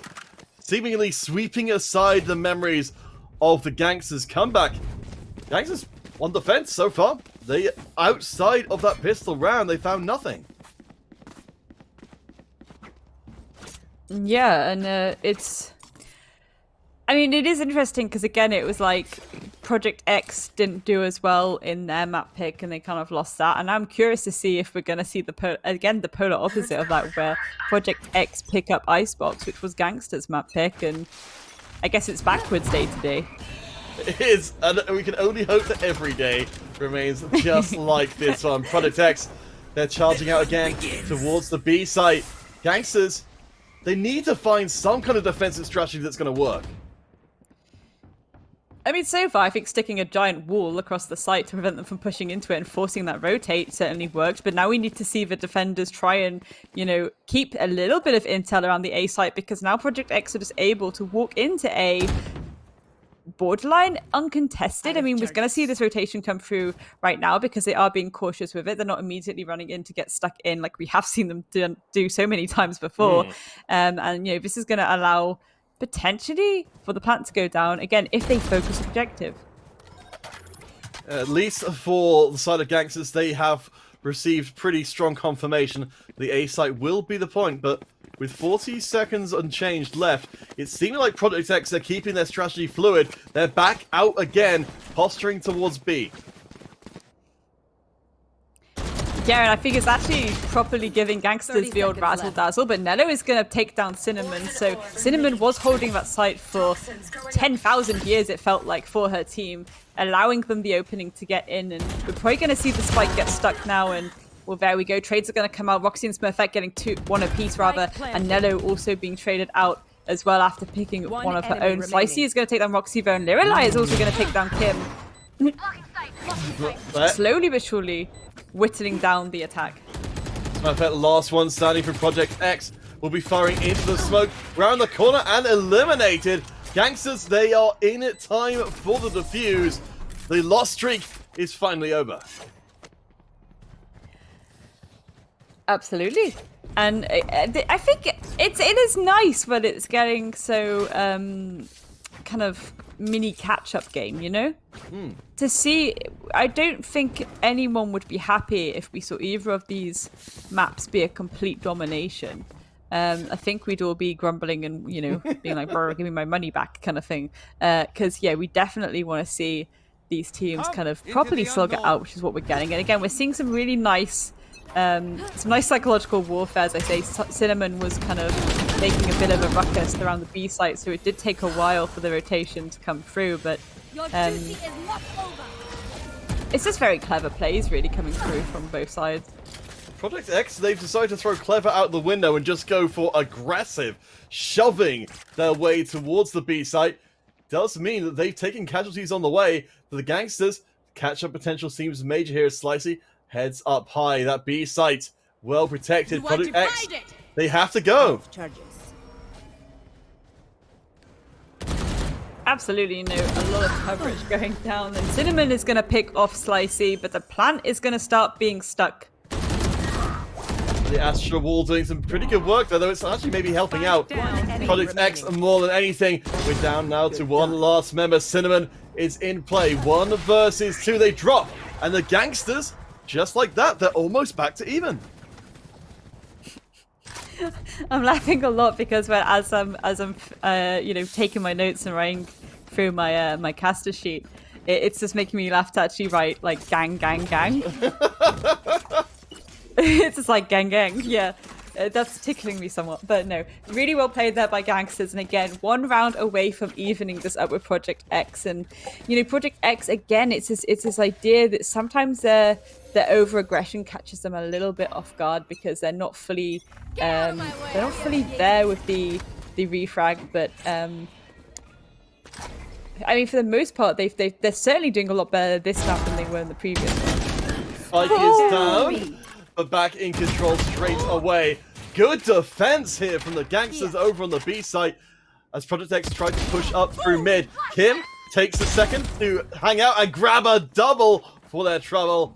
As Smurfette has the knives out for this round. It's 2 versus 3. Project X can get themselves back in the game. Absolutely, some intel's going to go down, and the spike is going to start to be stuck there by Smurfette. So now it is a retake situation for the side of Gangsters, and, you know, they do have the utility on hand to deal with it. We've got this ult here. We've got those knives out for Harambe. Well, I mean, you know, it's a pretty terrifying thing, but no! Kim apparently doesn't approve of cutlery. Decides instead to rely on pure classic firepower. It's a 4K for Kim and a very nice cleanup. Absolutely, Kim showing up yet again. We saw her do this in the first map where she just absolutely cleaned up shop on a few of the rounds. And there we go. Once again, if she gets on a roll, it's kind of like just seeing well, I guess a rolling stone does not collect moss, you know, and the only thing she is collecting is heads. So we do love to see it. We really do. I mean, to be fair, I think some of those old sayings will definitely be improved by getting more violent. We'll see how many we can fit in before this game 2 is over. Project X, they're on the move. They've left a spike behind. And Gangsters, they are moving out. They've got the pistols this round. They're on eco, so they are moving as a squad. Yeah, rightly so. And again, they're really good at doing this. They're really good at pushing together and not isolating themselves if they do have a little bit of a lack of firepower behind them. So I think that's really well played from them. And again, we're seeing this rotation towards A, but I think Gangsters are aware that it's coming through. We're going to see multiple conga lines from both teams as they stampede towards that A side. Utility not going down just yet, but Cinnamon is going to make sure that Nello is going down. Roxy 2 taking the pick onto Klar. I don't like this for the Gangsters when it comes to a straight fight. Equipment is going to tell. I think it's going to almost certainly be a clean round. Yes, Kim cleans up again. Project X, another step closer to drawing this finals even, 1 game apiece. Absolutely. You know, I said at the start we should absolutely be going to the 3rd map with these two. 100%. I think it'd be disappointing if we didn't. It is the grand finals, and these are veteran rosters, veteran teams. They consistently show up every time and, you know, put the work in. And again, we're at the grand final with the same 2 teams as last season. So, always a spicy one, really, isn't it? I think it's, you know, that's worth in particular saying as Project X move forward. That for any of the people watching from the audience from the other teams, thinking if all the work is worth it, Project X and Gangsters, they've given everything that they can to get to this point. It now remains to see if it's going to be enough. Absolutely, a lot of utility getting just dumped out by both teams right now in the bid to clear or defend this site, but the plant is going down. Kim, who's been on an absolute tear the last 2 rounds, has stuck that spike, and it's now a retake situation for Gangsters. Gangsters are on the flank. They're going to be coming up the rear of the Project X formation, who've already dropped a member. Gangsters' B defense has been pretty freaking crisp, but Kim holds the backline for the time being. Larry will be firing through with the Fury. Doesn't find any kills as it's going pretty south, pretty fast. Project X, they clean up the fight. Larry's the last one standing to try and get anything back. Yaz hold of one of the kills.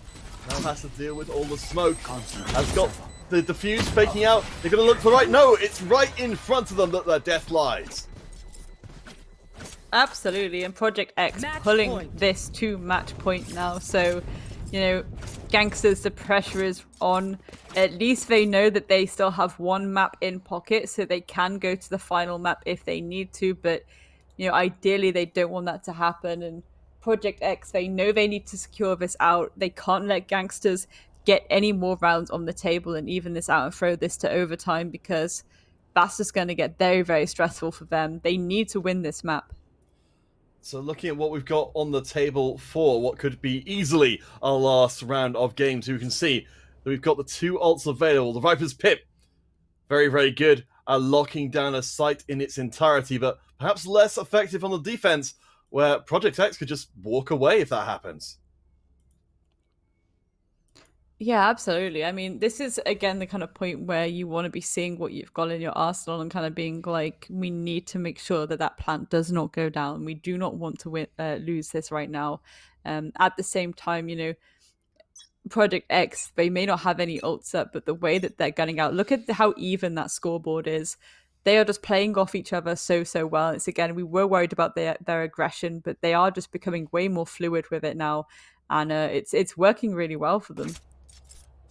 For Gangsters, they have at least got the money to pretty much buy themselves down to the bone here. Nothing left in the bank. Of course, they have to win this round to stop Project X, forcing out game 3. See what the plan is. Gangsters split across 2-1-2. Project X moving for A. Yeah, moving for A, but it looks like Nino is actually going to go for a little bit of a flank from off guard should they try and push any further towards the A site. But I think they're aware that the execute's actually coming in on the A site now, and Clara's going to start this off with the pick on Smurfette, a formidable opponent, so that's certainly going to benefit Gangsters. Yeah, very strong start for Gangsters. Attempted comeback. The plant will still go through. The Gangsters not willing to fully commit into the site because they have got a flanking member coming in from the back. Nino, who will go face to face but drop down. So Gangsters, they'll have to go head on into Project X. Head on indeed, a 4v4 situation and a post-plank retake. It's not the easiest thing to do, especially when you've still got a number of players to try to pick up. They're going to send a load of cover utility down, distract them a little bit with gunfire. And there we go, the spike diffuser has been killed as well, but they need to stick this diffuse and try and make it work from this Kim in a 1v2 situation. And there we go! Gangsters, they don't want to go home just yet. They are going to keep this going even longer. Last Kim standing. But it's still a win, and that's all the Gangsters could ever ask for. They did give every one of their lives to make it happen, so they're back down to spending to nothing. The Project X, that game 3 is calling them, but we're not done yet.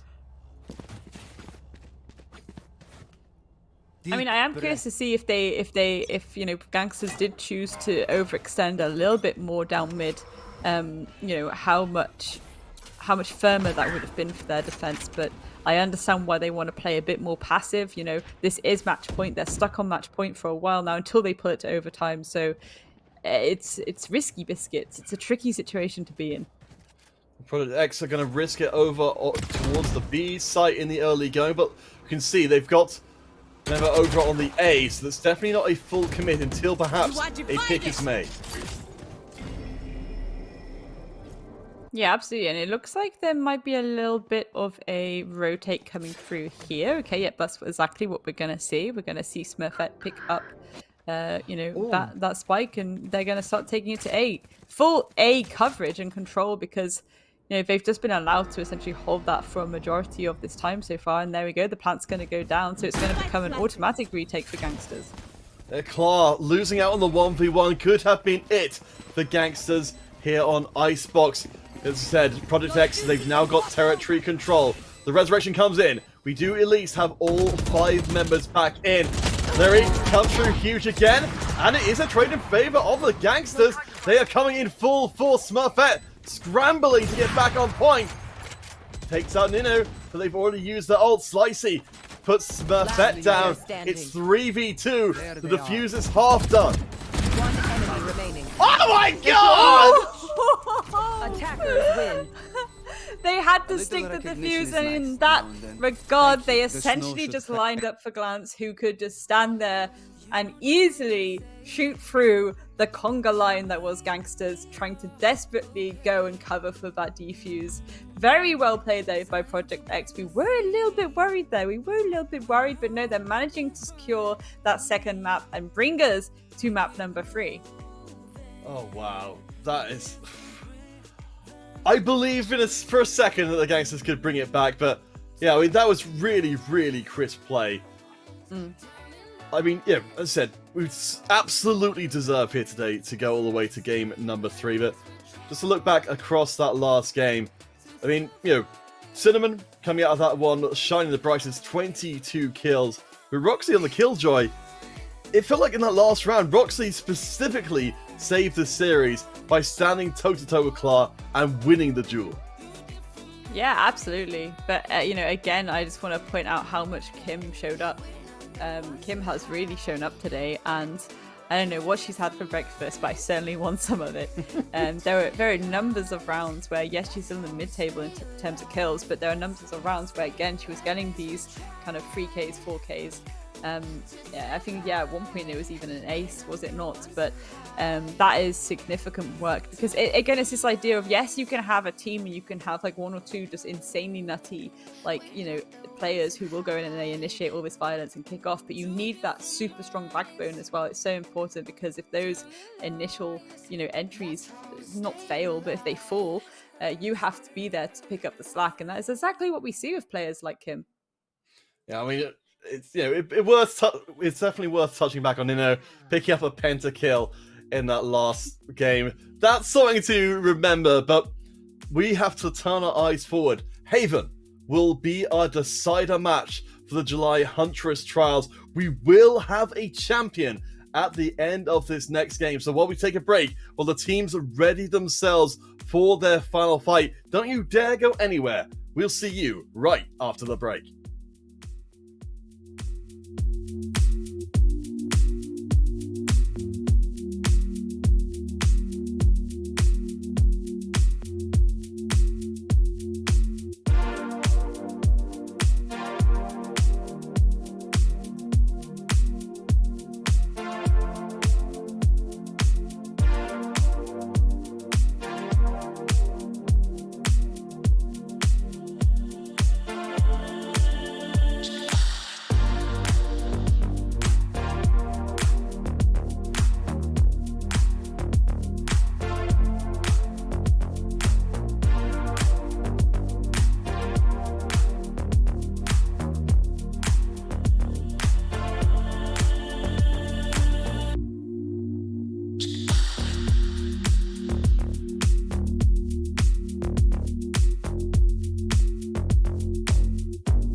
Welcome back, one and all, to the Huntress Trials for July and our very last game of the weekend. My name is Kind, joined by Grace, and it's of course been our privilege to bring you some top quality Valorant from beginning to end.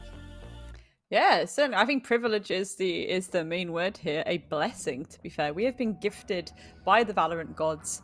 Just such an insane matchup right now. And again, it is the revenge arc. Last season, Gangsters playing against Project X and ultimately falling to them. Project X had a formidable run last time. A little bit rockier this time. But again, we are going to that third map. And this is the first time with these two that it's actually gone to the third map. So that certainly shows the improvement there. Especially within the side of Gangsters. I think they've really adapted to how to deal with these hyper-aggressive teams, and I think that's a really good sign. And, we're going to Haven, though, Counterfeit. Ooh, spicy! It's this idea that again, you've got a map that has, more than just 2 sites. It does get a little bit more stretched there.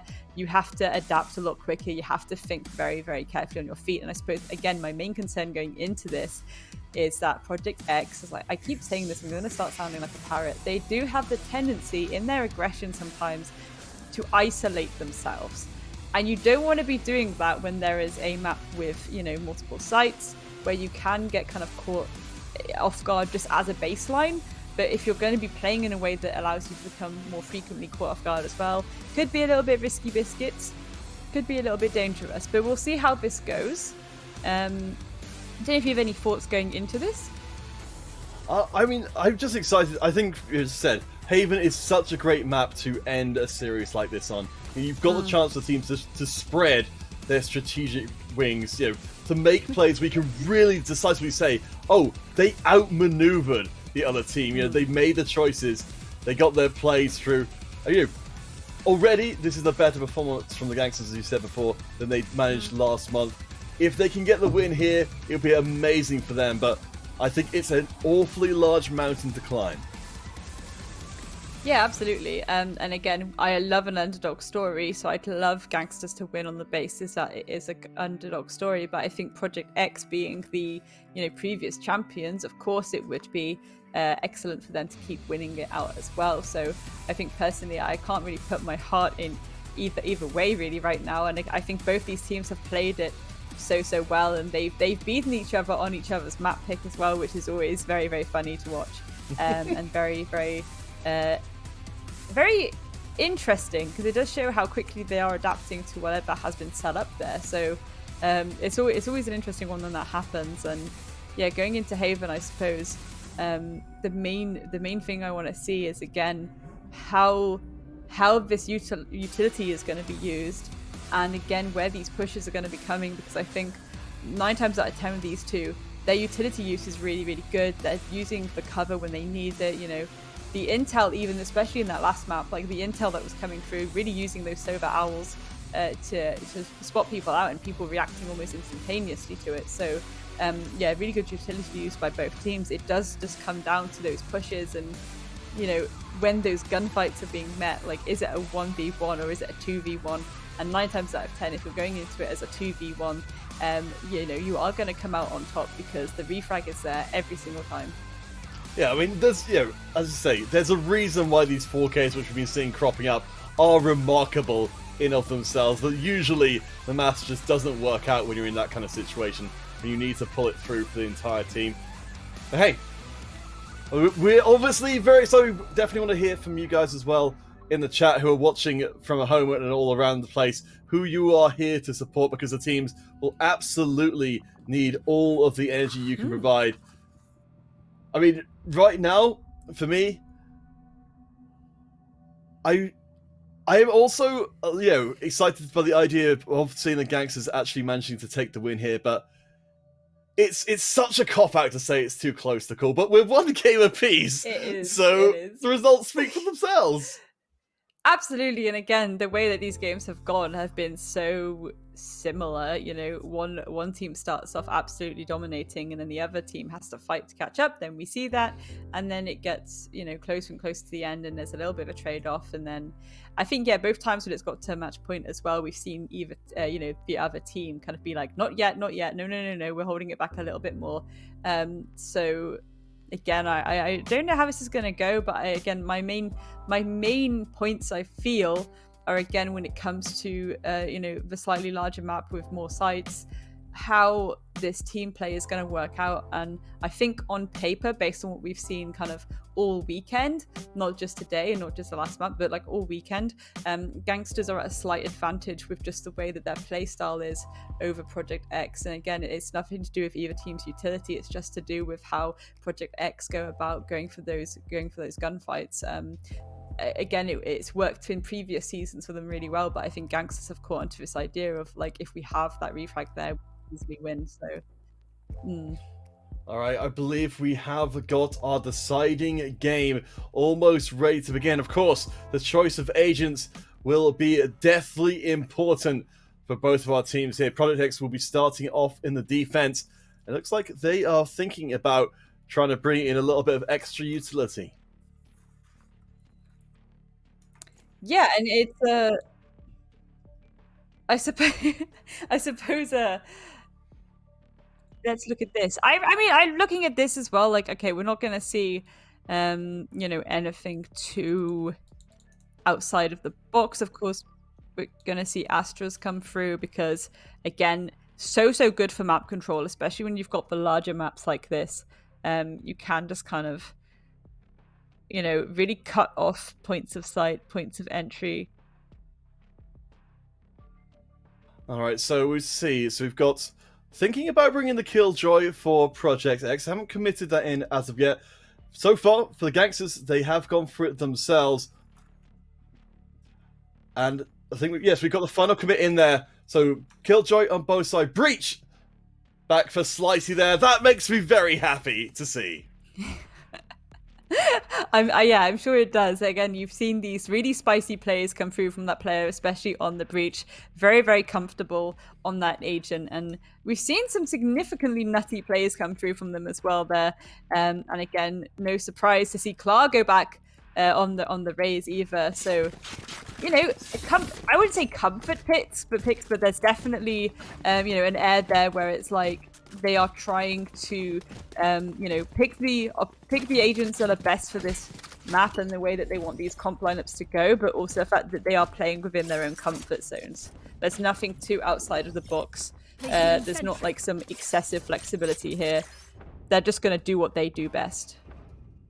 Well, I mean, we've got certainly, you know, those familiar choices back in there. Klar on the Raze again. Of course, we saw the Raze making a massive impact from the very start of the competition. The showstopper just beyond crazy, especially when the team ties themselves up. Gangsters will be starting us off on offense, though, and we can see that the C site has been left unattended. Yeah, it has indeed, and that seems to be where their push is going from. And, you know, Gangsters, I think their attacks are always really solid. Again, based on their playstyle, look, there's 3 of them pushing initially. They're going to be going into site together as a 3-stack, and you know, when you've got that trio, there you go, getting the pick first, and even if Roxy had picked off one of them, there would have been 2 there for the refrag, so it's a very strong push to make, especially when that site is, well, very empty. It almost makes it free. Yeah, and getting these early rounds, we've seen how quickly the teams can string together rounds and rounds after each other, so the Gangsters can get this first one in, and they're in a good spot. Absolutely, we're going to see Cinnamon traded out a little bit there as well, but you know, timer is ticking. Slicey's going to take down Cinnamon, but Cinnamon and Surf are going to get 1 apiece and clean up these attackers on site. There we go, Project X on defense will grab themselves the first victory. I think I'm feeling pretty good about that last one, since it looked kind of dicey for a while. It did a little bit. I think, yeah, the utility came down to kind of block them from sight, and ultimately towards the end, I think maybe it was just a little bit of, I wouldn't say panic, but just like slightly squiffy positioning coming through from the attackers in the post plant, and they were easily maneuvered around, you know, by Project X to clear that out for themselves. But, you know, it's only 1 round. It's not over till the fat lady sings, as they like to say. We've certainly seen a pretty strong performance from Project X so far. Gangsters are going to be back on the push this time round. They've got their eyes on just going straight up mid, which, as we can see, Roxy is here defending, but it will take a while before they're able to bring in some friends. Careful now. Absolutely. You know, bit of utility plonked down there. This is what I like this map the most, and I know it's weird because I think a lot of people, they're tentative to go to it because of how much ground you have to clear. But I think, again, when you've got a game like Valorant where there's so much utility that can be used at all times, it's not just guns, it's the abilities that each agent brings to the table. It's just, it can be so clever, and you can play so many mind games with it. Those mind games can make the difference as Klar gets dropped, but the site has been opened up. Gangsters, it's a very violent attempted retake. The Gangsters come out the best from it. They've got the chance to draw even here, but they've made the move over to the A site instead. 1 step ahead of Project X as Leary stays behind, lurking, but will pay for their ability to delay. Absolutely, you know, Spike has gone down. It's a 2v2 situation. They could have done with that extra player on the table, but we are going to see a bit of a fallback here from Slicey as they've decided to pull back away from site and use, again, that utility. Instead of pushing up, instead of getting aggressive, they're just going to try and use utility. And there we go. Neno gets one. Can she get the second? Can she prevent this retake from happening? Kim is going to shut down Nello, so it's a 1v1 situation. Ideally, this is where you want... Oh, I was going to say this is where you want Slicey to hide a bit, pull back a bit, play time, but no, they're going to push up, and Kim is going to get that kill and get the defuse down. Ooh, it's close, but it's a clutch out for Kim. Kim has definitely been stepping into the limelight for Project X in this finals. Seeming like the player that the Project X team can rely on the most when everything is going to hell.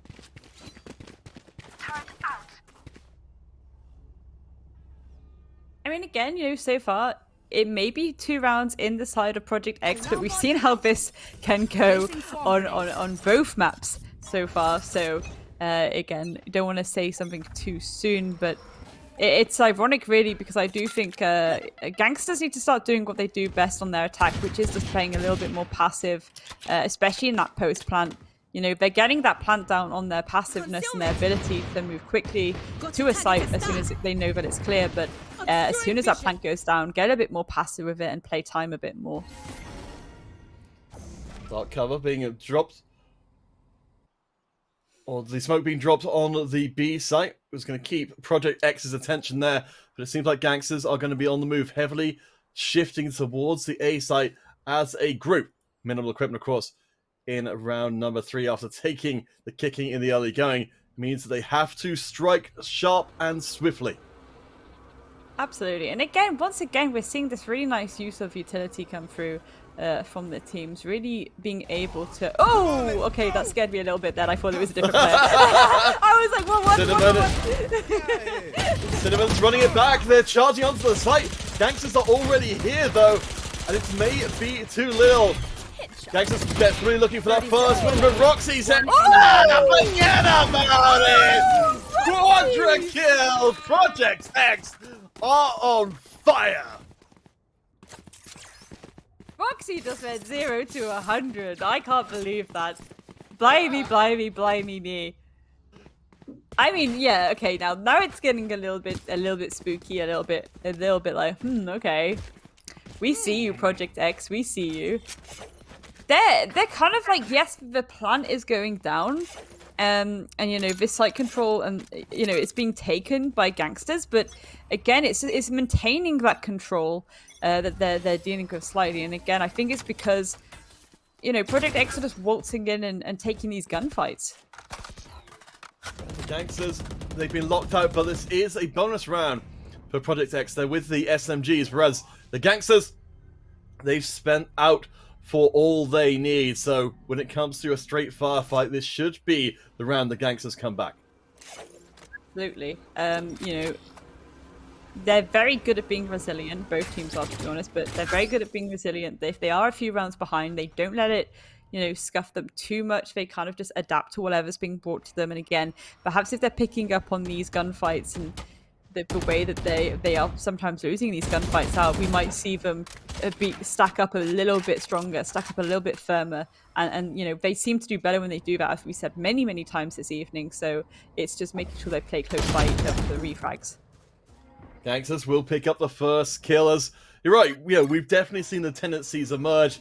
It's like we're all friends with these teams, even though we haven't necessarily passed the word between. We've seen the arts that they've created for 30 us. seconds left. Absolutely, and Glance hidden like a sneaky prawn. But that plant is going to go down, and you know, the rest of the team need to rotate now. Spike is planted. Nelo's going to get the 2k, but it's shut down there by Smurfette. Smurfette, a very strong player for the side of Project X, and it is a 2v4, but they do have the firepower in those players that are remaining.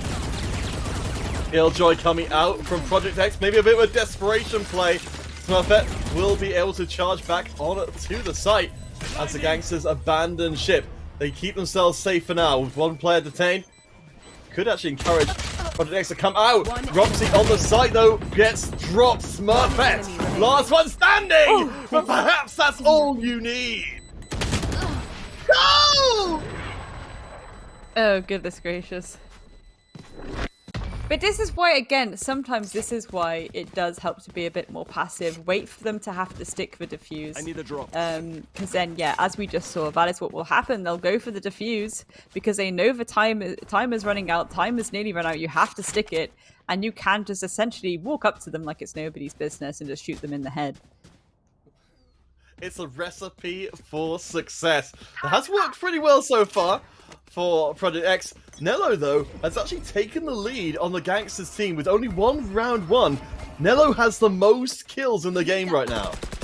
Yeah, and it's as I say, as soon as, you know, if the initial main gunners of a team aren't showing up, you want that backbone to be coming through. And I think, again, time and time again, these rosters, they show the backbone is there. It's not just, a carry by any means. It's every single player can show up individually if they need to.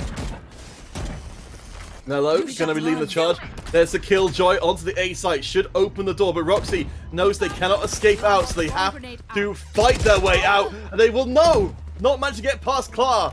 The Killjoy keeps the site secure. The plant has not been made yet. No, but never say never. There goes the spike. It is being planted. Nunu has firmly positioned that onto the site, and now it is a retake situation. 4v5. I mean, it's doable still. They've got the utility. There we go. Cinnamon starting off with a bang, taking down Nello there on the Killjoy. Just has to clean up for more. Fireball comes down, but there he is there to meet the Gangsters. It's now down to 2v2. Smurfette is gone. This could be the Gangsters' time. Enemy remaining. Only got Glance left standing. They get Lyri looking for the second. She said they're under the time pressure now. They're glancing around. They're desperate to find the play. Lyri is just staying out of the way. That's all they need to do to find Glance and put them down. Yep, and once again we're seeing it's deja vu, where these teams are just evening it up more and more every single time, every single map. It seems to be getting closer and closer in these earlier rounds. And if you know the previous two maps had anything to go by, once again we cannot determine yet where this is going to go. Both teams playing insanely well, to be honest. And again, one thing I will say is that I'm not seeing as much of their typical way that they're playing come through. I'm not seeing as many, duo pushes or trio pushes coming through from Gangsters, and I'm not seeing as much aggression from Project X, but potentially it is because it is the third and final map, so everyone wants to be a little bit smarter, everyone wants to try something a little bit different. Maybe a little bit of overthinking on both sides, but Slicey is going to be thinking about taking Smurfette's head clean off, and thus they do. Well, I mean, that's a little bit different to actually win a sniper battle with Smurfette. Normally, Project X have been able to rely on Smurfette to hold a lane down. Still, though, the C site has been abandoned by the Gangsters squad. They don't want to go any further. They see the resistance is strong there. A is wide open. If Gangsters keep moving, they'll find out for themselves. Absolutely. And, I would say, we're in a 5v4 and ooh, but it's like, again, until that spike goes down, the time is still in the favor of Project X. It's all about the timing, all about watching that clock. And well, Nello, she's going to be watching Kim and Glance and taking them out off this map for now. And Roxy has to try and go for the refrag, but Cinnamon is going to clean that up and said, a beautiful pinch coming through from those two ladies. But the plant is going down on the A side. Can they try and go for the retake now? I'm assuming yes, but it is a 2v4. It's a little bit trickier to do. They just have to mind their own and try and be patient with it. Cinnamon are going to go in and find themselves an unhelpful surprise as Slicey grabs another kill. Roxy has managed to get onto the site in all of this, but she doesn't live to regret it. Let's put it that way. Do you know what? I love how cheeky they get with it sometimes. You see this, especially in like the Icebox map, the second map we had tonight, ladies and gentlemen. They were just sticking those defuses like it was nobody's business, and I'm here for that. I love it. I absolutely go for it. I'm in a 1vx. Potentially I'm not going to win these gunfights, so I'm just going to try and stick diffuser and be a bit cheeky with it. Absolutely. Love the boldness. Sometimes we've seen it pay off multiple times. Absolutely. It's the refuge in audacity. No one would believe you'd even try it, and therefore it suddenly becomes the best move. 100%. They're like, okay, it's very quiet. They're clearly flanking us, or they're trying to find this clever angle. Like, let's not push it in case they give us the razzle dazzle. And meanwhile, they're just sat there with the diffuser, like, meh. Well, I mean, that's what's happened this time around. Gangsters, they've managed to outmaneuver Project X. Already burned through the Phoenix Run It Back ultimate. And Gangsters get on the site, get the kill advantage. And Project X are left wondering what the hell just happened. Yes, indeed. But I think Kim is also ready and waiting for this extra supportive flank that can come up there as well. Spike has been planted, though, so I think this is where the defenders need to try and maneuver themselves into a more offensive positioning to go for this retake. Slicey is there with the crowd control. There we go, Rolling Thunder giving the little hop up and down, leaving the team ready for the pick. And Kim still gets a kill. While Glance continues to fight. Gangsters look to be poised to take the lead. Glance is still going to go in 1 versus 3. And there we go. Once again, holding these multiple crossfires, Gangsters are able to secure that victory for themselves and actually pull themselves slightly ahead here, 4-3. Yeah, this means they've actually outstripped what Project X did in the early going. 3 rounds for Project X, now 4 rounds for the Gangsters squad. And apparently, we need to start adjusting our expectations. Placing swarm grenade. Absolutely, and again, it's so funny because I think a lot of the time I can usually kind of guess roughly how a game's going to go, but with this final, I just haven't been able to at all. At all. They've been so neck and neck and, you know, completely surprising me and bringing all the stops out the bag, and it's so impressive to watch. And again, this map is anyone's, to be honest. For the Gangsters, they've definitely had the best run of these recent rounds, but at some point it's going to come to an end. Al is plucked from the sky as Clark will have to deal with that recon bolt. See the Project X, they've got a lot of resources over towards A and only one on C and B. So Project X, they're going to be outmaneuvered again as Gangsters just go straight back towards the C site with only Roxy there to defend. Yeah, and you know, this could get a little bit risky biscuits, to be honest, for Roxy, because they have to essentially win out this 1 versus 3 collapse, and I don't think they've quite spotted her out, so she can do some damage, and there she's going to start this off, getting the pick onto Noino, but that positioning is ultimately called out to the rest of the teammates so they can go for the refrag, and there we go, Slicey and Nilo, 1 apiece. Plant is coming through. Nice defense there from Roxy. But, of course, the Breach able to pluck anyone out of those defensive positions. There's nowhere safe. The Project X, they've refused to back down before. They're on the loss streak right now, so they are getting the bonus income. They're charging in. One enemy remaining. Perfect. It's put down, but there's 2 kills in for Project X. It's 1 versus 2.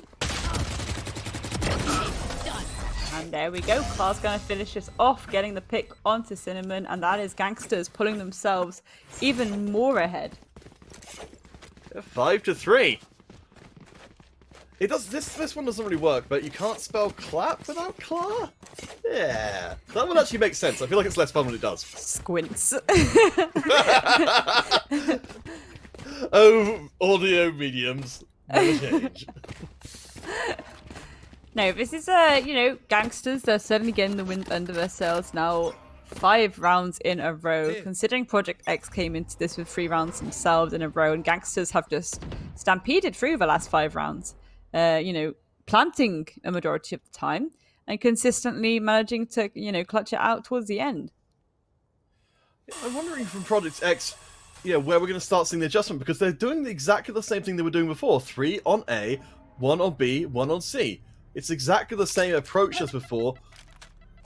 It seems like Project X are waiting for Gangsters to do something else rather than trying to adjust themselves. Careful now.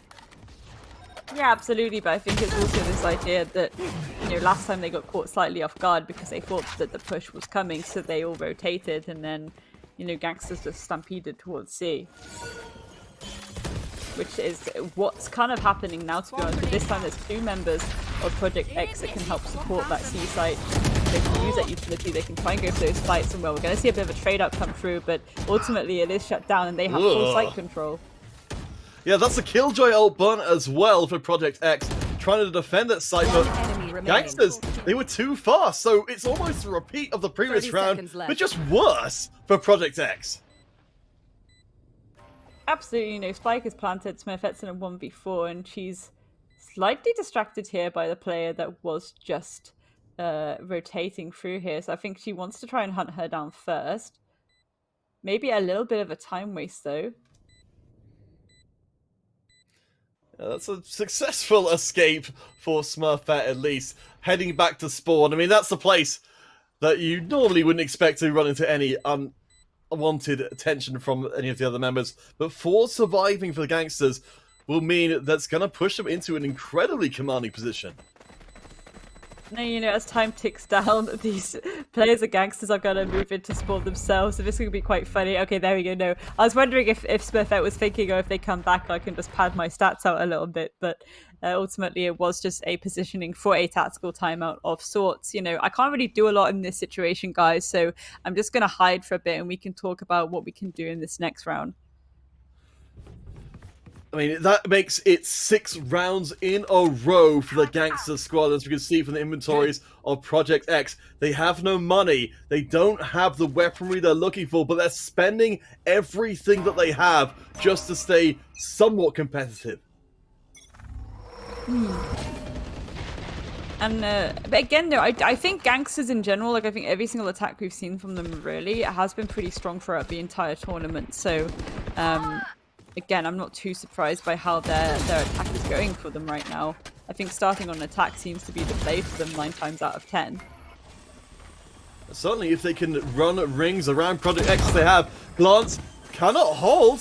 So finally, Gangsters, they've been holding away from the A point all this time. Smurfette gets cut down through the smoke.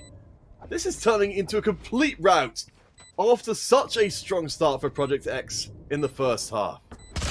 Absolutely. Oh, there we go. It's once again we're going to use close counters engagements because that covers there and nobody's quite sure of their positioning of each other. So we get these close-up gunfights that seem to come through. And Slicey is going to finish this off, taking down Cinnamon. That is Gangsters once again getting another round on the trot. That's 7 in a row, Counterfeit. This is, I mean, it's unbelievable.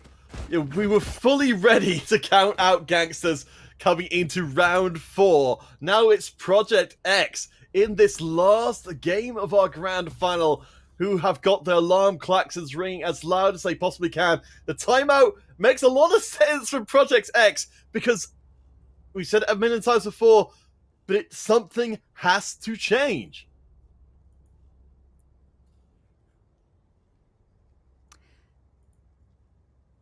I mean, it's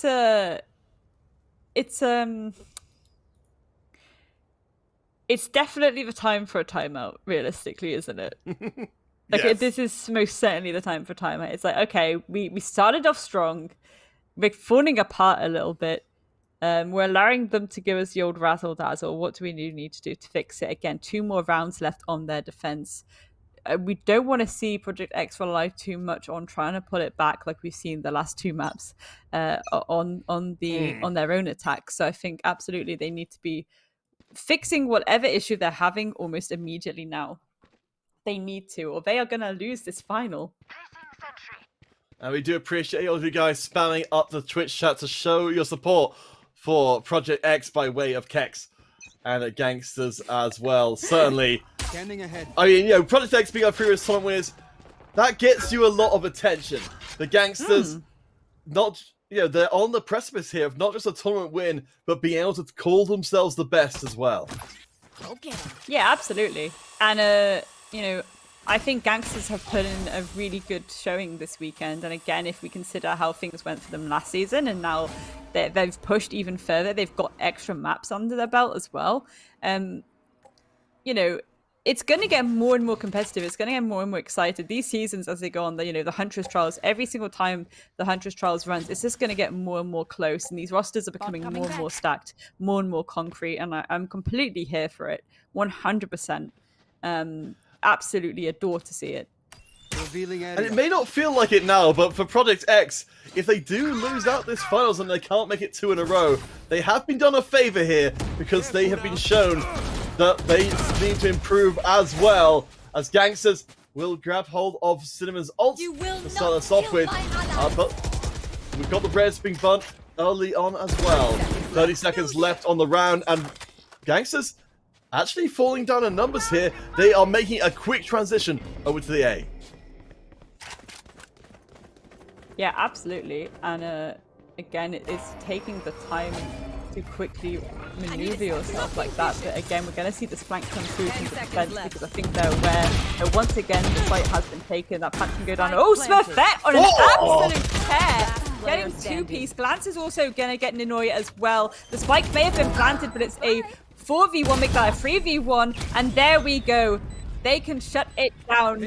Good night, Nello. That is Project X getting their 4th round on their defense, and rightly so. They absolutely needed it. Combo breaker has finally arrived for Project X, but almost at the very end of the half. Oh lord. Well, apparently the key is to get an early kill onto the Gangsters squad.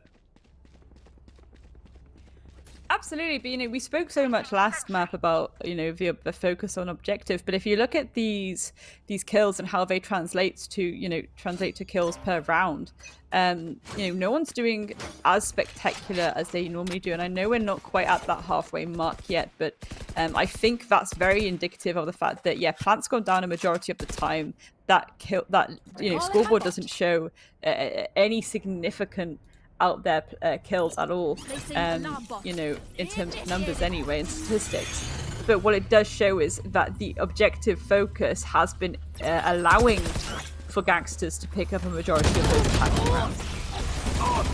Smurfette has been coming through huge for the Project X squad, and to grab hold of that first kill. Gangsters, they do manage to even up the numbers, but it feels like the tide is starting to turn.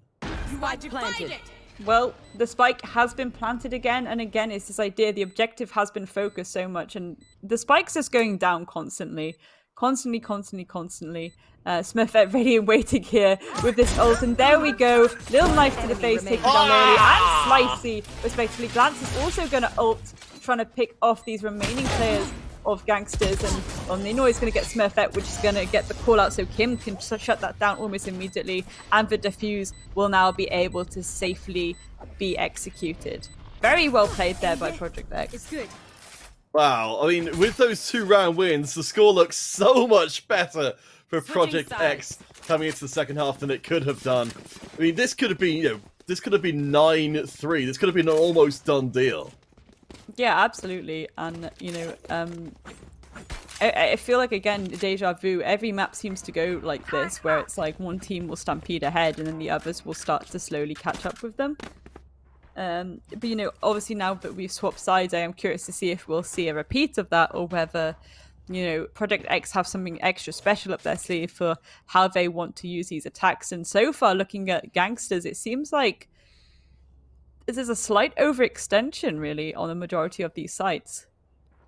And one could argue that's for, utility placement closer to the attacker's spawn, but it's certainly very, very aggressive of them. Yeah, and it's interesting to see how much the performance has changed for the Gangsters. We'll see what happens now on the pistol round here on defense. Project X, they are going to bull rush through to the B site. Cinnamon going to actually capture multiple members on the A, but no, falls down, which means reinforcements can arrive. Project X could be in trouble here, down to 3. The B site is going to be abandoned. The spike is now under control of the Gangsters as they come charging out. Yeah, and the defuse is being stuck. It's all let down to Kim. And Kim actually shuts down the defuse. And there we go. They can shut down Kim. That was an admirable attempt from Kim, though, and I thought she nearly had it then. That could have been a little bit crazy. Oh my gosh. Kim is definitely developing into one of my favorites here. Just that you can never, ever count out a team, count out Project X as long as Kim is in the game. Oh, absolutely. Yeah, 100%. I think it's just again, we normally focus so much on players like Smurfette and Cinnamon, but no, Kim has absolutely just showed up this evening, and it's so good to see, so good to see. Yeah, potential for a personal MVP for this best of 3, to be honest.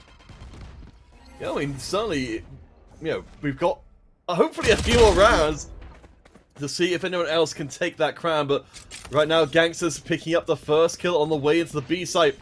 Slicey sneaking away. Nice use of the flash there. And this is what you want to breach while controlling the corners. But Nello, the one to pick up the kills, drops down to leave Gangsters still in the numbers advantage. Roxy still looking strong. Both teams bringing SMGs into this round. The fuse from the Gangsters. It's always going to be a little bit of a spicy proposition. Absolutely, utility being dumped there to prevent the defuse from going down, but it's once again being stuck in. There we go, some kills are going to start coming through, and it's a 1v1 situation. Do they stick the defuse or do they go for the kill? Roxy once again going to use some of that utility in order to stop that from going down, and there we go! Project X winning a round on attack. Very nice! So the Roxy 4K is real. Now that really came down to the wire there, but yeah, great use of that relatively early plant there to force out some kind of reaction from the Gangsters.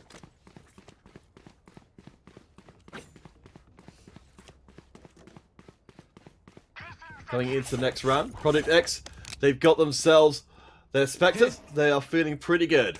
For the Gangsters, they are definitely going on as little spent money as possible. There should be a solid push, and it's looking like the C site will remain totally undefended. Yeah, absolutely. I mean, there's a bit of a cluster happening in the bottom part of this map right now. Roxy and Glance doing some significant damage to the players of Gangsters, and Smurfette and Cinnamon coming up to show they mean business also. Trades coming through as Nello manages to get a cheeky 2k, but it's ultimately shut down by Smurfette. No objective needed to be focused, and the two teams just essentially ran at each other like it was a battle. I guess that's the thing, you know, Gangsters definitely knew they couldn't contest that fight on regular terms, but now coming in to round 16, the rules have changed because the Gangsters, they are coming to this one fully equipped. I mean, again, it's getting way too close to this, and I'm kind of chuckling a bit, you know, Project X have managed to get 2 rounds in a row again. Will this be another thing where they get yet this round and then another one, and then you know, Gangsters get another one? It just becomes way too close to the mark for everyone. It does take a strain, it does, being under this much concentration, this much pressure. The idea that if you know, concentration breaks for a second, that could be the second that you drop and open up the site. Gangsters, though, do get outmaneuvered here. A site in control of Project X, now thinking about dropping down the Killjoy to buy Gangsters the point back. Bomb buddy out. Spike planted. Absolutely, and there we go. Spike has been planted, so it's now a retake situation. We're seeing the Killjoy abilities come out, and the attacker. Oh god, this is a bit chaotic, isn't it? We've seen it happen multiple times throughout this tournament. Oh, significant damage being done there. Lirelai with the 2k. Cleaning up shop. They just have to wait for these Killjoy ults to remove themselves. Very nicely played. So 2 Killjoys means no Killjoys, as Kim definitely putting in the performance they need to. The fuse is halfway done, but Smurfette is here, arriving through the veil, sends the Gangsters players back through it. It's a little fuckward at the end.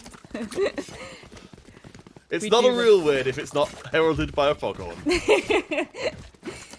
But no, this is exactly what I mean. Like, look at this round score, like 8-8 right now, and you know this scoreboard, it really shows.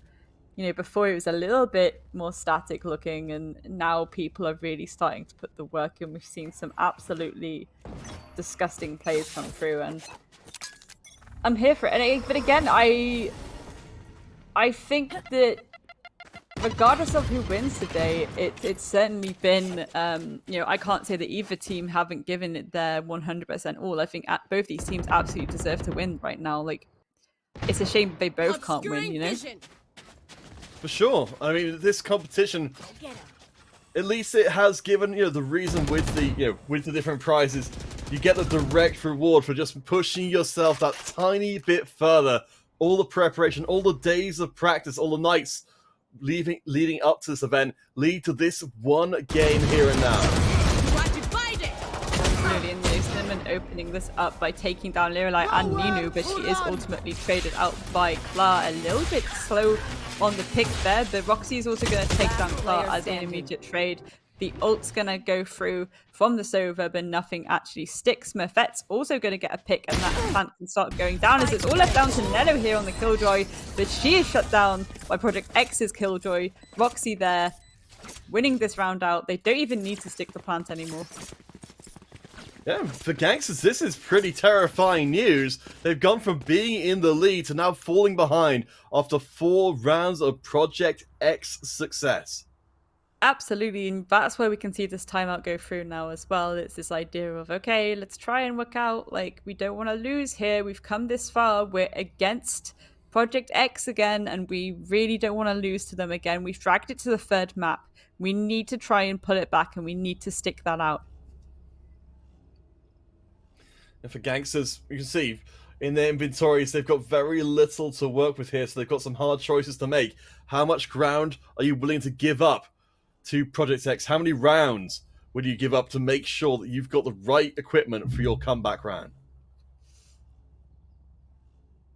I mean, it's kind of, again, it's a tricky one, because I think that they go in and they do get these really nice picks, but it's like on the previous round we just saw, they had the account there for the refrag. I just think it caught them slightly off guard that Cinnamon was there, and there wasn't a fast enough reaction to it, despite the fact that, you know, for about 2.4 seconds maybe there was a 1v3 there. It's a little bit of a tricky one, really. So full spend from the Gangsters squad. They're going to hold nothing back. If they lose out here, this could pave the way for Project X to pick up several rounds and move themselves to championship point before you know it. Yeah, absolutely. But I love this position taken by Klar right now. Very tight against the wall. I think that's the kind of idea you want to have. You want to have these multiple lines of fire positioned to where you think this attack is coming from. But again, I guess at the same time, we're going to see that spike get rotated. And this is where we need to see, a little bit of intel coming through from the defenders. But there really isn't a lot that they have on the table here to let them know where that rotation is coming to, outside of just, they're not pushing here, That's for C and B, they were swarming with Gangsters members, but that has meant, by necessity, the A site has remained undefended. Project X, they left a spike back at spawn, but they're now moving in towards A. Gangsters, they are filtering towards the site, and so is Roxy, quick to move in to make the plant. Joke's over! You're dead! Yeah, absolutely, and we're going to see a number of ults come through, and Klar's going to shut that down a little bit. Line of sight being taken away, so there isn't any immediate rush into sight without some damage being done. And it's difficult to be in a post plant when everyone's still alive. For sure, and it looks to be the Gangsters might get control back on the site, but Smurfette comes through huge, grabs the double before falling. That's enough, I think, for Project X. They're still trying to find the way back onto the site. Slicey can't find the shot. 10 rounds for Project X. They are on a tear. Absolutely, and they just need to get 2 more rounds under their pocket, under their belt, and they have pushed this to match point yet again. It's everything to win for right now. Like, both these teams are playing phenomenally, and I think, again, if you look at that scoreboard in front of you, it's so funny how much both of these teams will just suddenly go on a tear and get multiple rounds in a row. Like, it's almost like they just get this second wind and kind of carry themselves into it's kind of almost, well, I say almost domination. It's not quite domination because there's some nice trades being picked, but Take flight. yeah, the objective focus is definitely coming through now more for Project X. Well, I mean, now we've got to start thinking about, as you mentioned, the game coming towards a close.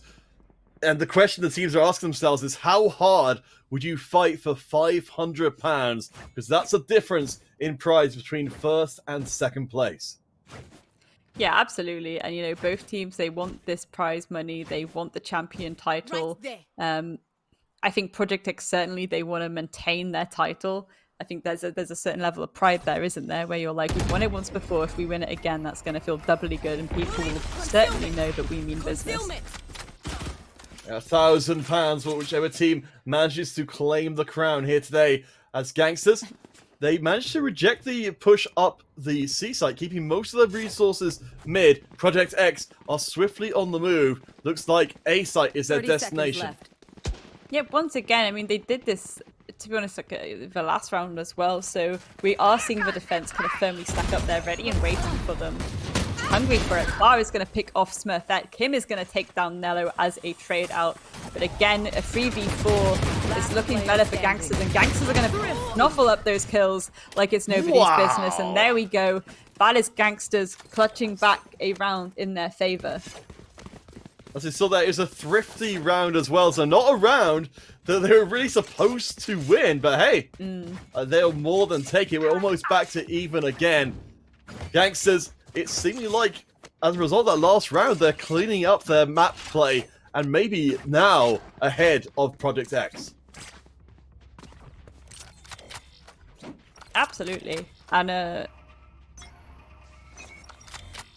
again, it seems like they're trying to go for a weird bit of, you know, okay, we'll do this early engagement quickly and then we'll rotate if we need to, if there's not an opening there. And presumably, you know, Spike is down, it's close to the A site. We're probably going to see the same thing happen again where they do rotate to that A site.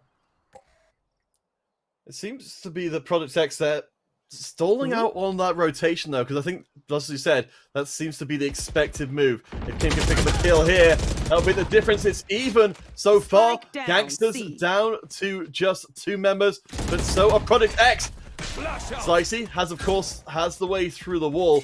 Gets tagged on the recon bolt on the way out, back to defending the C site. We've still got a 4-minute left, and Nello is on the flank of those 2 remaining Project X members.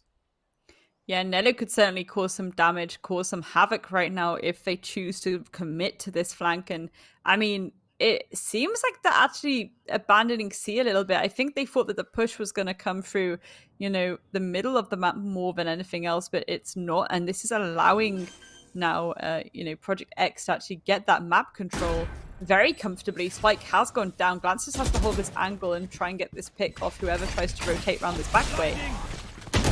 Nice flash in, blind the jet, but no, doesn't expect the double, and it's gonna be a win for Project X. The 2v2 puts them ahead 11-9 and within reach of that championship crown. It's getting certainly very, very intense now. And again, this is where Gangsters are going to be really trying to think about what they can do differently. They need to get 2 rounds back on the board to bring this more towards overtime and still be in a chance of winning this best of 3. For Project X, they're going to be feeling, to be honest, not actually that comfortable. Yes, they're in the lead, but they still have 2 more rounds to win out before they can go home with that championship title under their pocket. Alright, so Gangsters, they've got to make a fierce defense here. Project X staying back for the time being. It seems like, again, Project X are hoping to get a pick off to give them some kind of indication as to which is the best path to proceed.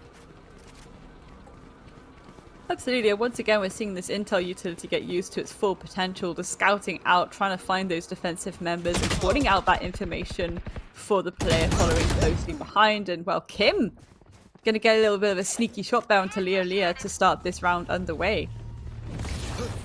The defender killjoy comes out maybe a little bit early there, but it's certainly going to send Project X immediately to the other side of the map. I think Project X, though, maybe they've seen what's happening here, because they are stalling out a little bit on the rotate. Maybe they just go back to A. Potentially. I mean, it's an interesting one, because I think at this point, you know, the timer is running out a little bit, and well, there we go. We're going to see a little trade come through. Smurfette coming out on top with that engagement, being there for the reback, taking down Nello, and it's whittling down these members of Gangsters even more. Project X looking very strong right now. Slicey, though, is going to take down Roxy to even it out a little bit extra. And wow, okay. It's all left down to Smurfette. Smurfette does have the spike, though. They can stick this. Smurfette time. They're going to be stunned. It's going to take more than that to put Smurfette down. Okay, never mind.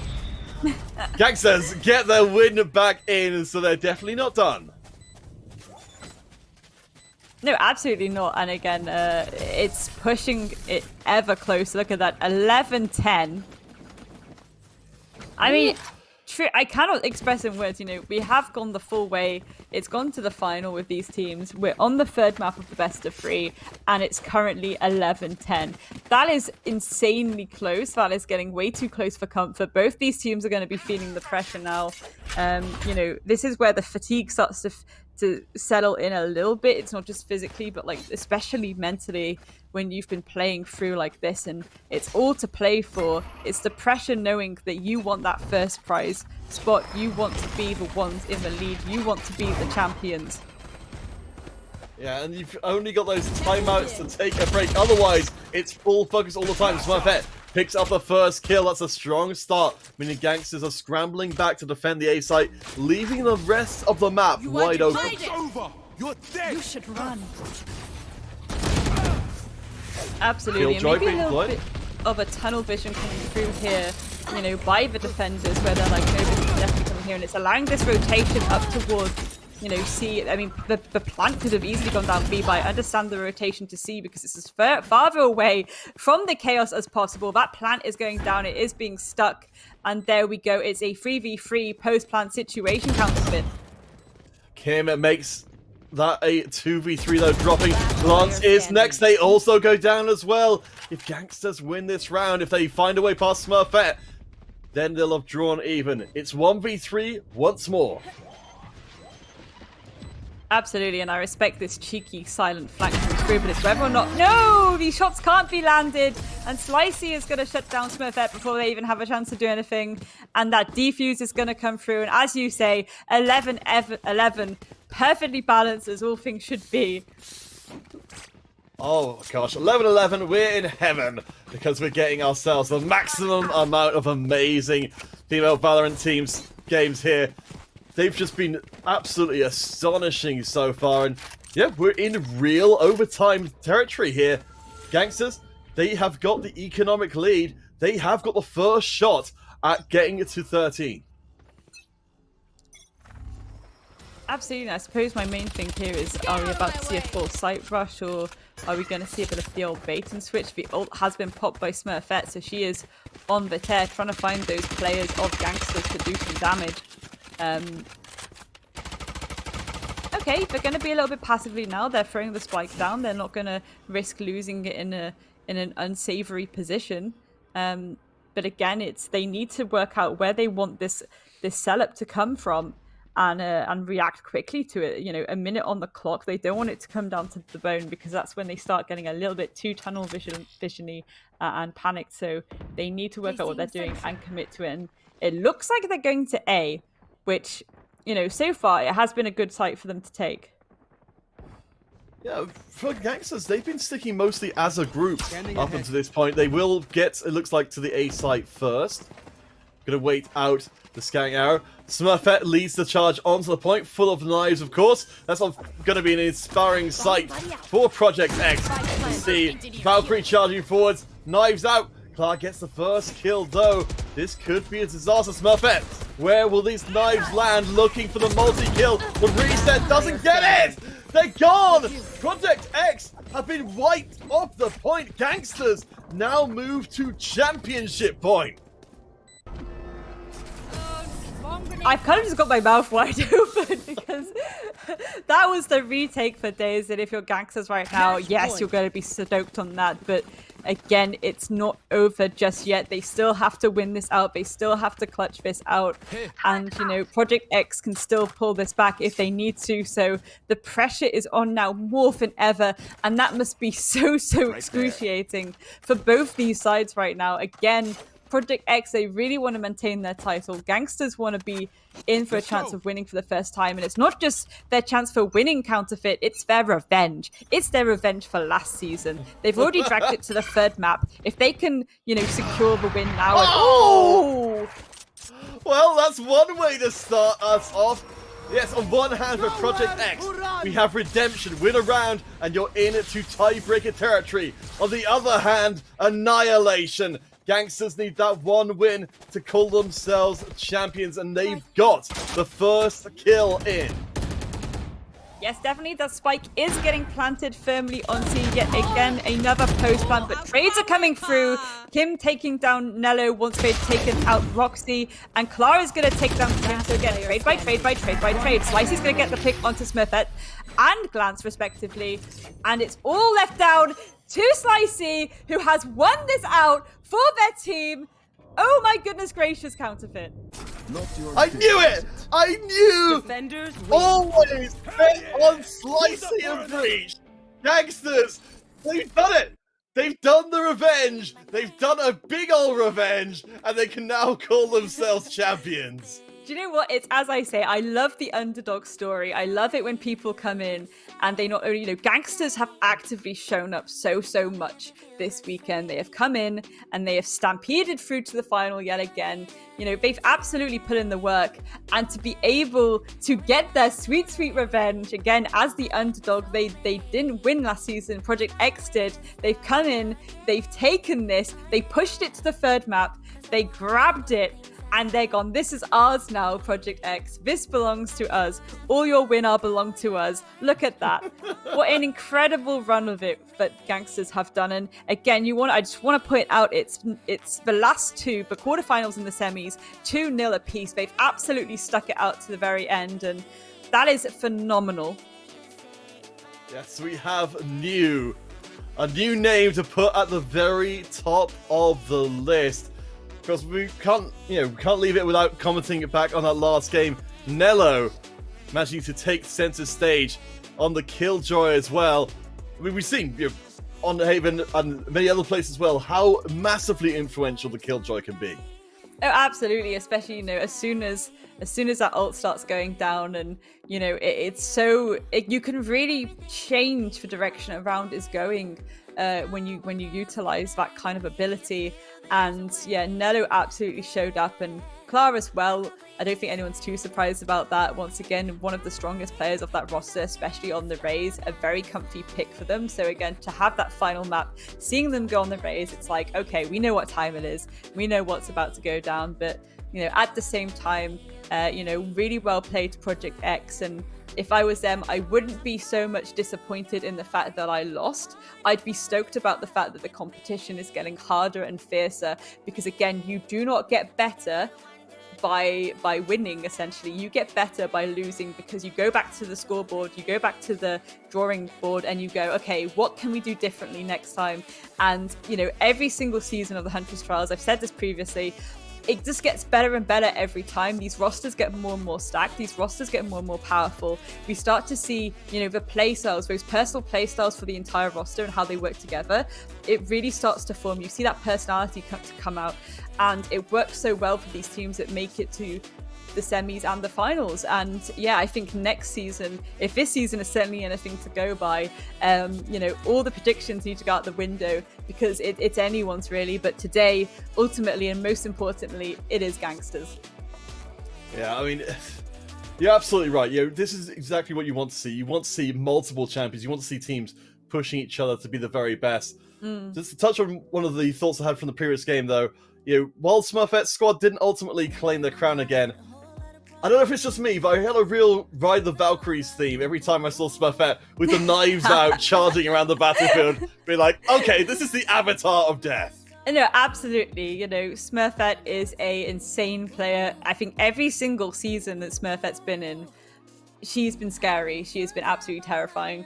And yeah, it does make you feel a little bit like, ooh, I never really want to run into her, a little bit spooky. And again, it's because there's that unbridled aggression, and she lands those shots, she wins those. But again, that's what gangsters did so well today, to duo push someone who is terrifying like that, and come out ultimately on top. Of course, that play is going to secure the bag for you. And, both these teams obviously going home with prizes, so don't think they're too upset by, what's happened. And, if you're gangsters, you're probably getting the gins in tonight. As said, yeah, £1,500 between the two teams at the end there. Honestly, it's trying to kind of emphasize these players' positions, to be in those last couple of rounds and think, these are £500 rounds, which should make the differences here. I wasn't ready for gangsters to win that one. It seemed to come out of nowhere.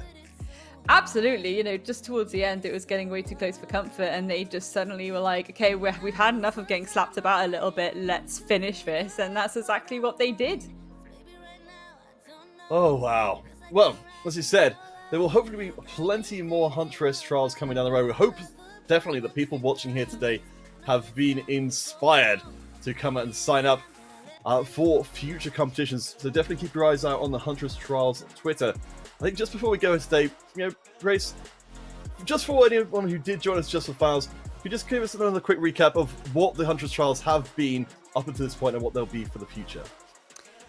Yeah, sure. So, for the most part, obviously, what we've just seen is Gangsters and Project X winning this out. Well, Gangsters winning this out over Project X. Previously, Project X were the winners, so that's obviously phenomenal for Gangsters. To get here, they've had to go through a lot of different sweaty matchups. We've had, so many revenge arcs within this. We've had Oxygen yesterday play against Exit as an example, Exit, and that was a really interesting one because both of those definitely wanted the opportunity to go against Project X. One of them needed to go further than they ever had done. They both made it to the quarterfinals the last time round, and they wanted to push through to the semis, but ultimately, it was Oxygen in the end, who then drew it out more with Project X, taking it again to the third map. Project X, for once, instead of going 2-0 in the previous season like they did, they have had so many matchups now where it's gone 2-1. And again, that doesn't mean that Project X are getting worse. It means that the other rosters are getting better and they're adapting to things more and more, and it's becoming way more competitive as a whole. And again, next season, if that's anything to go by, again, this level of competition constantly rising and these women coming in and just absolutely just blowing my mind with how they're playing. It's going to get absolutely insane, and it's going to be a hot summer. All right, guys, so thank you so much for joining us. Thank you so much to our teams for providing us with absolutely astounding performances from very beginning and end. I've been kind of honored to sit alongside Grace for today and yesterday's competition. Hope you guys will keep your eye out again on the Huntress Trials Twitter and join us next time.